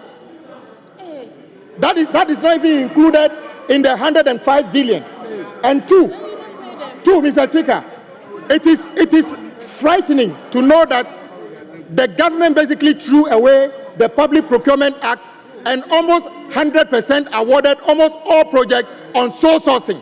And that doesn't give value to the road projects we have. So, Mr. Speaker, we will do better. We will do better. President Mahama is committed to completing all road projects that have been started as and when the fiscal space allows us to do so. Honourable Minister, your time is up. Thank you, Mr. Speaker. I will now give the floor to Honourable Isaac Opoku, Dr. Isaac Opoku. Second Deputy Speaker should take the chair.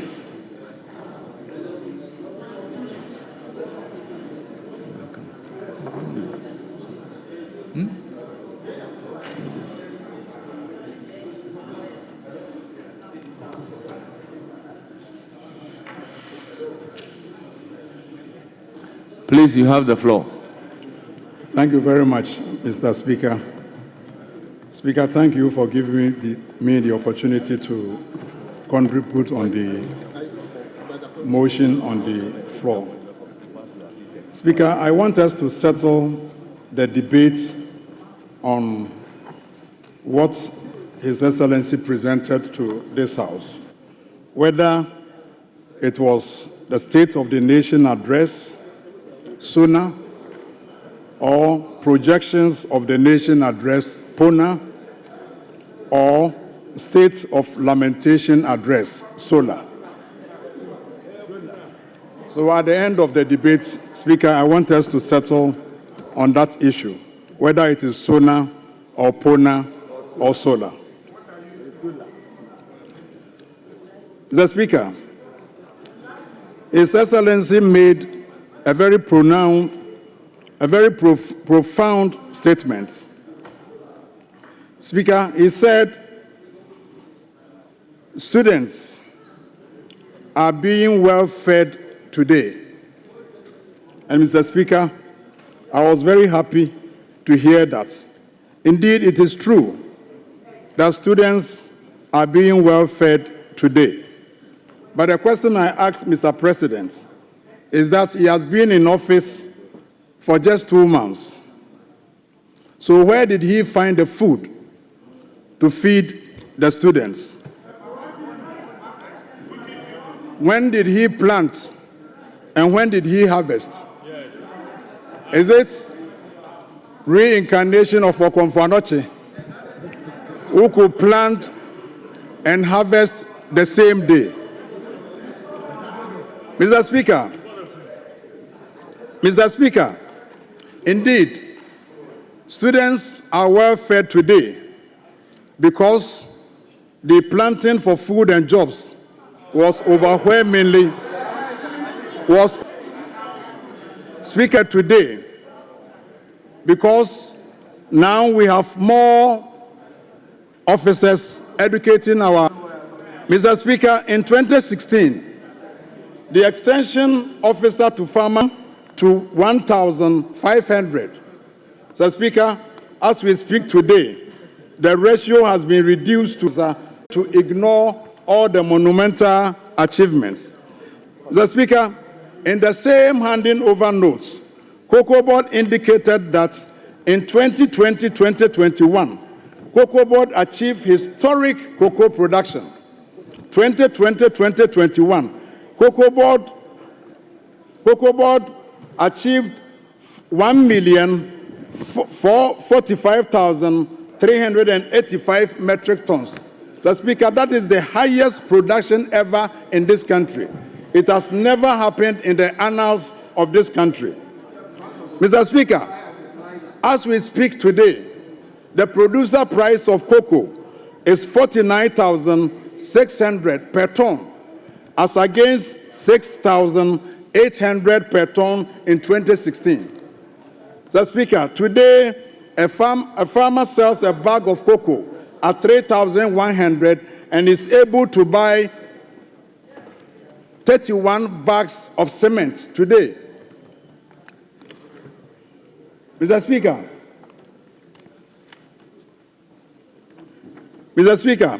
Cocoa Board and their counterparts in Côte d'Ivoire, they negotiated with the international buyers, and today farmers are receiving $400 per ton for every ton of cocoa they sell on the international market. This is what they call the living income differential, and yet the president didn't find this necessary to capture in his State of the Nation address.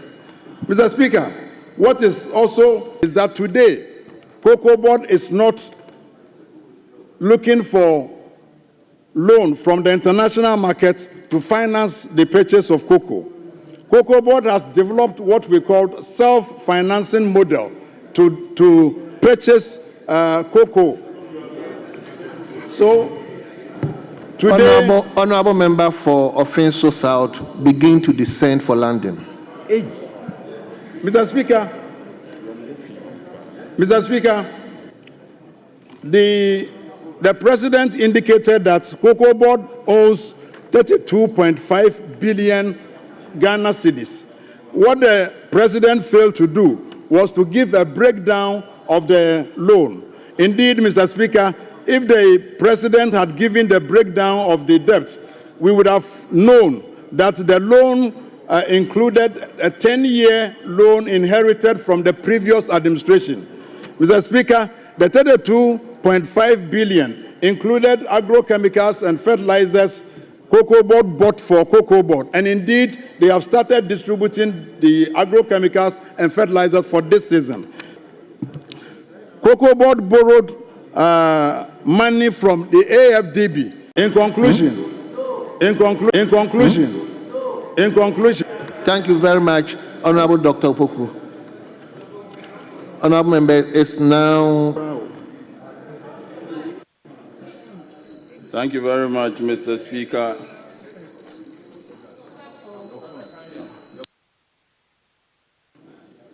Thank you very much, Mr. Speaker. I think that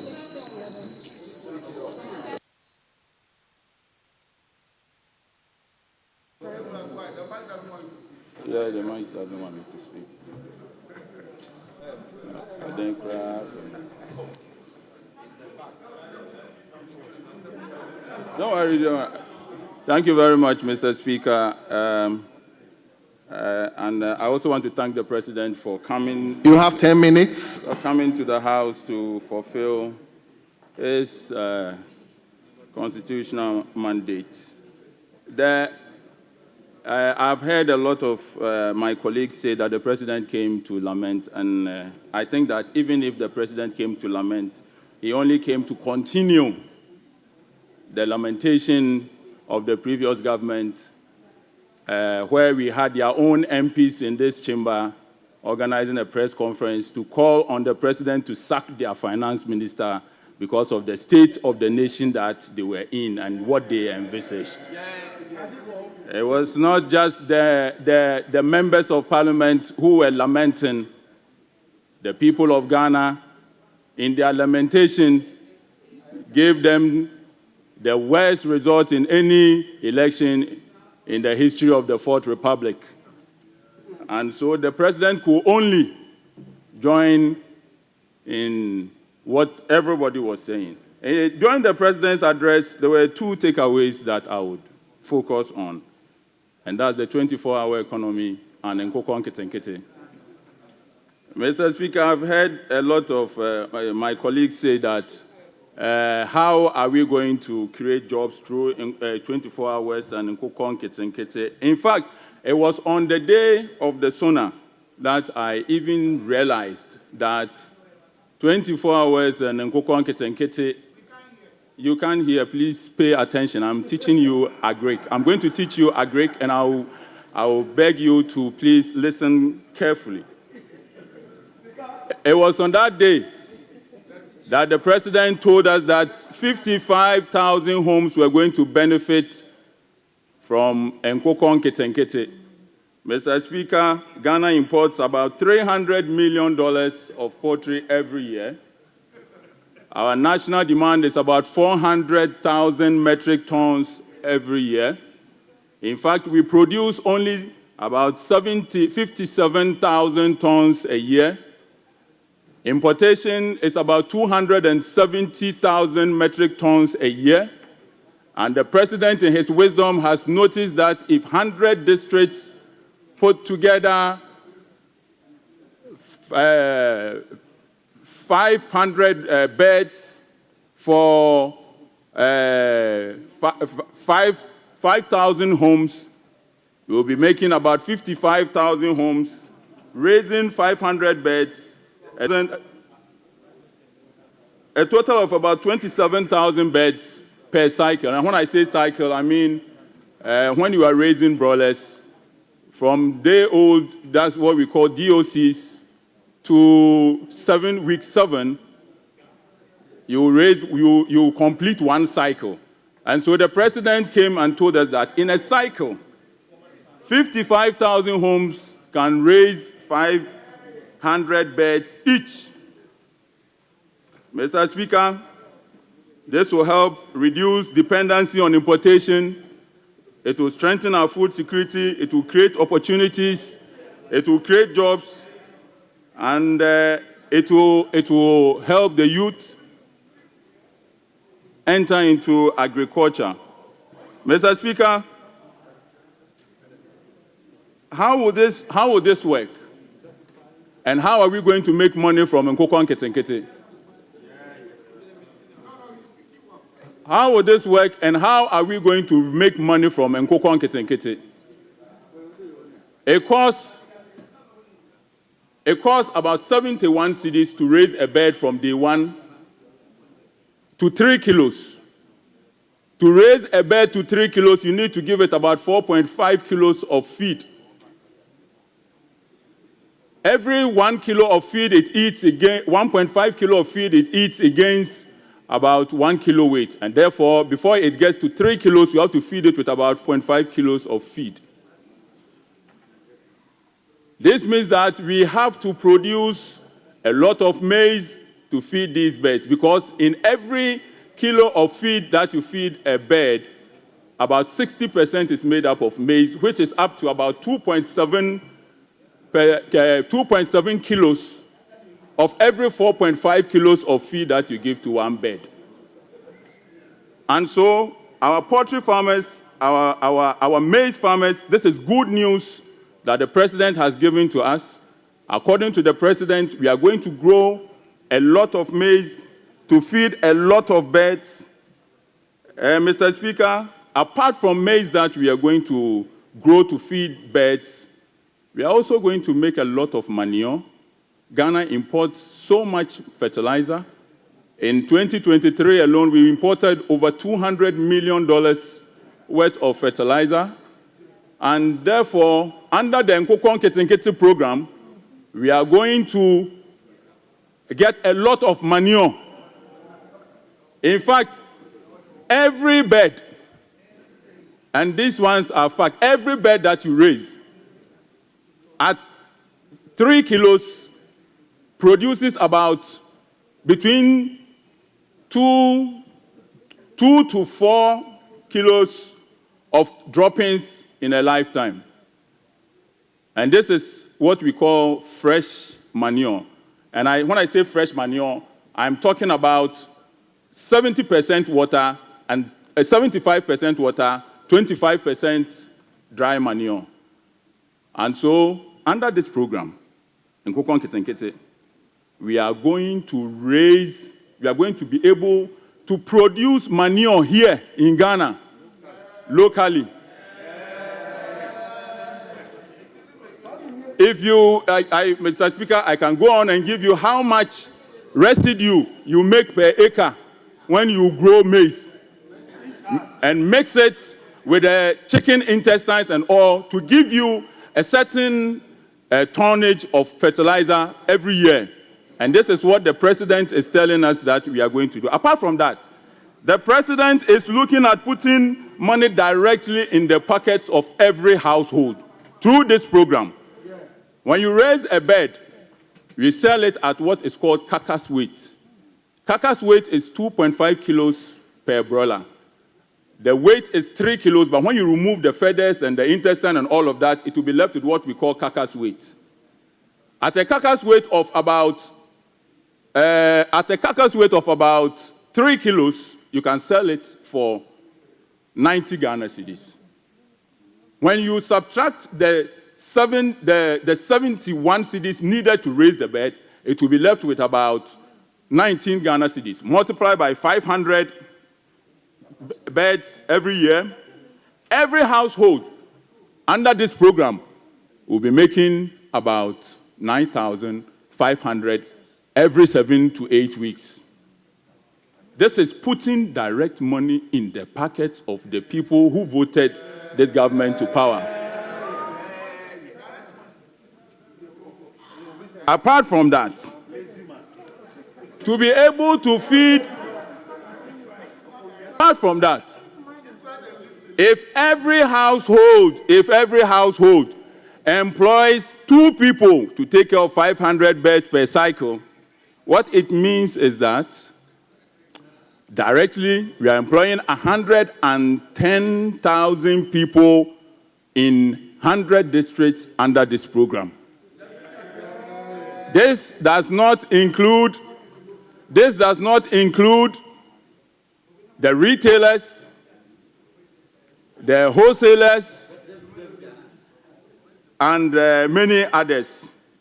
In fact, Mr. Speaker, Honorable Member, just wind up.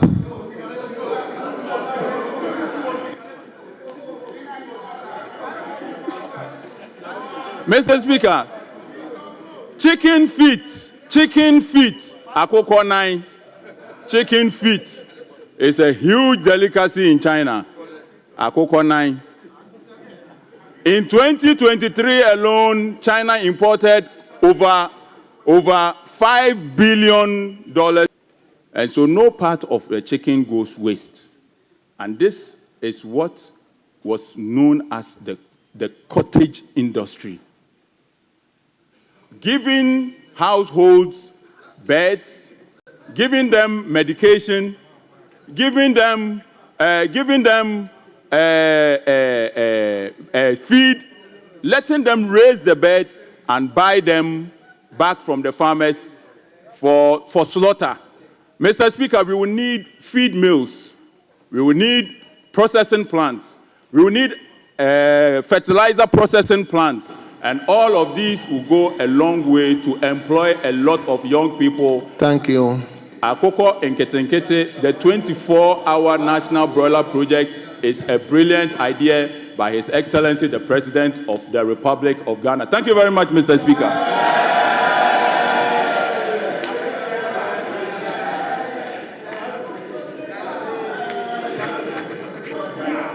Let him now turn to Swami. Honorable John Darko, 10 minutes. Mr. Speaker, I thank you very much for the opportunity given to me to contribute to thank the President for delivering his State of the Nation address to the people of Ghana through this House, pursuant to Article 67 of the Constitution 1992. Mr. Speaker, since 1993, every president has used the opportunity to present the State of the Nation address to, as it were, give us specific actions and solutions to some problems they have seen. Indeed, the former President J. John Rawlings, in his State of the Nation address, Mr. Speaker, at that faithful day listed some of the major laws which, in his view, we needed to put the country on the right footing. So in his State of the Nation address, we saw the Forestry Commission Act, the Media Commission Act, Minerals Commission Act, Shrine and District Assembly Common Fund Act being established in Mr. Rawlings' State of the Nation address. Mr. Speaker, in President John Agyekum Kufuor's State of the Nation address delivered on the 15th of February 2001, the President identified two major things. He spoke about the Job 600 and then spoke about the fact the country needed to move the presidency from the castle. By the time he finished, we had the Jubilee House, and then the Job 600 is done. Nana Addo Dankwa Akufo-Addo, in his State of the Nation address, delivered in 2017, Mr. Speaker, also mentioned major flagship programs, one of them being the free SHS policy. He used that, and Mr. Speaker, at the end of his presidency, the country had seen the free SHS and its impact on our people. Mr. Speaker, when His Excellency, the President of the Republic now came to this House to address us, what did we see? What we heard from His Excellency, the President, was just lamentations after lamentations after lamentations. He did not proffer any solution to any of the problems, Mr. Speaker, that he actually enumerated.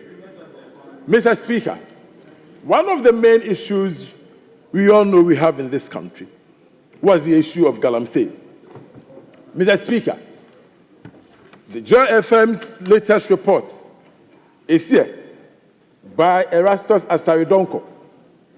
Mr. Speaker, he says the article reads, NDC officials resist seizure of Galamsey equipment as government team faces hostile reaction. Mr. Speaker, the President came here knowing very well that Galamsey was a problem, but he did not proffer any solution. Mr. Speaker, if you look at the State of the Nation address, what did Mr. President say about the Galamsey?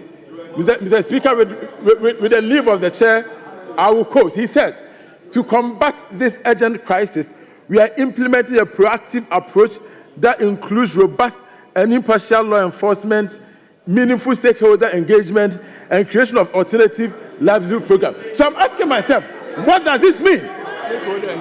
What does this mean? This man is every day engaging in stakeholder engagement without solution. As a country, we are looking for solution. We are not looking for stakeholder engagement. What the President is doing, he's telling us that he's engaging in stakeholder engagement. He is saying that he's going to engage in impartial law enforcement. Look at this. Impartial law enforcement. Joy FM is reporting that NDC officials are right now in the bush. They are in the forest reserves. Why is the President not dealing with them? He talks about impartial implementation of law. Why is he not going after them? Why is he not going after them? The President came here to put words together without meaning any of them. Galamsey is destroying this country, and Mr. President, when he came here, he had the opportunity to proffer solution as to how this should be done. He did not. Mr. Speaker, Mr. Speaker, people who are perceived to be NDC people, they are right now in the bush. They are in the forest reserves. Mr. Speaker, when the president had the opportunity to address this house, he says, and I quote, that we will establish a framework that categorizes mining activities into Honorable small, medium, and large-scale. Honorable John Darko, hold on.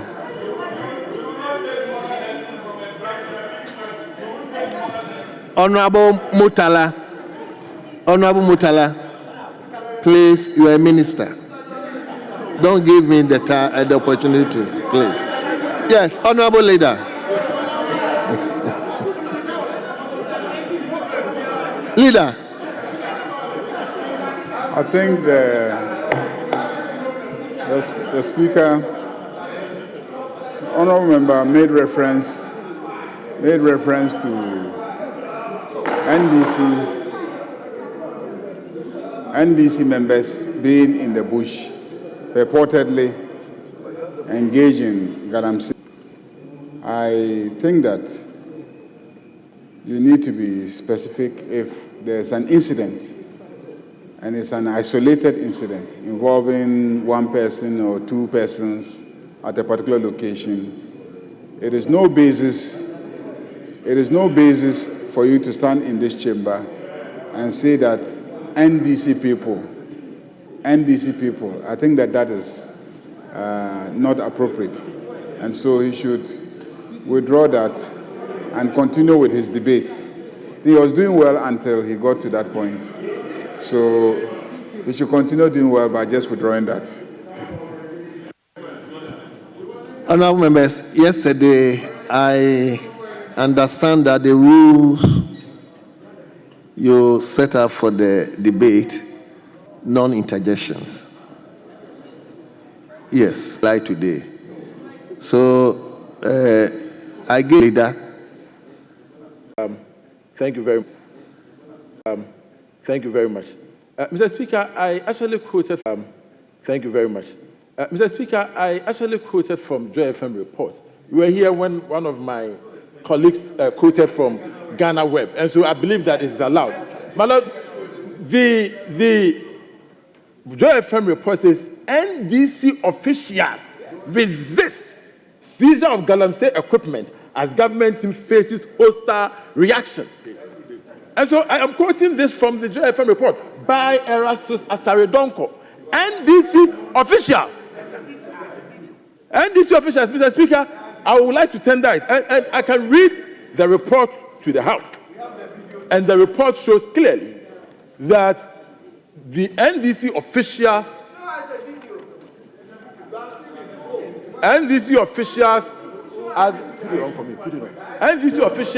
are the people engaging in this galamsey. I'm willing to tender this in as evidence. Mr. Speaker, again, we know Ghana Web, the Ghana Web report, our Wind Traditional Council accuses NDC of ravaging our wind forest with galamsey. Honorable member, hold on. Yes. Yes. Mr. Speaker, I think we just cautioned him to be careful about generalizing and then misrepresenting an entire group. Now, you see, a journalist writes about somebody resisting the seizure of an equipment. There's a difference between resisting seizure of an equipment and actually engaging in mining. What is galamsey equipment? What is galamsey equipment? What is galamsey equipment? What is galamsey equipment? I'm saying that resisting the seizure of the equipment, even if it's galamsey equipment, resisting the seizure of the equipment is not the same thing as engaging yourself in mining, or illegal mining. So I just want you to be factual. What are the facts? stick to the facts. And then you don't conclude by saying that the NDC people are the ones engaged in galamsey activities. Yeah, thank you. Okay, sorry. Yes. Speaker, you earlier advised our colleague, Honorable Mutala. He's a very good friend. I heard him make a very damning comment. I wouldn't want to repeat what he said. Speaker, he should know that we are all guided by your directives. He just made a statement. We all heard it here. I don't want to repeat that. The Honorable Mutala should be guided. Speaker, you had already advised him. He should be guided accordingly. He should be guided.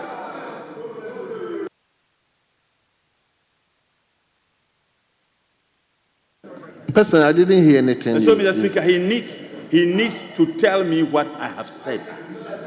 I think that if he's feeling very bored and he wants to talk, repeat it. I challenge you to repeat it, else you are lying, and I put it to you. I challenge you to repeat what you think I said, Honorable else you are Mutala. lying. Honorable Mutala, please. I challenge you to repeat it. Honorable Mutala, please. Put off your mind. Yes, Honorable John Darko, let's conclude. Thank you very much. Thank you very much, Mr. Speaker.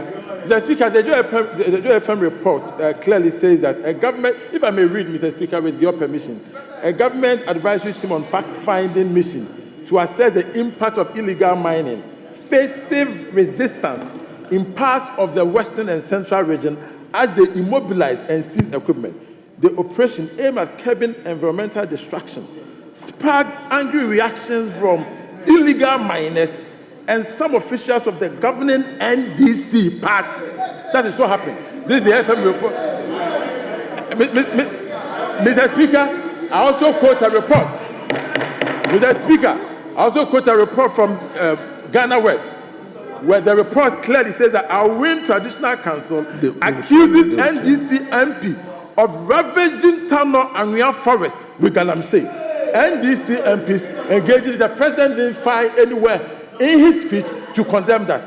Mr. Speaker, the president also said, as part of his fight against galamsey, that he will establish framework that categorizes mining activities into small, medium, and large-scale operations. I was shocked to read that from the president. Because, Mr. Speaker, as we have it right now, the mining activities, they are divided into two, small-scale and large-scale.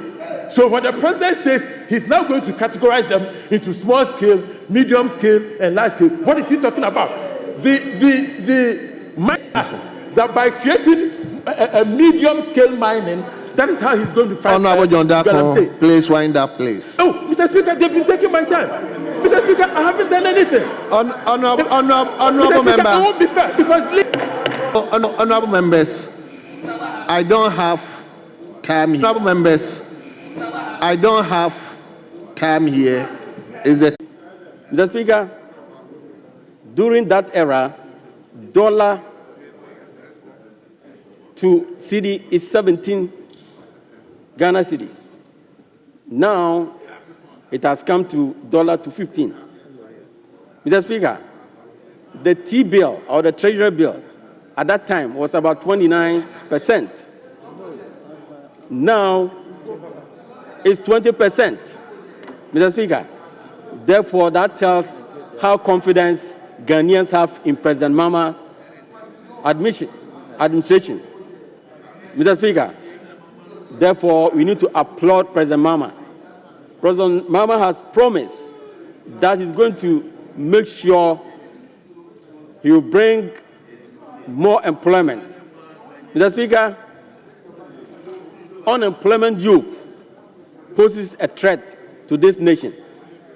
Therefore, it's important for we leaders of this country make good policies and then make sure we bring more, we put more measures for us to bring more jobs to our youth. Mr. Speaker, President Mahama has promised to make agri very attractive in this country for our youth to benefit. Mr. Speaker, President Mama has promised that he's going to make accessible to mechanization, which will help because without mechanization, we can't do more. During President Nana Akufo-Addo's time, we heard of one village, one dime. At the end of the day, we didn't see any dime anywhere, Mr. Speaker. So this is a good promise. Mr. Speaker, President Mama has also promised that he's going to make sure there's going to be quality seats to be supplied to the youth so that we can plant them and get. Mr. Speaker, he has also promised that he's going to supply fertilizers. Mr. Speaker, we're all here when fertilizers were going outside the country at the back of camels in this country. Mr. Speaker, I think this must stop. We are doing our own, we are harming ourselves. Mr. Speaker, he's also going to support going to give financial support to the farmers to enable farming attractive for the youth to come on board. Ghana is a great country. Therefore, if we're able to put more finance or give us support there, it will help us and then grow the economy. Mr. Speaker is also going to make sure he provides extension officers. Mr. Speaker, is important because most farmers, they need these extension officers to support them, to educate them, so that they can come out with proper farming to feed this country without hassle. Mr. Speaker, he's also going to make sure we have farm centers. Mr. Speaker, in this country, there are a lot of youth who want to farm, but sometimes they find it difficult to get this land. Some go ahead or go along to rent a land before they can farm. Therefore, if every district, as President Mama promised, able to get these farm centers to help our youth, Mr. Speaker, I think it will go a long way to bring down this unemployment issue. Mr. Speaker, let me also tackle on artisans issue. Mr. President, or His Excellency President Mama, has also promised that he's going to support the artisans. Mr. Speaker, in this country, we know that these artisans help a lot. They do a lot in this country to grow the economy. Mr. Speaker, this artisan that we are talking about, when they have their skills or when they are very good at work, when they finish their work, they do more. They don't rely on government to get job. They are themselves self-employed. They are dependent. Therefore, Mr. Speaker, it's important for government or President Mama to support these artisans. Mr. Speaker, these artisans, there are many. We have masons, we have tilers, we have those who do POP, we have carpenters, steel benders, electricians, and all that. So when they give financial support, when they get this financial support, and President Mama has also promised that he's going to give them free technical and vocational training. It's going to also provide them with financial support. And this will go a long way to help them to get their jobs. And then the economy will move on. Mr. Speaker, I'm also glad to hear from the President Mama that is going to address teacher Dabra's issue. Mr. Speaker, the accommodation of teachers at various places is very challenging. If you come to my constituency, Sene West, there are a lot of villages or rural areas. Mr. Speaker, when you post teachers there, I'm just going to tell you to wind up. So you, Mr. Speaker, in conclusion, or in winding up, these teachers find it difficult to get accommodation. It's a very challenging area, underserved area. The accommodation come on board. It will help them so that they will go there and then education will be quality for everybody, for each and everyone. Thank you, Mr. Speaker, for these few words. thank you very much. Yes, let me listen to the leader of the House before we continue. Mr. Speaker, I want to crave your indulgence to grant leave for us to vary the order of business so that the first Deputy Speaker can lay the report itemized number 1 on the order paper addendum that has just been distributed. Well, minority leadership.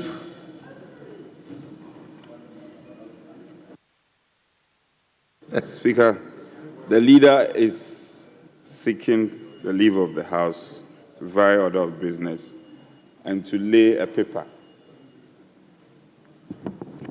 No problem. Honorable members, leave granted. First Deputy Speaker, you have the floor. 13th report of the Appointment Committee on His Excellency, the President's nomination for appointment as Deputy Ministers. Honorable members, the report has been duly laid. They are to be distributed to honorable members. Yes. Right, Honorable Speaker, with the same leave, may I move the motion for the 12th report? No, not 13th, the 12th. Should we hold on with the debate? Honorable members, Chairman of the committee, let me take one, then we take your report. Most grateful, Mr. Speaker. Speaker, with respect, the leader made an appeal to lay, and I thought we'll limit ourselves to the laying, and then we'll revert back to finish the debate, and then we could come and take the motion duly. So let's limit ourselves to the laying for now. We finished with the laying? Yes, but with respect to First Deputy, I think he wanted to move the motion. Anyway, we are left with two.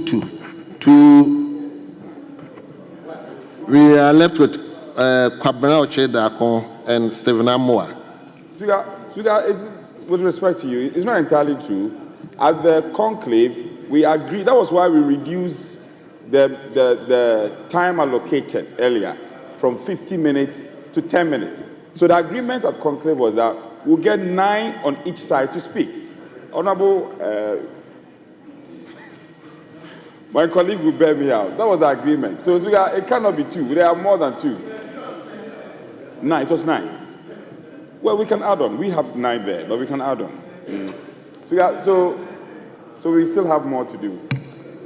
So, leadership, are we to continue the debate? Right, Honorable Speaker, I believe today the debate will continue, and it may not end today. It will take us to Friday. So that is why I was with a view that if you could take the committee's report, then the rest of the period is for the debate, so that as many as we are able to take, then we take that particular number. We may even go beyond the 10 if the time will allow us. So, Minority Chief Whip, can I use my discretion to take 2 more from each side, then I take the report? So that, just to remind my leader that his backyard doesn't look too good. So he shouldn't look too confident because his backyard is not too strong. So let me now invite Honorable Kwabena Ochedakon. So, Chairman of the Appointment Committee, please, I'll give you time. Let me take 2, then I'll come to you. Yes, Honorable Kwabena Ochedakon. Thank you, Mr. Speaker, for this opportunity to add my voice to the state of the nation. Mr. Speaker, it's unfortunate that the report or the President's speech is not numbered, but he says that I, John Dramani Mahama, will fix the economic crisis confronting our country and reset it on a path of growth and prosperity. Mr. Speaker, as far as the record shows, when it comes to President John Dramani Mahama, we know that the facts do not speak to his efforts. Mr. Speaker, GDP growth rate during his time was 3.4. We did 6.4. Mr. Speaker, when you talk about gross public debt to GDP, he did 73%, whilst we did 72%. That shows the efficiency of the loans we have borrowed in generating or benefiting the economy. Mr. Speaker, when it comes to trade balance, we did a positive 5.9%, whilst President John Mahama in 2016 did a negative 1.8%. So clearly, the record of President Mahama shows that he just can't do this job. It is for this same reason that he tries to hide behind the sinking fund phenomenon. Mr. Speaker, the act supporting the sinking fund is not compulsory.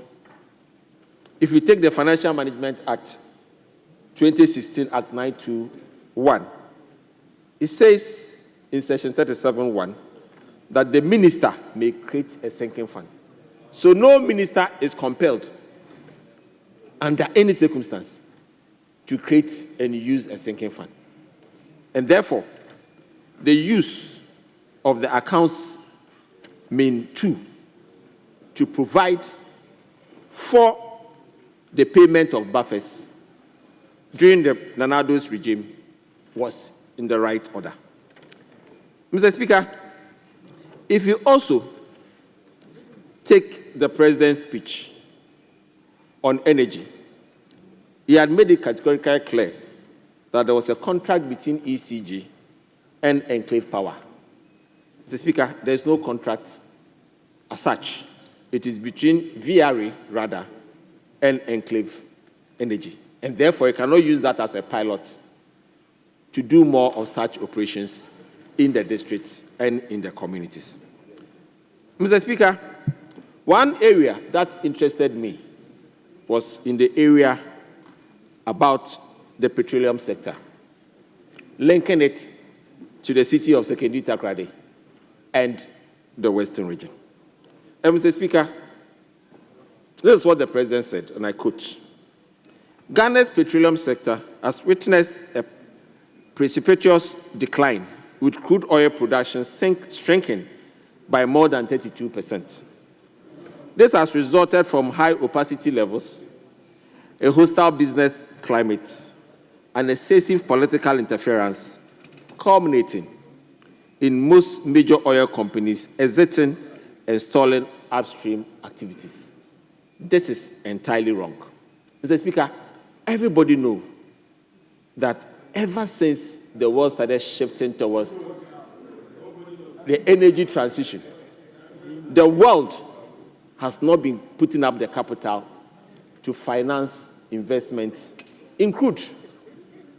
And therefore, for the president to be alluding to excessive political interference in this area is just not correct and it's wrong. Mr. Speaker, the decline in upstream activities, the president continues, it's obvious to any person familiar with the Twin City of Sekondi Takoradi.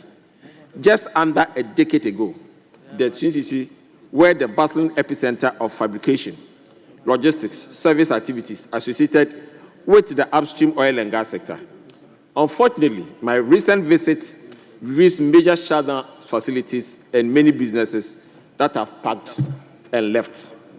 Mr. President knows exactly that even the OECD countries were not putting up the money to finance these companies. Mr. Speaker, hundreds of workers have been laid off and left unemployed. I wish to assure the people of Sekondi Takoradi, and indeed the whole Western region, that we will breathe life back into the area. Mr. Speaker, as for Mr. President John Mahama, we know him very well. He was the one that promised that 10% of the oil revenues. That never materialized.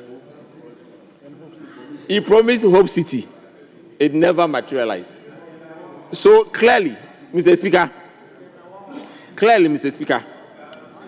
we know for a fact that President John Mahama would never deliver on this promise. Mr. Speaker, the whole NDC infrastructure, under them, Ghana lost the Black Star Line.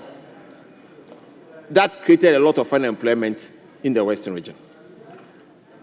When we get to the issue of state capture in Western region, the GNTC that was operating in those days was captured by cronies and friends of the NDC.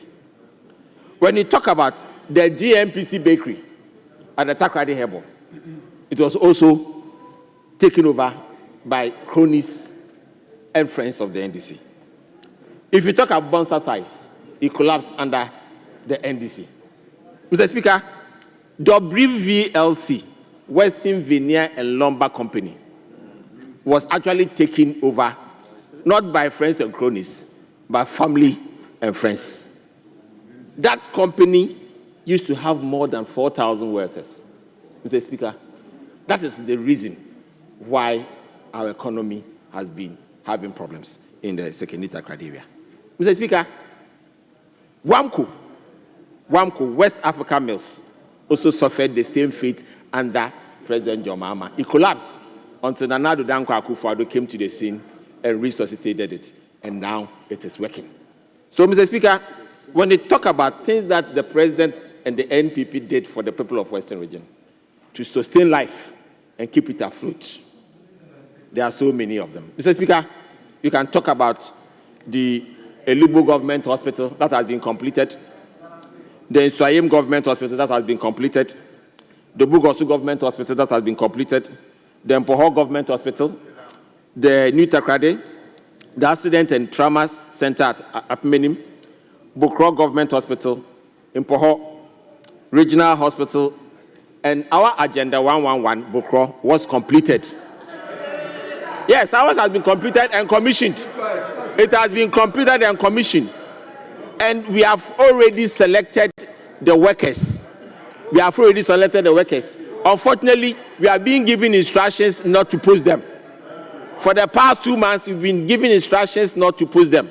Mr. Speaker, if we did this project 2 weeks to election, and after 2 months, you cannot blame anybody for the hospital not being opened. So, Mr. Speaker, we know what we are doing in the Western region. Mr. Speaker, Nana Addo Dankwa Akufo-Addo gave Western region the largest naval base in this country at its level. Nana Addo Dankwa Akufo-Addo. Honorable member, please begin to. Oh, Mr. Speaker,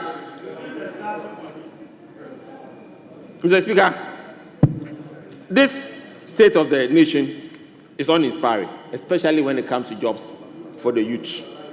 Mr. Speaker, it promises greenhouse agricultural jobs of 30,000, and Nkukwan Ketenkete of 55,000, and then implementable businesses for young people of 2,000. Mr. Speaker, when you put up this figure, out of a population of 2 million unemployed youth, clearly these numbers just are uninspiring. And it's not good and very disappointing for the young people of this country. So they should up their game so that the young people of this country and stop the blame game. Thank you so much. Thank you very much. Yeah. Let's now listen to Honorable Haji Aladi.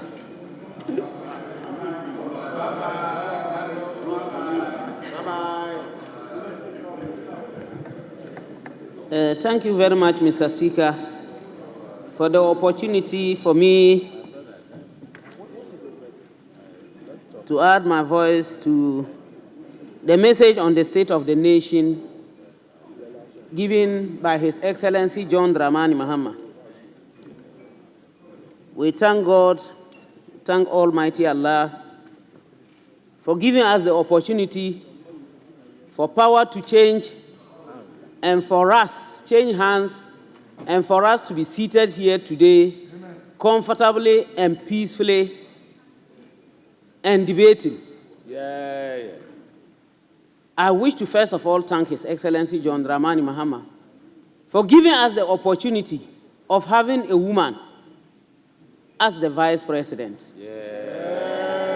Women in Ghana and the whole world cannot thank him so much. It's a dream come true for most of us. We couldn't have thought of it coming sooner than this. We hope and pray that many others would follow suit, not only in Ghana, but other countries. Mr. Speaker, in the presentation of the State of the Nation, His Excellency John Dramani Mahama stated that the country was at slippery slopes. In fact, it was actually very, very slopey and slippery. And we thank God I like that. that Ghanaians decided to ensure that they will not let Ghana go down the drain. We are seated and arguing and talking about the issue that Ghana was on good footing before the just past administration left office. When have we so soon forgotten? When plantain was carried and brought to the ministries for sale, when have we so soon forgotten? Ask them. I simply asked myself at that time. I didn't have the power to say anything or to do anything except to talk. But I just wondered, even those in Accra, and for that matter, even around just the outskirts of Accra, let's take even Kaswa, did we expect them to come to the ministry to come and buy plantain because it was cheaper there, or because the minister had brought it there? It happened. It happened because of food shortage. People couldn't get food on the table, sometimes not even for one meal, not to talk of 2 or 3. Today we are being told that all was rosy before the MPP left government. We will not forget so soon. We wouldn't forget. Don't let us also forget, when we talk about electrification, the simple thing I always remember, and unfortunately my brother, whom I will be referring to, is not here. We say Dumso, and that day people wanted to use it to say it was not His Excellency John Dramani Mahama that brought Dumso to an end. Have we so soon forgotten about the lies-offs that came to the extent that our brother, when he was compelled to come out and say something to the nation, said that this was not called Dumso, but it was called what? Dumsiesie. Today we are saying that we never had issues. Look, we are for the people, all of us, whether you are NDC or MPP. We are for the people, and we must talk it as it is. So we shouldn't forget about these things. We were in this country, we were in this chamber, when for God's sake, the army was able to come into parliament and to come into this chamber, as if Ghana was at war with another country. We legislators who are here, legislators, we have no problem except pen, paper, writing and thinking and talking. We had the army coming in here. And yet, when we took power, 7th January, and we gathered here, nobody saw even an army officer, one single army officer around the premises of parliament, not to talk of them coming inside our chamber. Up until now, we haven't heard anything about that incident. Peaceful. Very, very, very peaceful. All went well. Look at the election of the speaker and the 2 deputies. Very beautiful. Because that is the best way to go. That is the best way to go. We got the numbers because Ghanaians trust and believe that we can deliver. And inshallah, we shall deliver.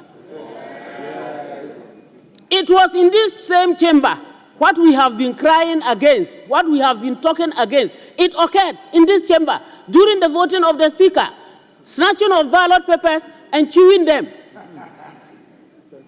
which we normally cry against. We say, no, we don't want this to happen, we don't want that to happen. It happened here. We, the same people, the leaders, were here and it happened.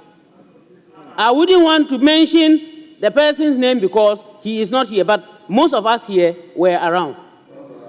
What do we say about that? I won't give you the opportunity because when I give you that opportunity, you will let me laugh and then just sit down. No, I'm going to do it and then I will talk it as it is. Mr. Speaker, school feeding, it basically came to a stop. I won't talk of the secondary schools. It was a problem. They will not even come out, they dare not, the headmasters dare not come out to say it.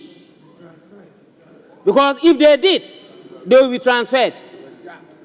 Today, everyone in Ghana has the peace of mind to talk and to say it as it is. Our school children immediately they started, the students immediately they started, there was food carried in no time. To them, food stuff was carried to those schools. And they had food on their tables. They ate food, beautiful, very nice, very nutritious, with eggs. What are we looking for in governance more than what is happening currently? His Excellency John Dramani Mahama is out here to work and to ensure that the work is being done. And he has already started it. Immediately, the president of the US, Donald Trump, came out with the issue of US aid not coming again. He gave an instruction outright. He didn't wait. He instructed the Minister for Finance to make sure that he makes room to cater for that aspect. While we were at that, then the deportation came. Deportation of our people. And before we could say Jack, the Minister of Foreign Affairs, Honorable Ablakwa, was able to give us the numbers there and told us he had already done the groundwork for them to be catered for so that they can come back home safely. This is how we want it. Honorable Ladi, begin to descend. Why? I'm saying begin to descend for landing. I have 10 minutes, Mr. Speaker. So I've not. You are left with 1 minute. That's why I'm asking Mr. you. Mr. Speaker, while we were at that, we had cholera outbreak. We saw all of us, including the Minister of Health, run round, send health personnel, ensure there is medication at every place that was affected. And thanks to the Almighty Allah, I believe that that problem is more or less being solved. Sure. Then we had the issue of meningitis. And because the president knows the predicament of most of our people, especially in the villages, he asked that all places that were affected, treatment should be given free. Education should be given properly so that people will be able to take care of themselves. This is what we are looking for. Thank you. Mr. Speaker. Thank you. Thank you very much. Thank you. Thank you so much.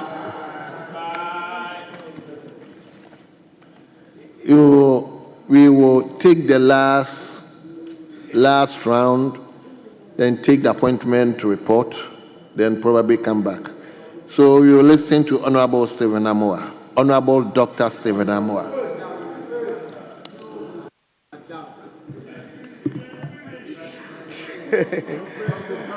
Mr. Speaker, I thank you for this opportunity.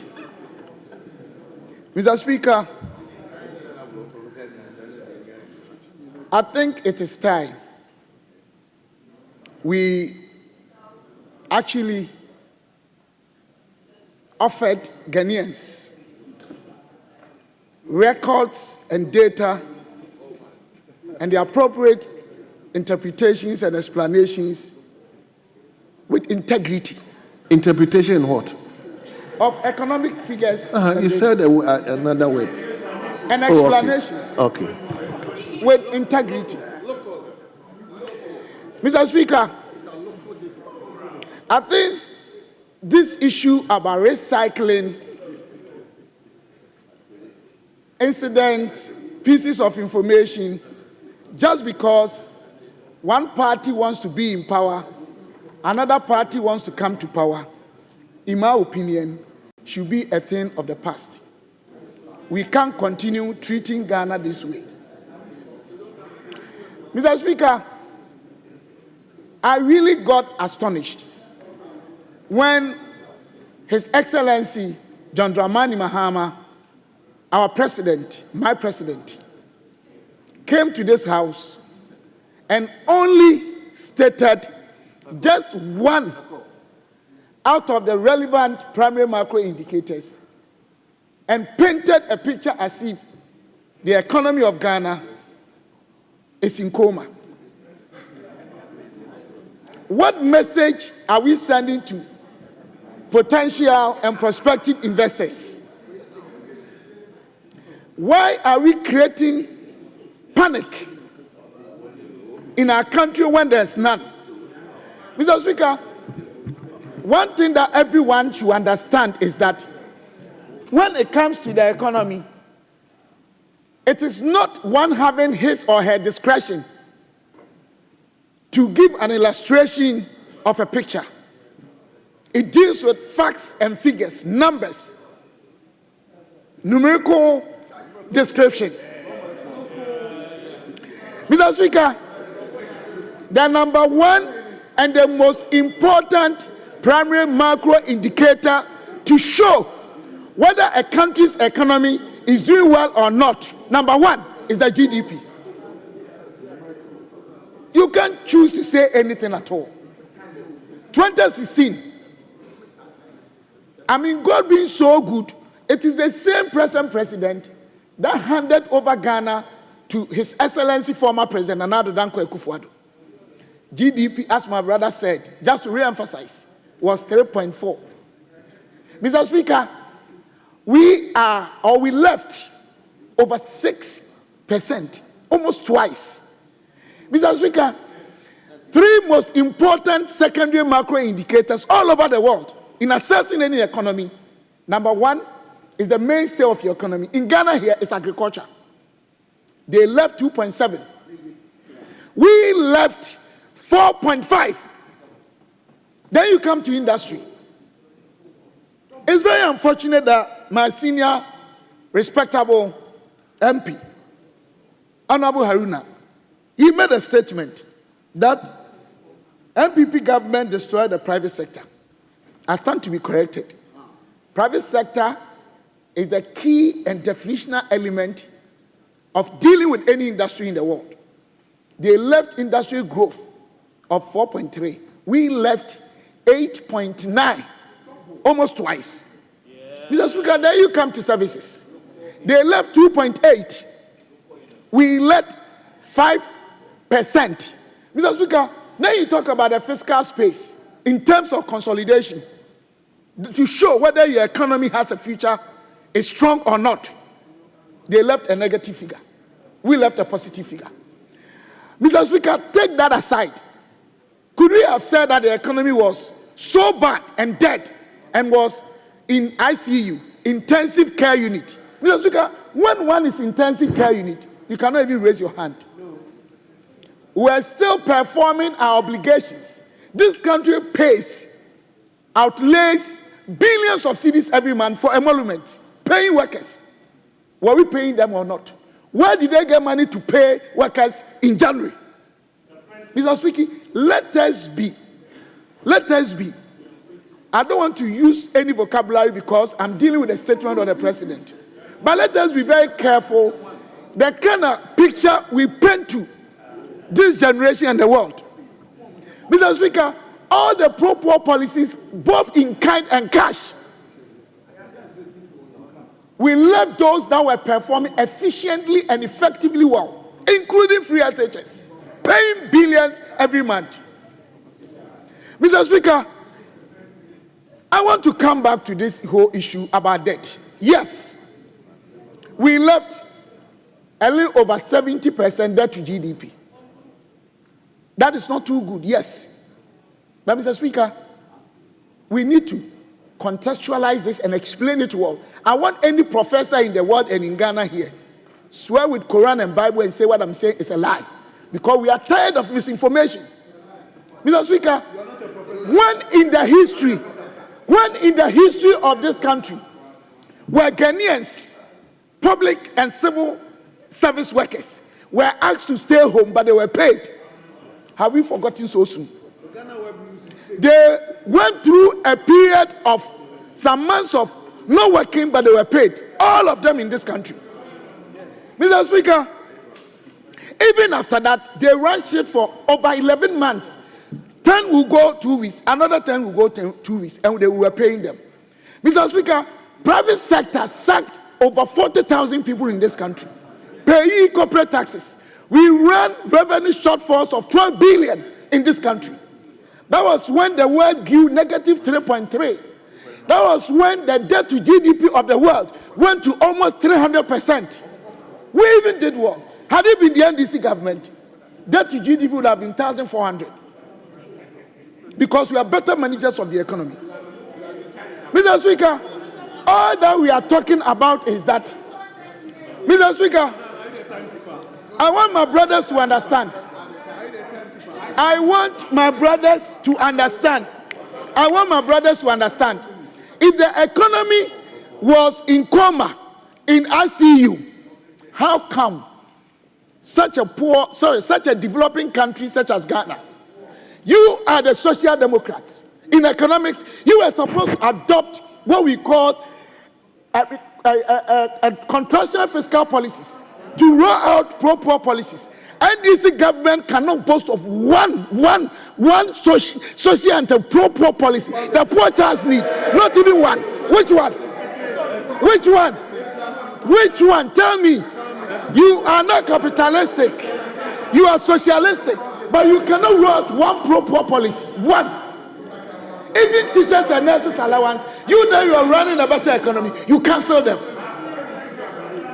Mr. Speaker, I want them to understand the fact that when it comes to managing the economy of this country, Ghanaians cannot have any hope under you. Mr. Speaker, no wonder. Thank you. Please wind up. Yeah. No wonder that when they were coming to power, they sang a nice song. Asampa is where official NDC members are torturing soldiers in order for their people to do galamsey. Asampa is where private properties and homes are being attacked. Our constitution states without ambiguity and debate, Article 18(2)(a), that no one shall be subjected to the interference of his private home and properties. So Asampa is that you are attacking poor people in our country today. Mr. Speaker. Thank you. Mr. Speaker, I want to end with this. I just want to end with this. I want to tell them today, when you have impaired productivity, when your market is not working, when you have revenue shortfalls, where you rely on is debt financing, and when your GDP is not growing, definitely. So it was an uncontrollable factor. But before they came to power, they have inherited far better economic situation. You, Honorable Stephen Amoah. Even handed over in 2016. Thank you. Thank you, Mr. Speaker. Thank you.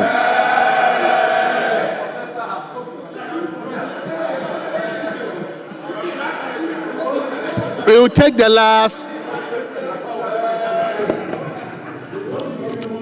Honorable Millicent Amankwa-Yeboah. Thank you, Mr. Speaker, for giving me the opportunity to contribute to the debate of the State of the Nation's address. Mr. Speaker, under the Article 67 of the Constitution, the President shall, at the beginning of each section of Parliament, deliver message on the State of the Nation address. Mr. Speaker, clearly, His Excellency John Dramani Mahama has honored his constitutional rights and the oath that he swore. This is the first of his oath that he swore. Mr. Speaker, with this Article 67, that is the message. It didn't come out clearly with what the content of the message is. But if you pick the Article 34, Clause 2, the President shall report to Parliament at least once a year all the steps taken to ensure realization of the policies objectives obtained in this chapter, and in particular, realization of the basic human rights and healthy economy, the right to work, the right to good health care, and the right to education. Mr. Speaker, on that note, let us ask ourselves if indeed the SONA contains this context. Mr. Speaker, yesterday, one of our members of parliament, our sister, the former deputy minister for finance, debated that the SONA, that it states the message that His Excellency John Dramani Mahama came about, was actually not in a right state. But I want to tell her that as a woman, I was surprised about some comment that was made. Because when she made mention of the fact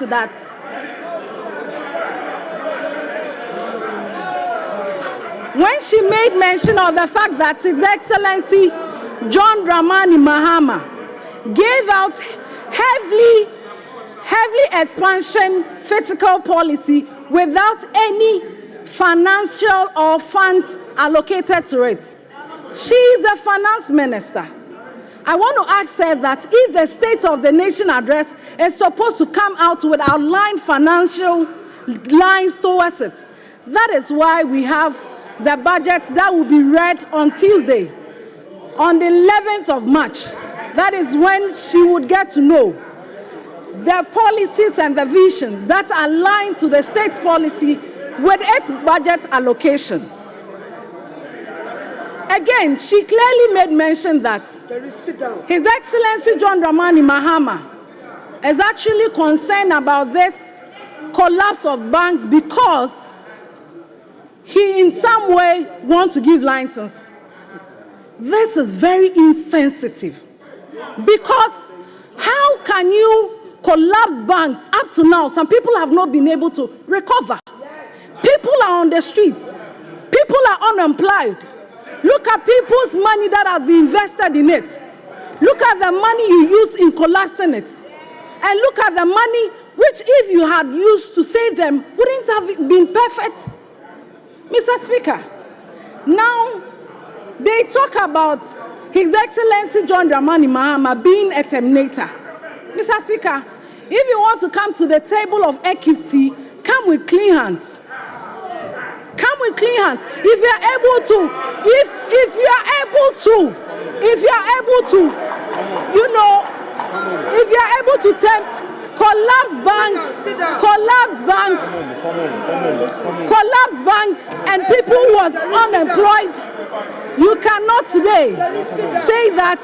But even Mr. Speaker, with determination, it was legally right, as Honorable James Agaga said earlier on. As I continue, yesterday, I am happy that the Honorable Oponkoma is here. Yesterday, I am so surprised. My respectable colleague, he he made mention that he couldn't even hear. He couldn't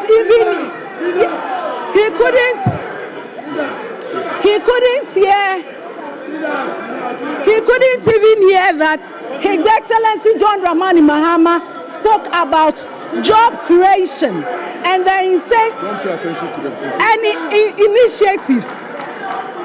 But if Honorable members,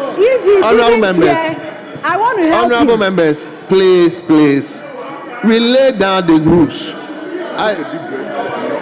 Your name is so sweet. Don't worry. Your name is so sweet. Mr. Speaker, he made mention clearly that he didn't hear His Excellency John Dramani Mahama talking about job creation initiatives. But you know, sometimes I remember when I wasn't in Parliament. When I was in Parliament and I used to listen to Sona, I sometimes got these things. But today, per the Constitution, His Excellency John Dramani Mahama delivered perfectly the constitutional rights. And Mr. Speaker, if he didn't hear, maybe because it took like an hour or half, and so I will help him. Under the job creation, he made mention a Jumara program, which supports 2,000 youth employment annually with training, capacity, and mentorship. The National Apprenticeship Program target 10,000 youth with skills training and setup kits. Okada or motorcycle transport reformed, introducing the electric motorcycle under the high purchase scheme. 1 million coded program, the youth training in digital skills, coding, web development, digital marketing. These are few that I made mention of. Mr. Speaker, that's Swami MP, when he was talking about mining, I am so surprised he had the effrontery to talk about mining. Honorable. Mr.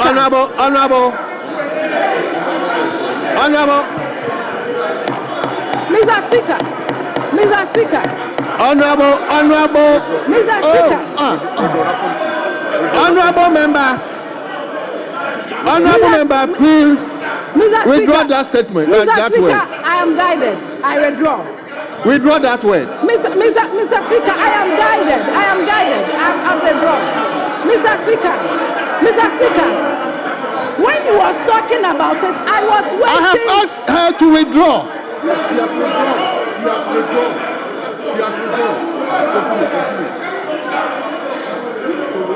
Mr. Speaker. Honorable members.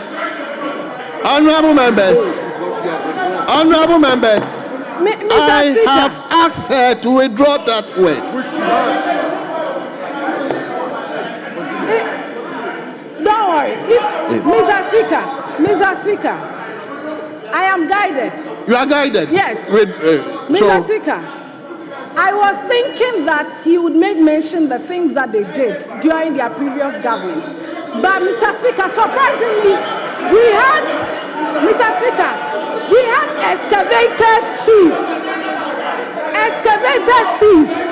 Mr. Speaker, instead of you looking at these mining communities, honorable members, I asked her to withdraw, and he has withdrawn. So, Mr. Speaker,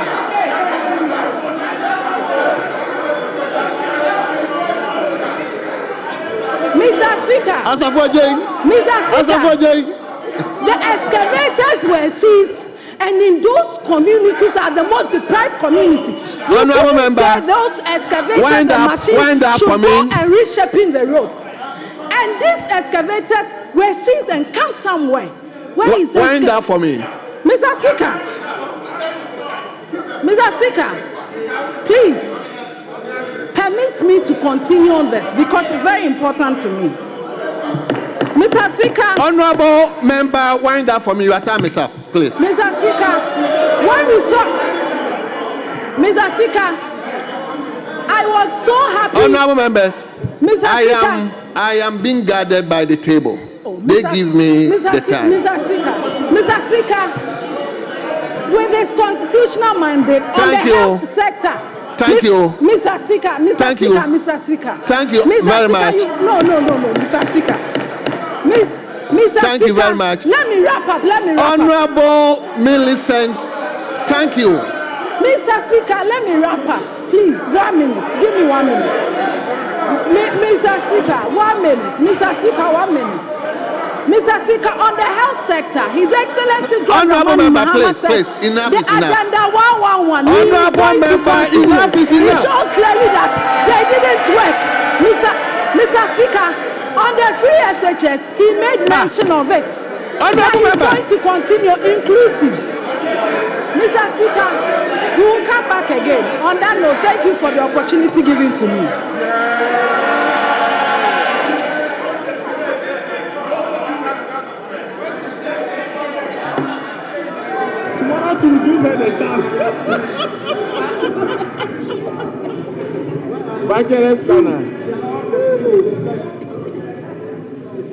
Have you seen the way the minority leader is looking at you?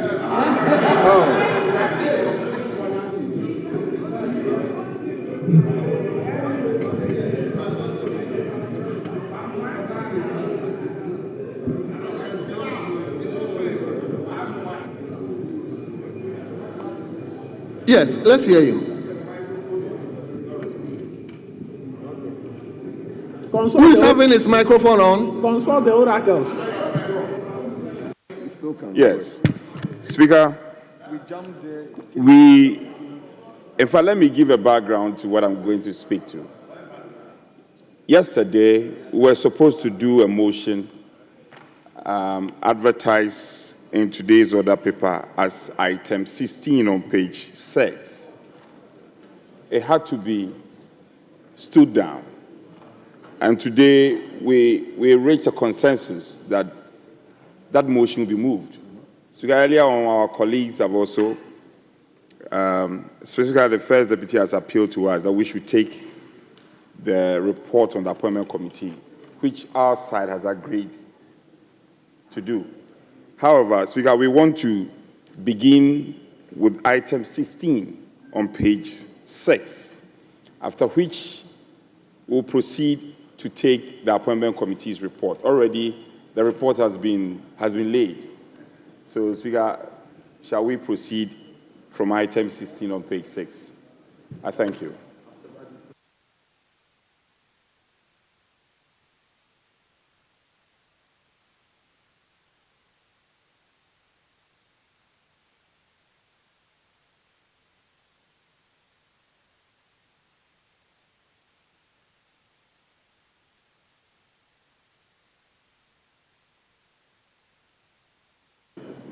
Yes, Honorable Majority Leader.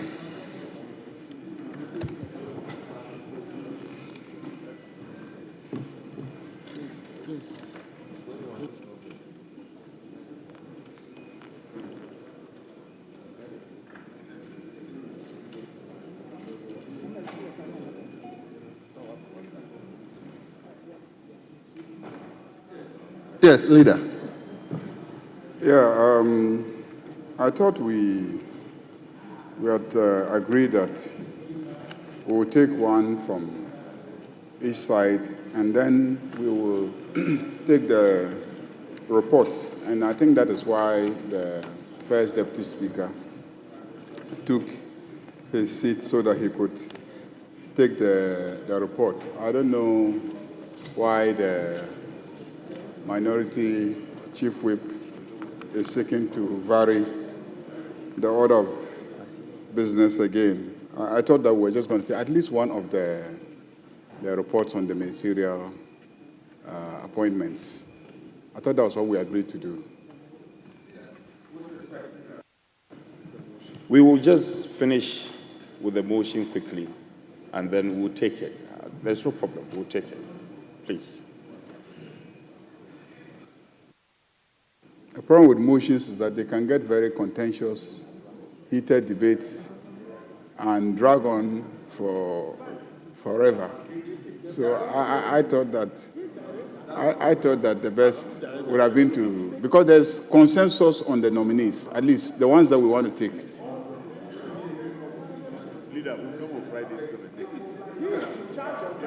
No, we'll take it today, except they wanted to take the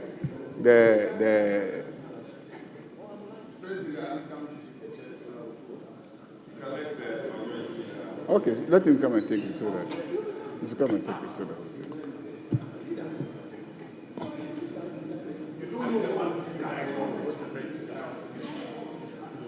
it. The leader should oblige us.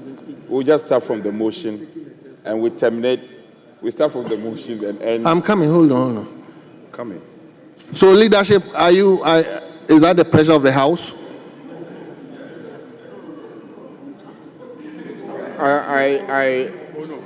I think the first Deputy Speaker has some indications from the Speaker, and he made mention of that when we met this morning. So, if the first Deputy Speaker takes the chair, he will give an indication what we should do.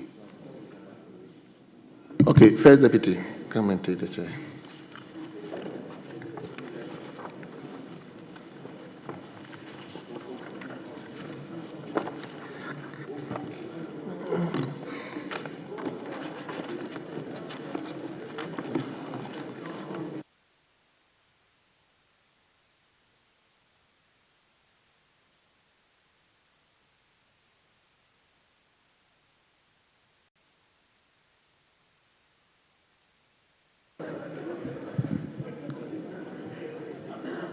Yes.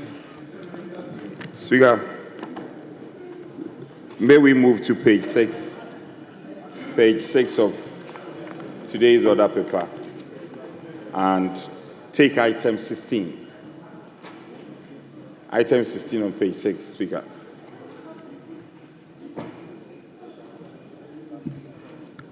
Honourable members, there was an application earlier made to take the appointment committee's reports, and thereafter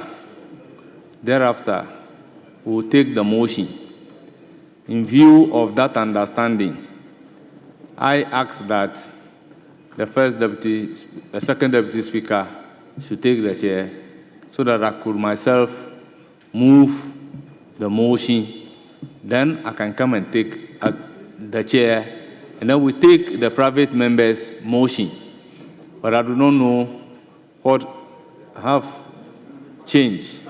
But I will be guided by the pleasure of the House. Speaker, with greatest of respect. This motion was advertised on a paper, on an order paper addendum yesterday. It had to be stood down, which we obliged. We've discussed, Speaker, application was made to us. We agreed that the item should be laid, the report should be laid. Speaker, we have obliged our colleagues in the majority. Please, for once, let's work together. Let's take this motion, after which we can do the report. The report is here. There's consensus. There's no problem. Is it the case that colleagues are entertaining some fear? We are going to support you to pass this. So, see, no fears, but for a moment, when the vice chairman was even laying a report, you raised an issue that he is not the chairman of the appointment committee. I think Honorable Habib was the one who raised the issue. It is based on the issue raised by Honorable Habib that I have decided to give the chair to the second deputy speaker, so that as the chairman of the appointment committee, I could move the motions before coming to take the chair, and then we'll deal with the private members' motion. So I want to be guided. Speaker, as far as I know, the two respected leaders' minds have met. There's an agreement. The two leaders have agreed. So shall we proceed from there, Speaker? Please. There's an agreement. Is that the agreement by the two leaders?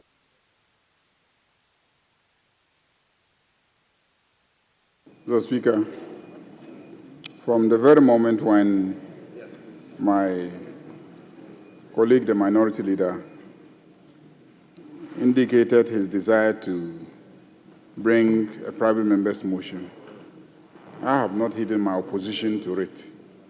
So, Mr. Speaker, I think we're in your hands. And that was what I indicated to the second Deputy Speaker, that we will be in your hands.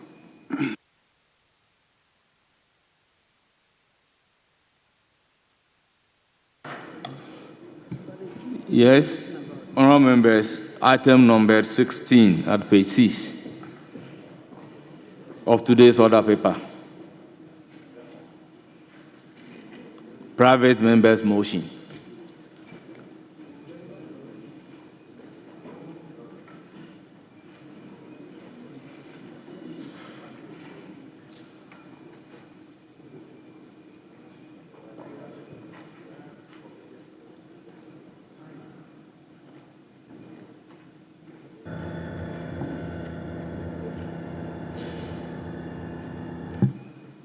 Yes, Honourable Majority Leader.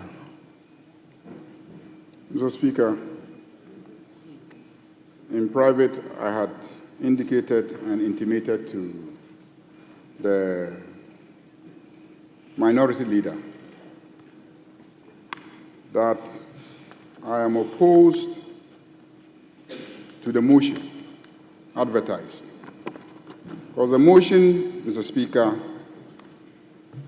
is to the effect that this House, this Honourable House, considers the directive by the Chief of Staff, Honourable Julius Debra, in a letter dated 10 February 2025, with reference... Honourable Majority Leader, you should have... Very well. It is already the property of the House because it has been advertised. Yes. It has been advertised. Listen, it has been advertised. It has been advertised, and I want to object to it being moved in the first place.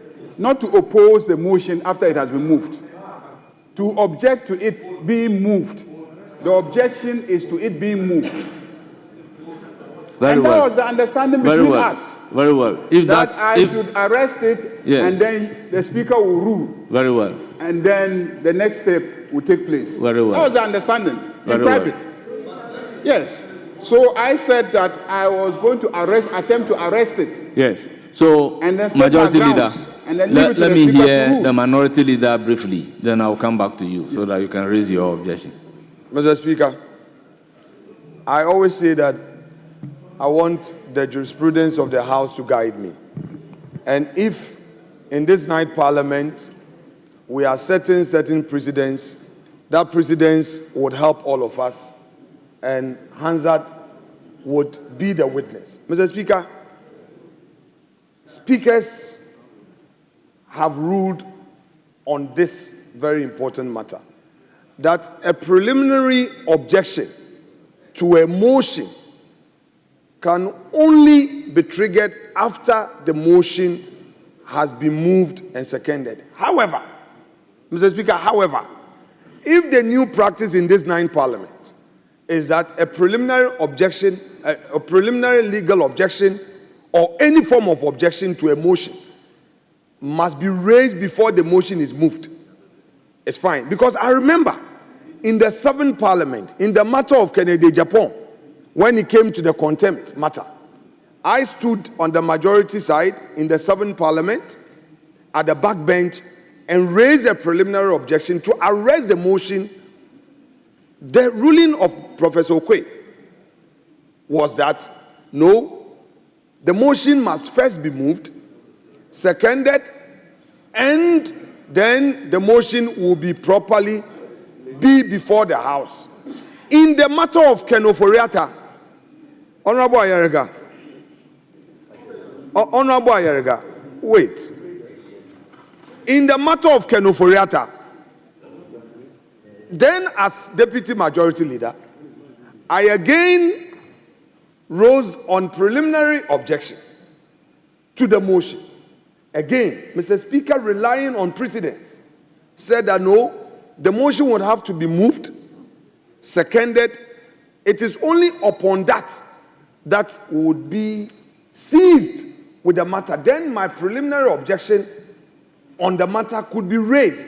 And if it is upheld, then there will be no debate on it. Mr. Speaker, Mr. Ayariga himself, then in the minority, was part of those who argue strongly on this matter. However, Mr. Speaker, all we're doing is for posterity. I am fine if he would want to raise his preliminary objection for you to rule upon it, and if whichever way it goes, we'll know what to do. If the new practice is that a preliminary objection must be raised before a motion is considered, so that if the matter is considered, the application fails, you can now move. If it succeeds, the whole thing is arrested.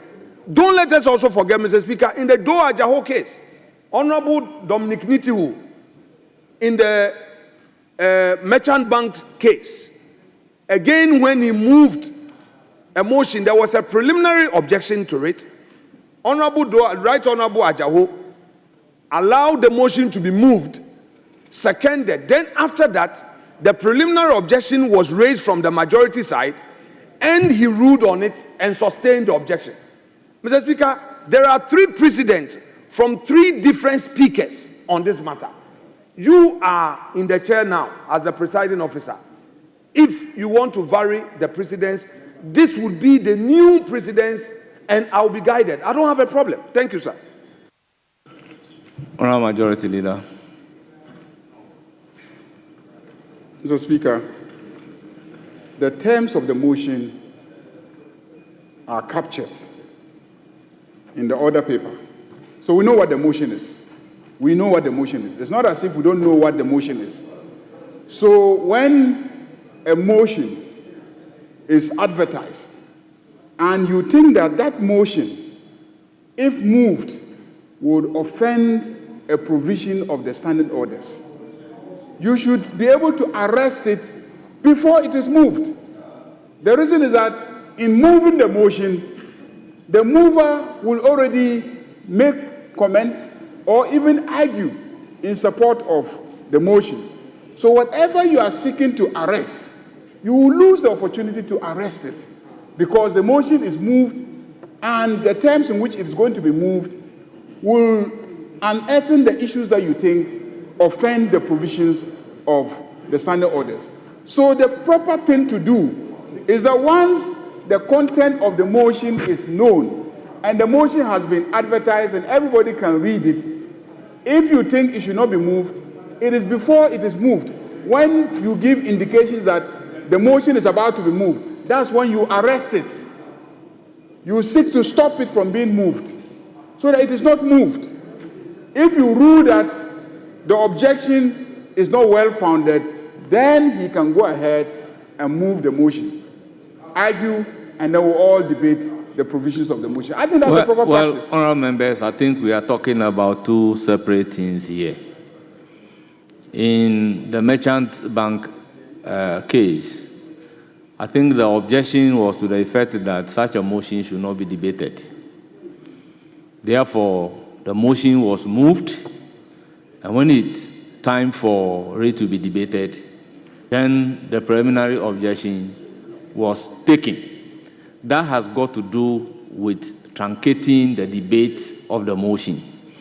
But in this case, he is of the view that the motion ought not to have been moved at all. So that is the distinction that I am getting.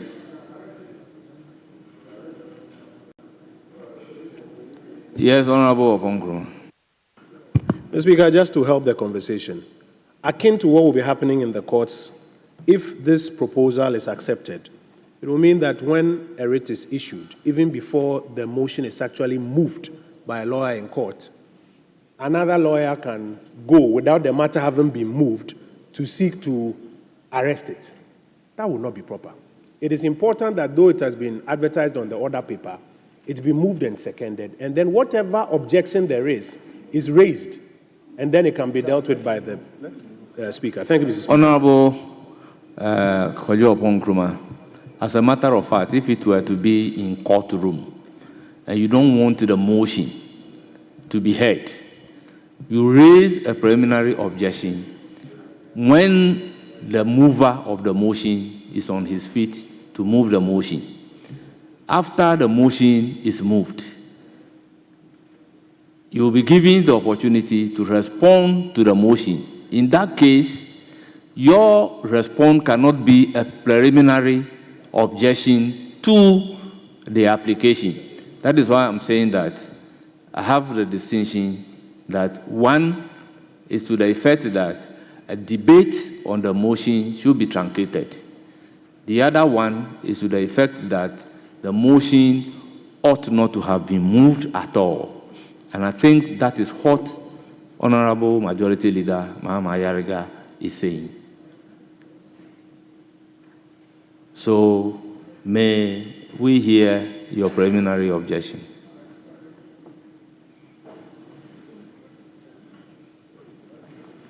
Mr. Speaker, the motion is to the effect that this House considers the directive by the Chief of Staff, Honorable Julius Debra, in a letter dated 10th February 2025 with reference SCR/DA 85/85/01/A, and refers the matter to a committee of Parliament to inquire and report to the House, as the directive is inconsistent with good governance practices and has consequences on the rights of citizens as provided for under Chapter 5 and 6 of the 1992 Constitution. Mr. Speaker, these are the terms of the motion that he seeks to move. My objection to this motion being moved is to the effect that, one, the matters contained in the motion are matters that are sub judice because there is an application before the Supreme Court by one Henry Nana Boachi, who has sued the Attorney General, and he is seeking some remedies in relation to this same matter. So the matter is in court. And the citation of the case is Henry Nana Boachi versus Attorney General and Minister for Justice, J1/12/2025. And he is seeking some reliefs, a declaration to the effect that the directive is unconstitutional, some orders to the effect that, the directive should not be enforced, and even some compensation that he is claiming should be given. So those are the issues that are the subject of litigation in the Supreme Court.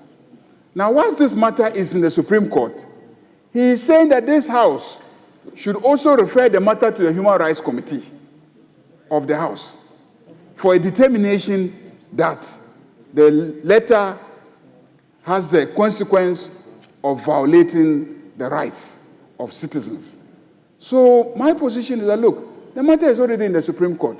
Why would you raise the matter in this House and also seek that this House refers it to a committee, and the committee will be engaged in a parallel exercise of determining whether or not the consequence of the letter is to violate the rights of citizens? The matter is already before the Supreme Court.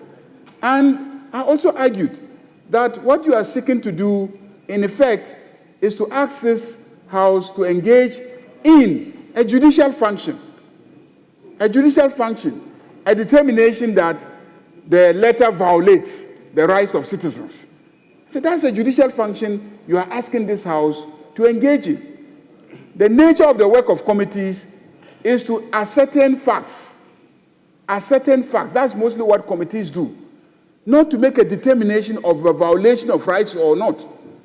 The determination of the violation of rights is a function of the judiciary. So my objection to this motion being moved is on 2 counts.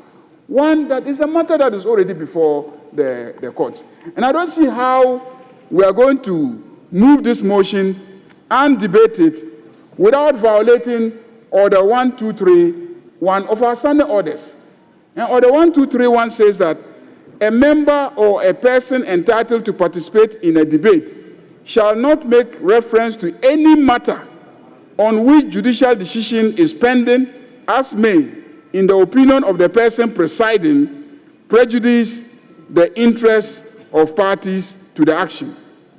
Mr. Speaker, my contention is that if this motion is moved and we are going to debate this motion, there's no way that that debate will not prejudice the outcome or the interests of parties in the action. There's no way. Because the very issue that the court is supposed to determine is the issue that we are going to debate and refer to the Human Rights Committee. Because we cannot just say, oh, we are referring to the Human Rights Committee. We have to debate the merits. We have to debate the merits. And in debating the merits, we will end up offending Order 123 of our standing orders. But the standing orders say that it is up to you as the Speaker, if in your opinion the debate will prejudice the interests of parties in the litigation, then we cannot engage in that debate. So, Mr. Speaker, I think that given the fact that the matter is already before the Supreme Court, that the parties in the court have interest, this is a matter that, is well known. I don't see why this Parliament should also refer to its Human Rights Committee. Yarega, take a look at Standing Order 123 again. Yes, Mr. Speaker. What about it? Yeah, you can read it together. So a member or a person entitled to participate in a debate shall not make reference to any matter on which judicial decision is pending in such a way as may, in the opinion of the person presiding, prejudice the interests of parties to the action. So at what point is matter debated? Mr. Speaker, that is the point. After the motion is moved. Mr. Speaker, that is the point I'm making. The point I'm making is that there are 2 grounds on which I am raising the objection. The first ground is that under our Constitution, we must not interfere with the work of the judiciary. Under our Constitution. So, if the judiciary is already seized with a matter, Parliament should not also take up that same matter and refer it to its Human Rights Committee. You will be interfering with the work of the judiciary. Under the Constitution, we owe the judiciary a duty not to interfere with their work.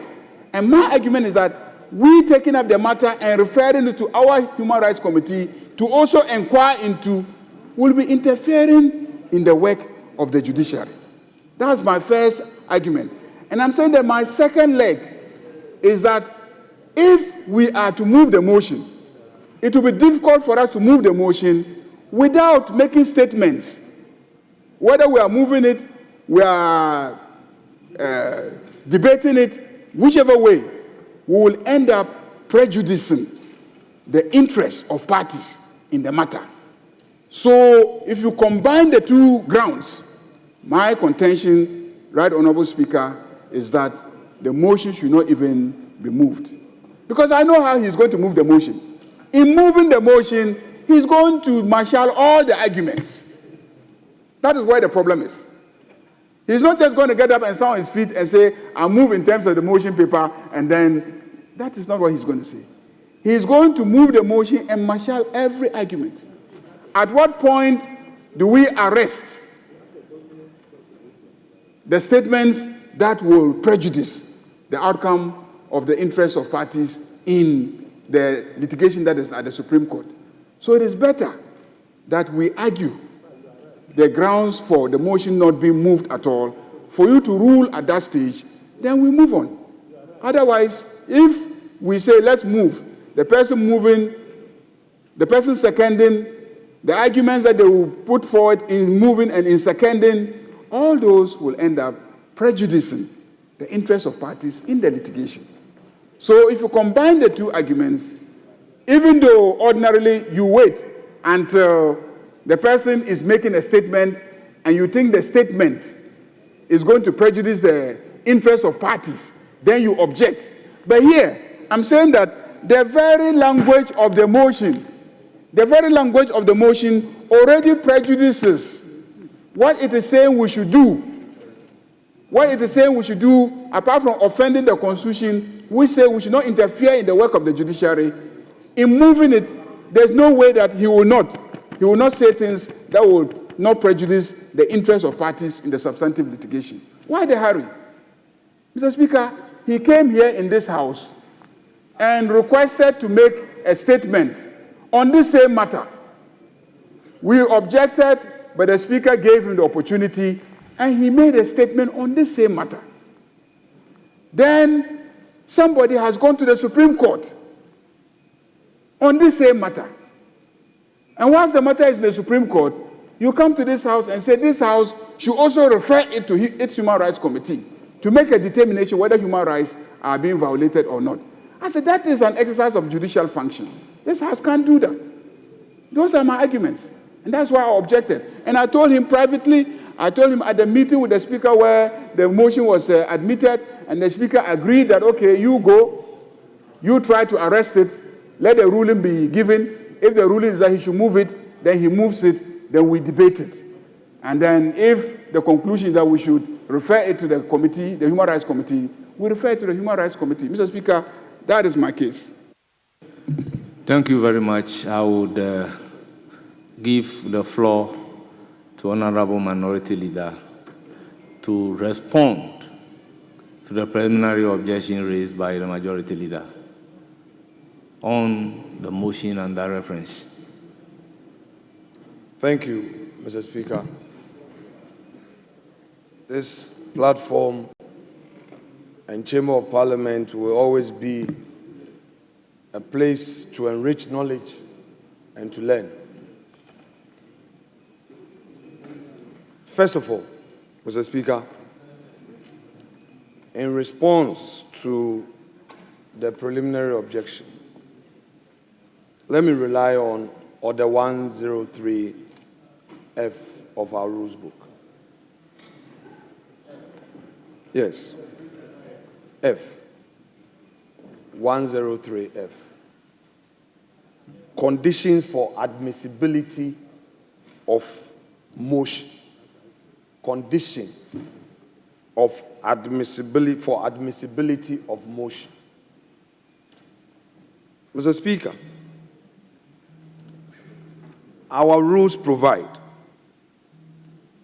under the said order, quoted supra, a motion shall relate to a definite issue and not be the subject matter of an action on which a judicial decision is pending in such a way as may, in the opinion of the Speaker, prejudice the interests of parties to the action.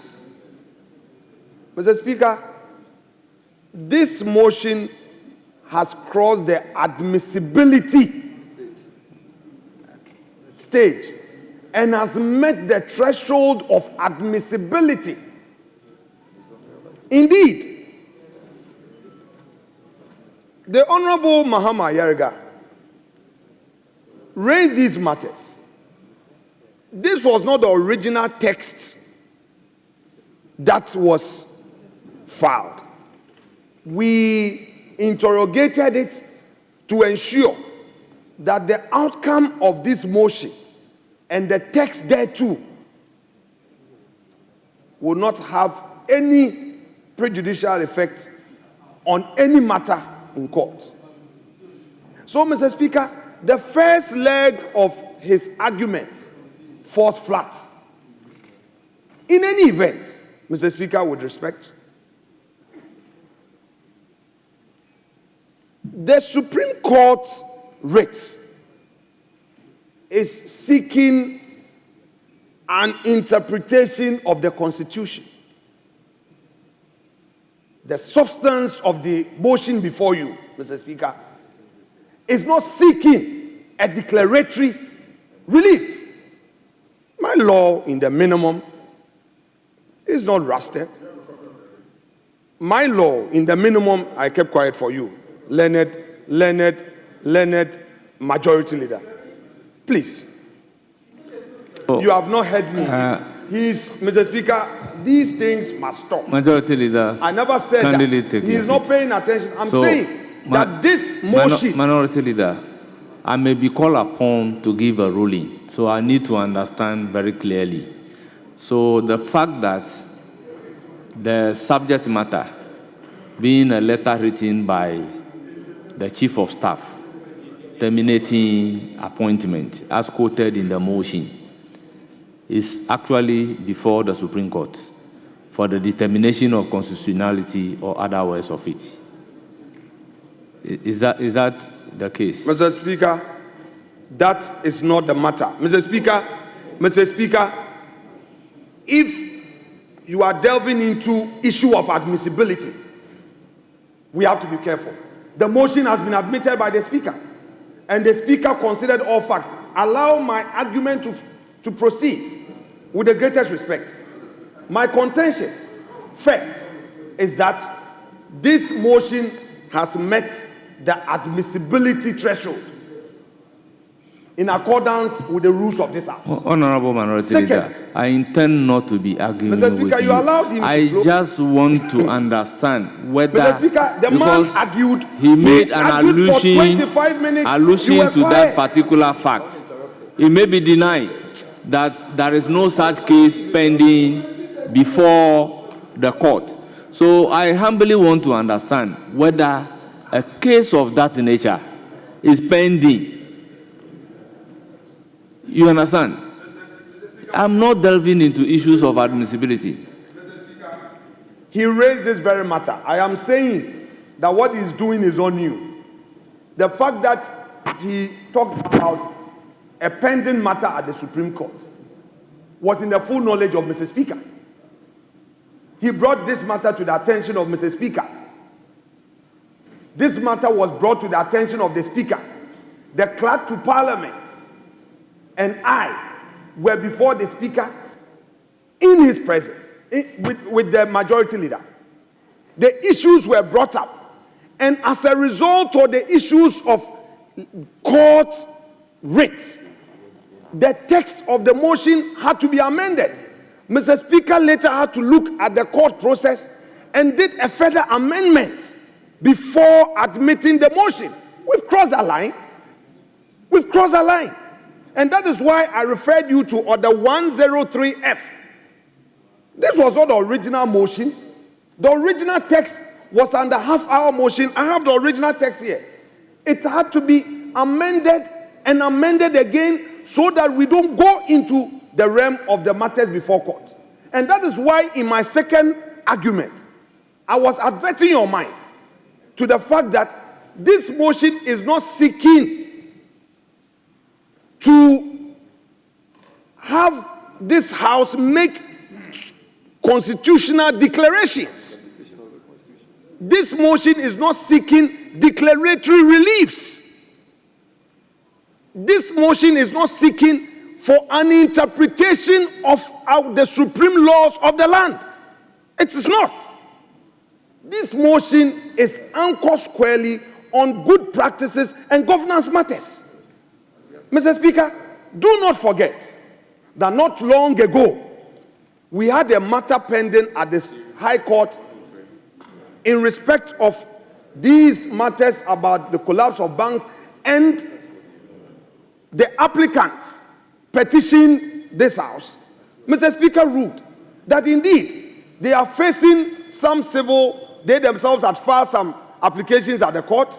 They were facing some criminal trials, but the issues they had brought were different in form and in shape and required Parliament inquisition.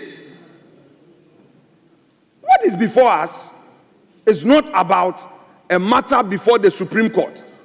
There are no such parties of personal interest. Of course, I will respect that. If there were, I will respect that. Somebody is before the court asking for some declaratory reliefs in respect of constitutional provision. That is not where I am. That is not the path I've taken. What is before you is talking about governance. I'm not here to move a motion to demand certain declarations. Mr. Speaker, at pre-sitting, the understanding was that the majority leader will raise this issue, will respond, and then a pathway would be given for us to proceed. This issue that somebody is rising behind and trying to disdain, it will not work. When we agree in good faith, let's proceed accordingly. That is how I understand the practice in this house. Mr. Speaker, the majority leader is also arguing that this matter, if considered, would affect the rights of certain individuals in court. Whose rights? That is not where we are. That is not where we are. The fact that we are referring to a subject matter and invoking the inquisitorial powers of this house does not mean that because somebody is also asking for the Supreme Court to interpret the Constitution, this house stands estopped. The rule of estoppel is not applicable here. It cannot apply against our regular conduct as enshrined in the Constitution. Mr. Speaker, the argument of sub judice is inapplicable here. The majority leader has expressed his own objections. I respect that.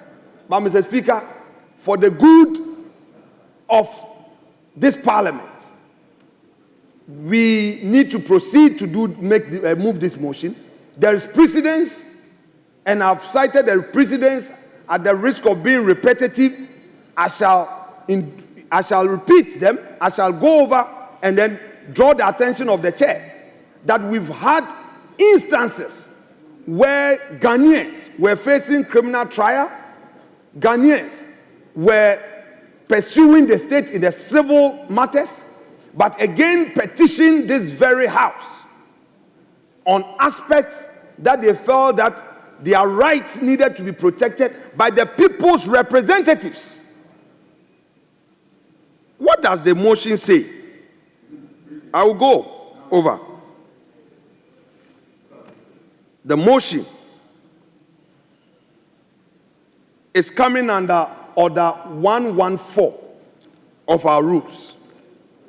Order 114, Mr. Speaker, with respect, provides motion on specific matters of urgent public importance. Mr. Speaker, in his wisdom, within his powers of admissibility, has determined that this motion falls under matters of urgent public importance. Mr. Speaker has again found this motion worthy of admissibility. And then, Mr. Speaker, has allowed this motion to be on our order paper.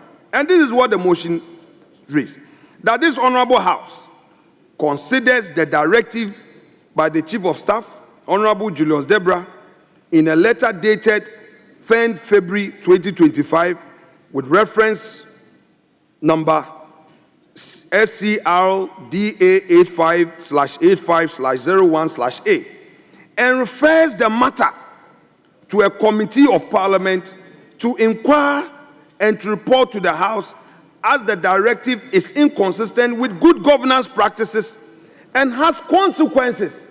We are not saying that it is in breach. Please, Mr. Speaker, we are not saying that the action is in breach of the Constitution. We are not saying that the action is in breach of any enactment. We said, and has consequences. Mr. Speaker, the language used has been carefully crafted to move away from any courtroom interference. Mr. Speaker, the issue before you is properly before you. Therefore, it is at the point of inquiry that this House, through its appropriate committee, will now consider all the issues, which issues deal with good governance, and report to this House.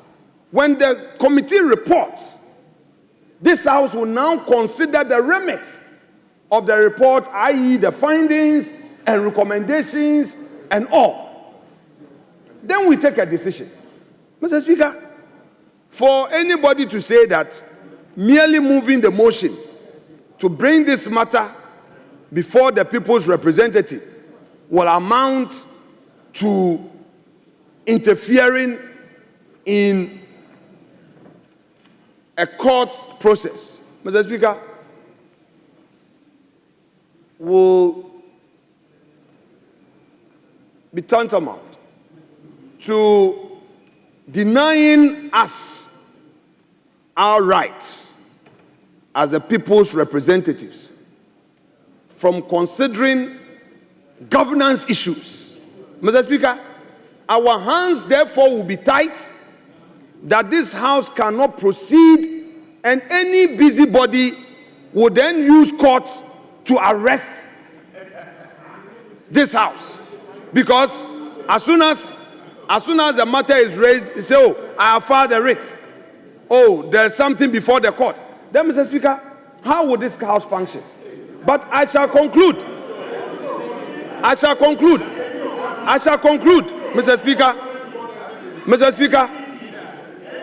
Mr. Speaker, I shall conclude by submitting that, Mr. Speaker, the issue of admissibility that he is raising in his preliminary objection has long been dealt with. Mr. Speaker, the entire argument that he forcefully put across, if you listen to him carefully, all his argument has to do with admissibility. But, Mr. Speaker, we've long passed that stage. We have long passed that stage. All that he said, that it will prejudice the outcome of a case, there's a matter before court. Mr. Speaker, the law that we operate with in this House, 103, is clear. That before the motion is even considered, it says the conditions for admissibility of motion. So if you don't meet the threshold, you don't get to this level. All that he's saying, as if the motion is now being filed at the clerk's office, as if Mr. Speaker is consulting us for our opinion before admissibility. No! We've gone beyond that. He cannot. It's too late in the day for him to attempt to invite this House on issue of admissibility, unless he wants to challenge the decision of the Speaker for admitting this motion. Mr. Speaker, we cannot allow this argument to stand when there's already a decision taken. Again, for the avoidance of doubt, I will repeat, Order 103F, a motion shall relate to a definite issue and not be the subject matter of an action on which a judicial decision is pending. So that argument he raised, it was a condition precedent that we should meet that threshold. We've crossed that threshold. We've crossed. He cannot now raise a preliminary objection on the ground that there's a judicial matter pending. We've moved past there. In the opinion of the Speaker, prejudice the interest of parties to the action. Mr. Speaker has determined this matter, that the outcome of this motion, the motion in its form and shape, will not prejudice the outcome of any case. The very case he's referring to, he brought it to the attention of the Speaker. The Speaker has determined it, that there's no way what is before us would sin against Order 103F. So, Mr. Speaker, he cannot. He is stopped by the decision of the Speaker under Order 103F. If, however, he seeks to challenge the Speaker's discretion on admissibility, he, as a leader of this House, knows what to do.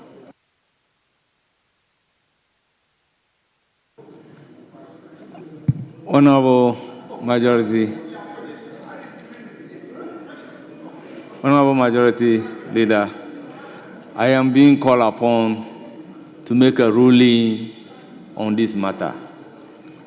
I would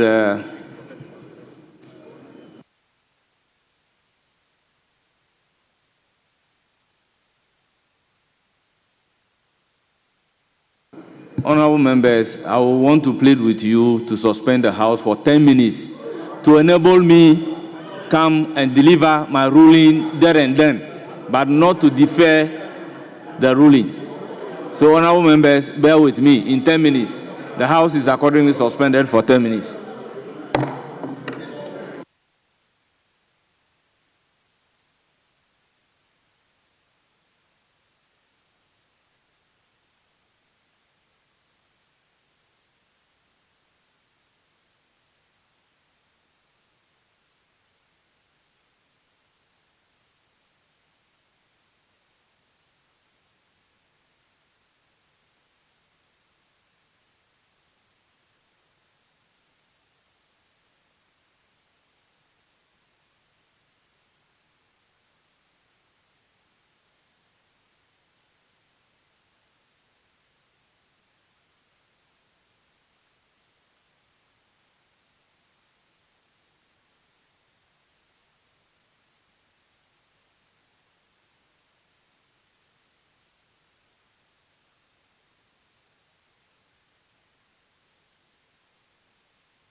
How can he?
Honourable members,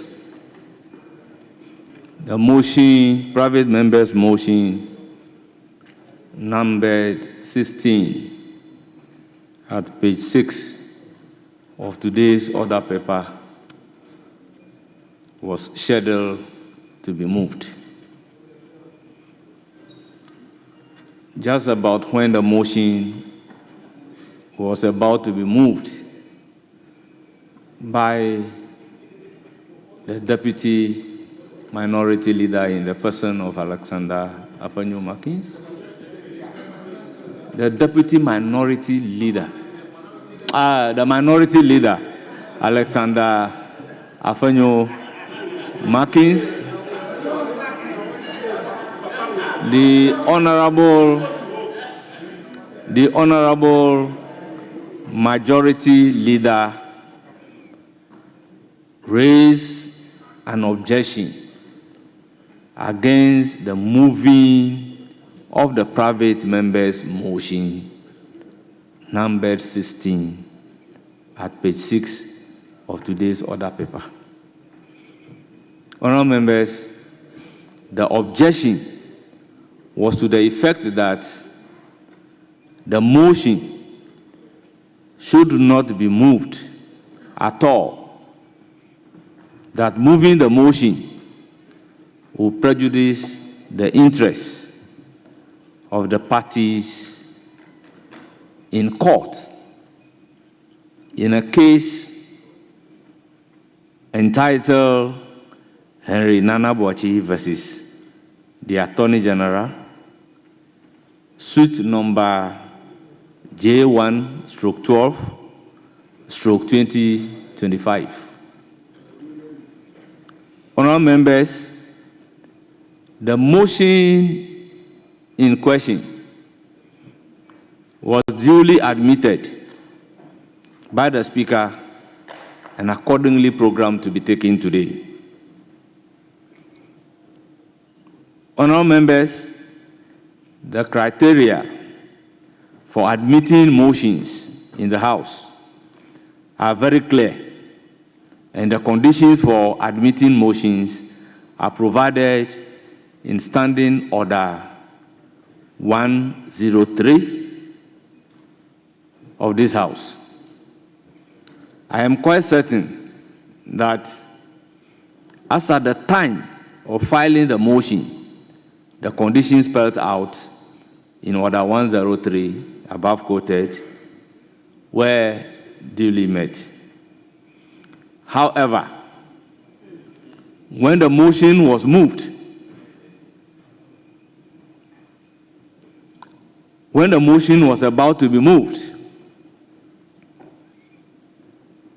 there was a preliminary objection, and the attention of the House has been drawn to a lawsuit pending before the Supreme Court, as mentioned above. This action is challenging the constitutionality of the action of the Chief of Staff, seeking for declaration and prohibition, among others, directed at the heads of government institutions to refrain from proceeding with the directive of the Chief of Staff. Honorable members, I have perused the writ, and 9 reliefs were sought. Honorable members, given our constitutional and procedural arrangement permitting the motion and subsequent debate on the matter in question, or constituting or mandating a committee of this House to do inquiry into the same matter, would be a direct violation of our own standing order, particularly Standing Order 103F. For the avoidance of doubt, Let me quote the order. A motion shall relate to a definite issue and not be the subject matter of an action on which a judicial decision is pending in such a way as may, in the opinion of the Speaker, prejudice the interests of parties to the action. Honourable members, Order 123.1 further provides as follows. A member or a person entitled to participate in a debate shall not make reference to any matter on which judicial decision is pending in such a way as may, in the opinion of the person presiding, prejudice the interests of the parties to the action. Honourable members, I am of the considered view that the motion and subsequent debate on the motion may lead to comments that are sub judice. Honourable members, in line with the stated orders, it is my considered opinion that the matter is sub judice. Thus, permitting any deliberation on same and formation of a committee to inquire into the said matter would prejudice the interests of the parties to the action. I rely on the decision of the Right Honourable Speaker of this August House, dated 6th January 2014, and mentioned in the submission of the Honourable Minority Leader. Indeed, quote, indeed, I am yet to come across a situation in which both Parliament and the judiciary are inquiring into the same matter simultaneously. Honourable members, what will be the effect if an investigation undertaken by Parliament, as anticipated under the present motion, arrive at an outcome and a decision contrary to the outcome and decision of the court?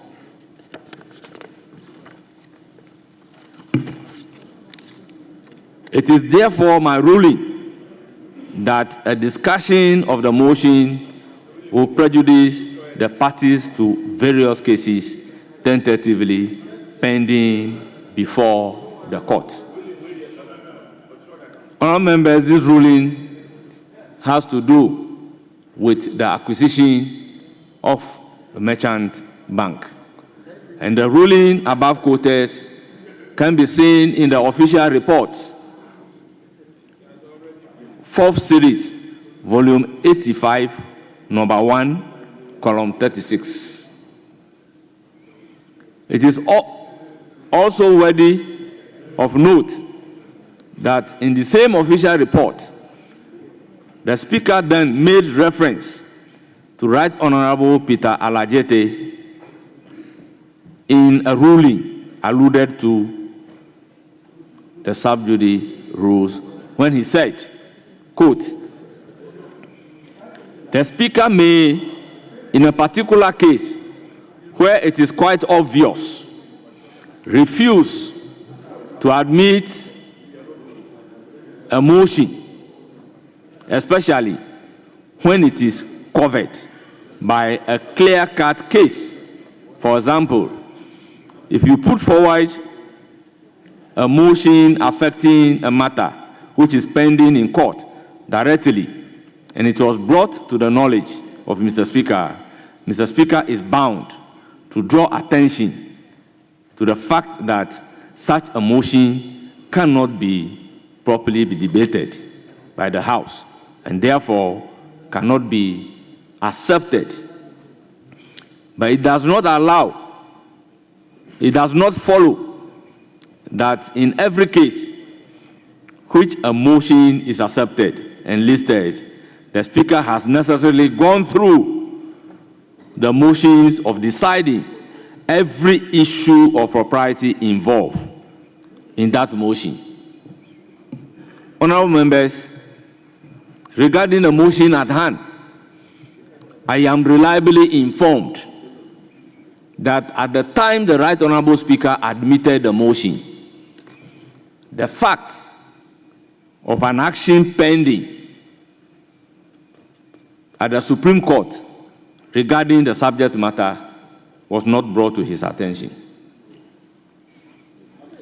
Based on the above precedents, the House must stay its hand off the motion and allow other organs of state properly mandated under the 1992 Constitution of the Republic of Ghana, thus the judiciary, to deal with the matter.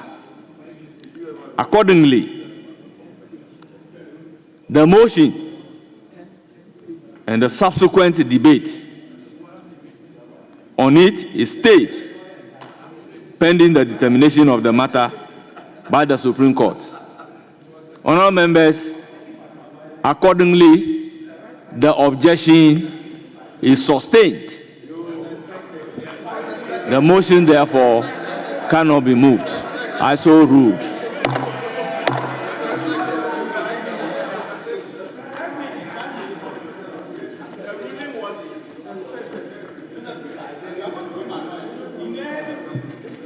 Yes, Honorable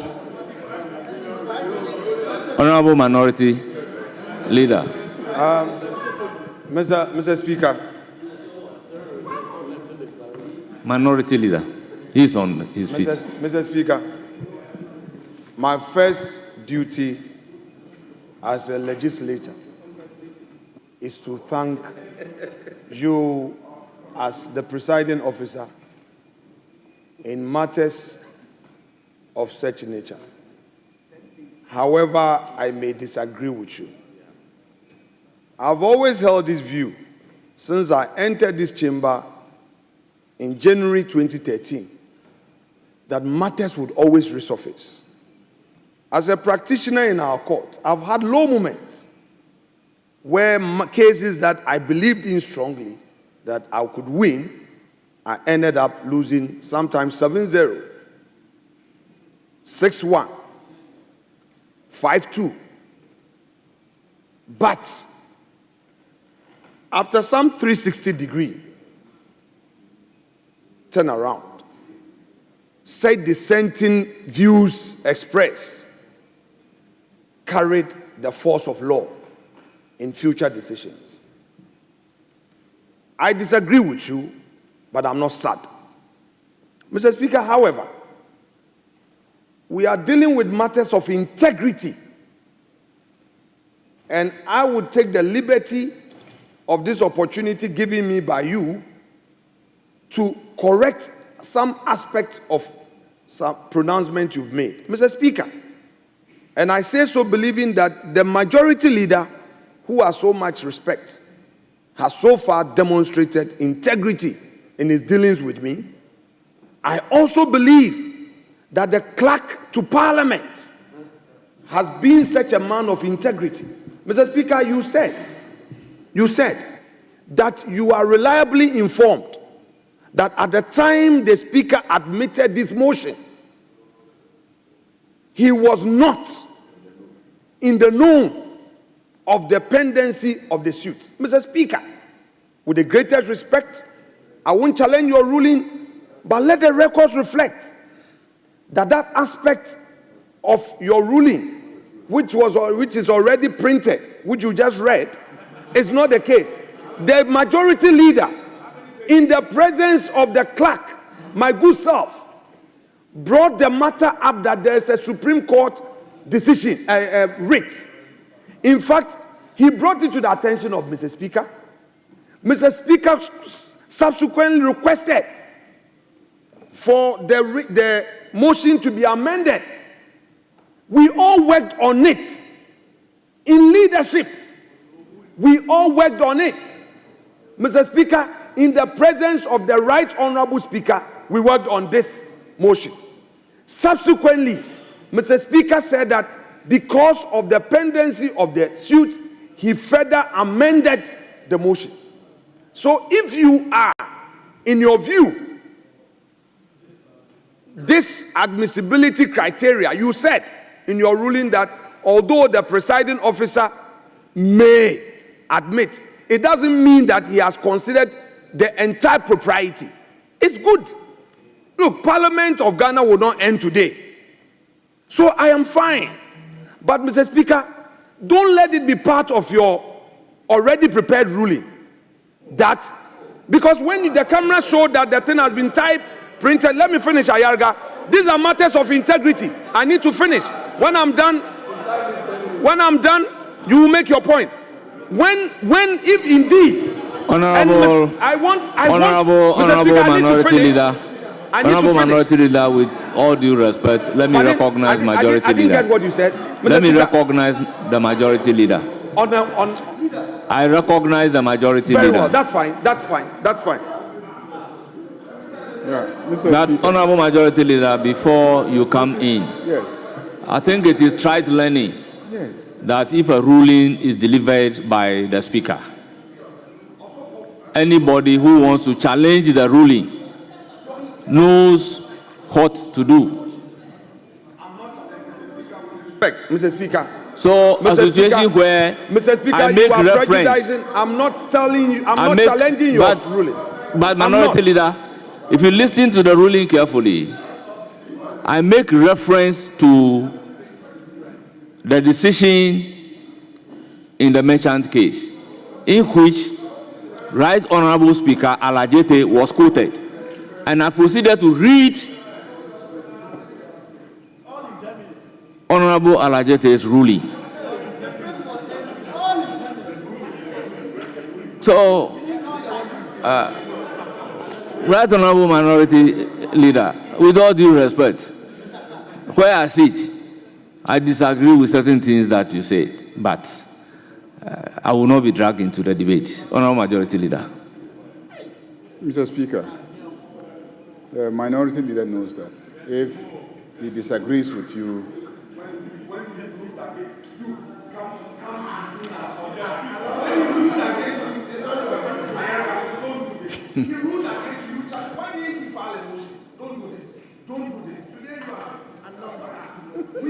yesterday you were happy. Yesterday you were happy. Yesterday you were happy. The Speaker ruled in your favor. Yesterday you were happy. Some days you lose, some days you win. What's your problem? Some days you lose, some days you win. Oh, no, but that's the issue. That's the issue. The issue is that no matter how you disagree with the Speaker, don't impute improper motives. No, when you say you're already written, you are imputing improper motives. You are saying that he wrote his ruling even before coming here today, because he asked for 5 minutes, he came back. Don't forget that the matter was referred to him and it was already in the order paper. And like I told you last week, I also told him that you will move the motion, I will object, he should prepare to write a ruling. I told him, I didn't hide it. No, listen, I didn't hide it. Even in my argument, I repeated it. I'm saying that in my argument, I repeated it. I didn't hide. In my argument, I repeated it. When I was arguing, I stated it clearly that since last week, I indicated my objection and it was agreed that the matter should be resolved on the floor of the House. Mr. Speaker, let me indicate that on the question of the attention of the Speaker, yes, I was there. I told the Speaker that somebody has gone to court on the subject matter, but I didn't have a copy of the writ. At that time, I didn't even know what were the specific relief sought. It was yesterday that I then went and researched and then saw the writ, saw the reliefs, and printed a copy and brought it. So please, it is the case that I mentioned it to Speaker that somebody had gone to court, but I didn't have the specifics of the case. And he said, you should go and see what you could do about it in a way that doesn't offend the arguments that I raised.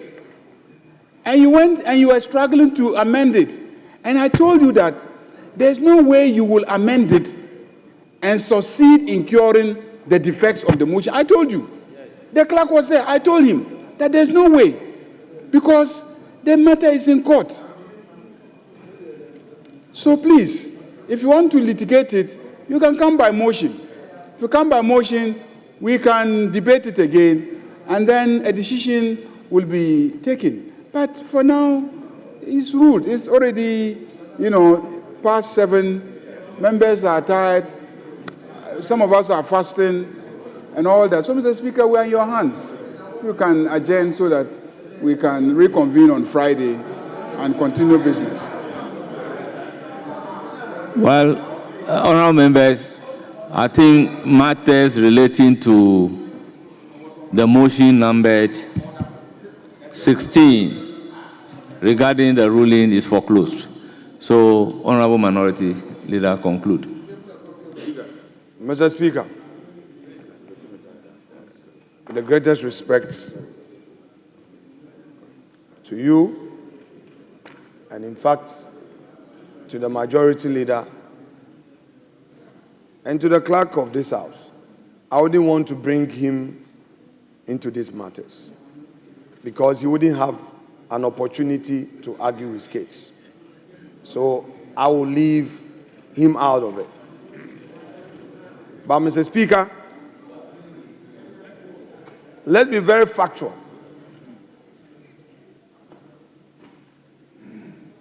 In our account of matters that come to our attention.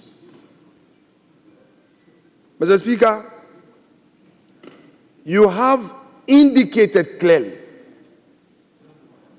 without any ambiguity, without any equivocation, that you are reliably informed that at the time this motion was admitted, Mr. Speaker had no knowledge of the pendency of the writ. Mr. Speaker, with the greatest respect, this is where I want us to address the issues of integrity. Because, Mr. Speaker, whatever it is you've ruled, but I want us to be on a path that tomorrow we will all be properly guided and guided well. Mr. Speaker, I sit here. Today is Ash Wednesday. I'm a Catholic. Today began our Lent. We also started our fasting today. I am a Catholic. Today is Ash Wednesday. Our Lent began today. I will not, for the sake of politics, rise on my feet and dishonor that which I believe in so well, my faith as a Catholic. I will not dishonor it, particularly on an occasion like this. Mr. Speaker, we did discuss the writ. The Speaker, the Right Honorable Speaker, was made aware. In fact, Mr. Speaker, I would avoid bringing the clerk in because there was back and forth on the text, all in an attempt not to be in conflict with the matter in court. We arrived at this as a safe text to proceed. Having said that, I shall conclude by, Mr. Speaker, saying, still on the issue of integrity, the majority leader says that because he brought this matter to your attention and he's been informing you that prepare, I will not cast aspersions at you. Never. I won't do that. I will never do that. But, Mr. Speaker, I was watching when you were reading your ruling. I was watching from the screens. The paper you were flipping. I found it in all humility at the risk of sounding immodest, I found it curious that you took leave of us for 10 minutes and each page you turned printed, typed, was voluminous. But if he says that he had already informed you and you were in the know and you are therefore prepared your written ruling even ahead of listening to us, so be it. But Mr. Speaker, before you come in, before. but Honorable Minority Leader, you've also equally informed me about your motions, and we had some extensive discussions about it. Is that not a fact? So, Mr. Speaker, I'm surprised that he will be saying the things that he's saying. Because, Mr. Speaker, the argument that we engaged in before the Speaker himself, you should have been there. In the end, the Speaker himself said, okay, I cannot stop you people, so you go and prepare your motion. You go and prepare your objection. And when we meet in the chamber, when he moves, you object, I will allow you to state your various arguments, and then I will rule. This was since last week. Even the Speaker knew that today, if you move the motion, I was going to object. And then he will rule. So if he's asked you to come and then handle the matter, definitely he would have given you instructions. And you wanted him to wait and then defer the matter to next week and give a ruling? No. He has to prepare because he's been told. Same way you were told. I told you since last week that I will object. I didn't hide. So why are you creating the impression that there was something that, untoward happened between myself and then the first deputy speaker? Even in front of the speaker, I told him that I will object. I said, I will not allow this to happen. You can't have a matter in the Supreme Court and then you want the same matter to be litigated in the Parliament. I said, it's not proper. It's not tidy. You are going to put us in direct conflict with the judiciary. And this is not right. I told you. You insisted. You came up with a coinage that is a governance issue. I said, there's no way you will structure it in such a way that it won't be a constitutional matter. Take the motion. Please, take the motion. In the end, in the motion, you cite the Constitution. You say that that matter is against Chapter 5 and Chapter 6 of the Constitution. And I said that is where you will end. To say that it is a governance matter, you indirectly are saying that there is a violation of the Constitution. And whatever committee you refer the matter to will have to look into whether or not the conduct violates the Constitution in order to arrive at the conclusion. And I argued extensively that that is a judicial function. And the judiciary is already seized with the matter. So don't push us into a conflict with the judiciary. This is so straightforward. And when the Speaker concluded that, okay, go and amend it whichever way you want with the clerk, and I told you, there's no way, there's no amendment that will save you. In the end, this is what you did. You invited me to participate. I said, I won't participate. I won't participate because I don't know of any coinage that will save the motion. Mr. Speaker, please conclude. I don't like the way that you are trying to create an impression that there was some, untoward thing or conspiracy between the first deputy speaker and then myself or any other person, because this is a matter that you were given notice that it will happen this way.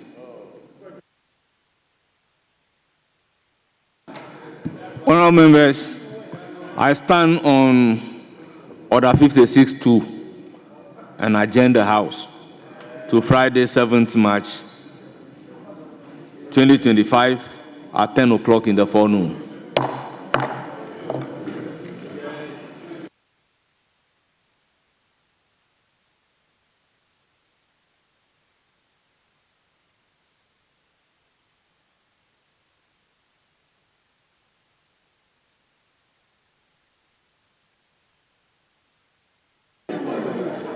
Honourable members, this is for your consideration. Reminder: diplomatic passport processing for honourable members. Honourable members are respectfully informed of a final upcoming arrangement scheduled on Tuesday, 11th March 2025 for the processing of diplomatic passports for those who were not captured on the 26th February 2028.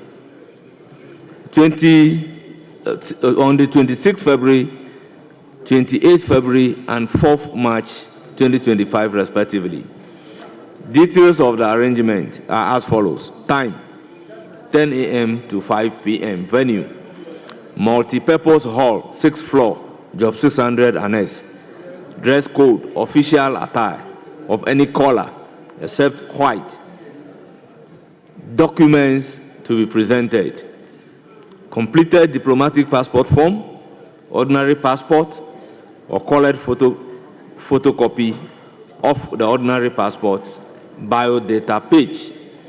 We kindly remind honorable members who are yet to submit their forms or passport to do so during this section. Note, honorable members should kindly note that Tuesday, 11th March 2025 will be the last day for those who are yet to be captured. Kindly take note accordingly.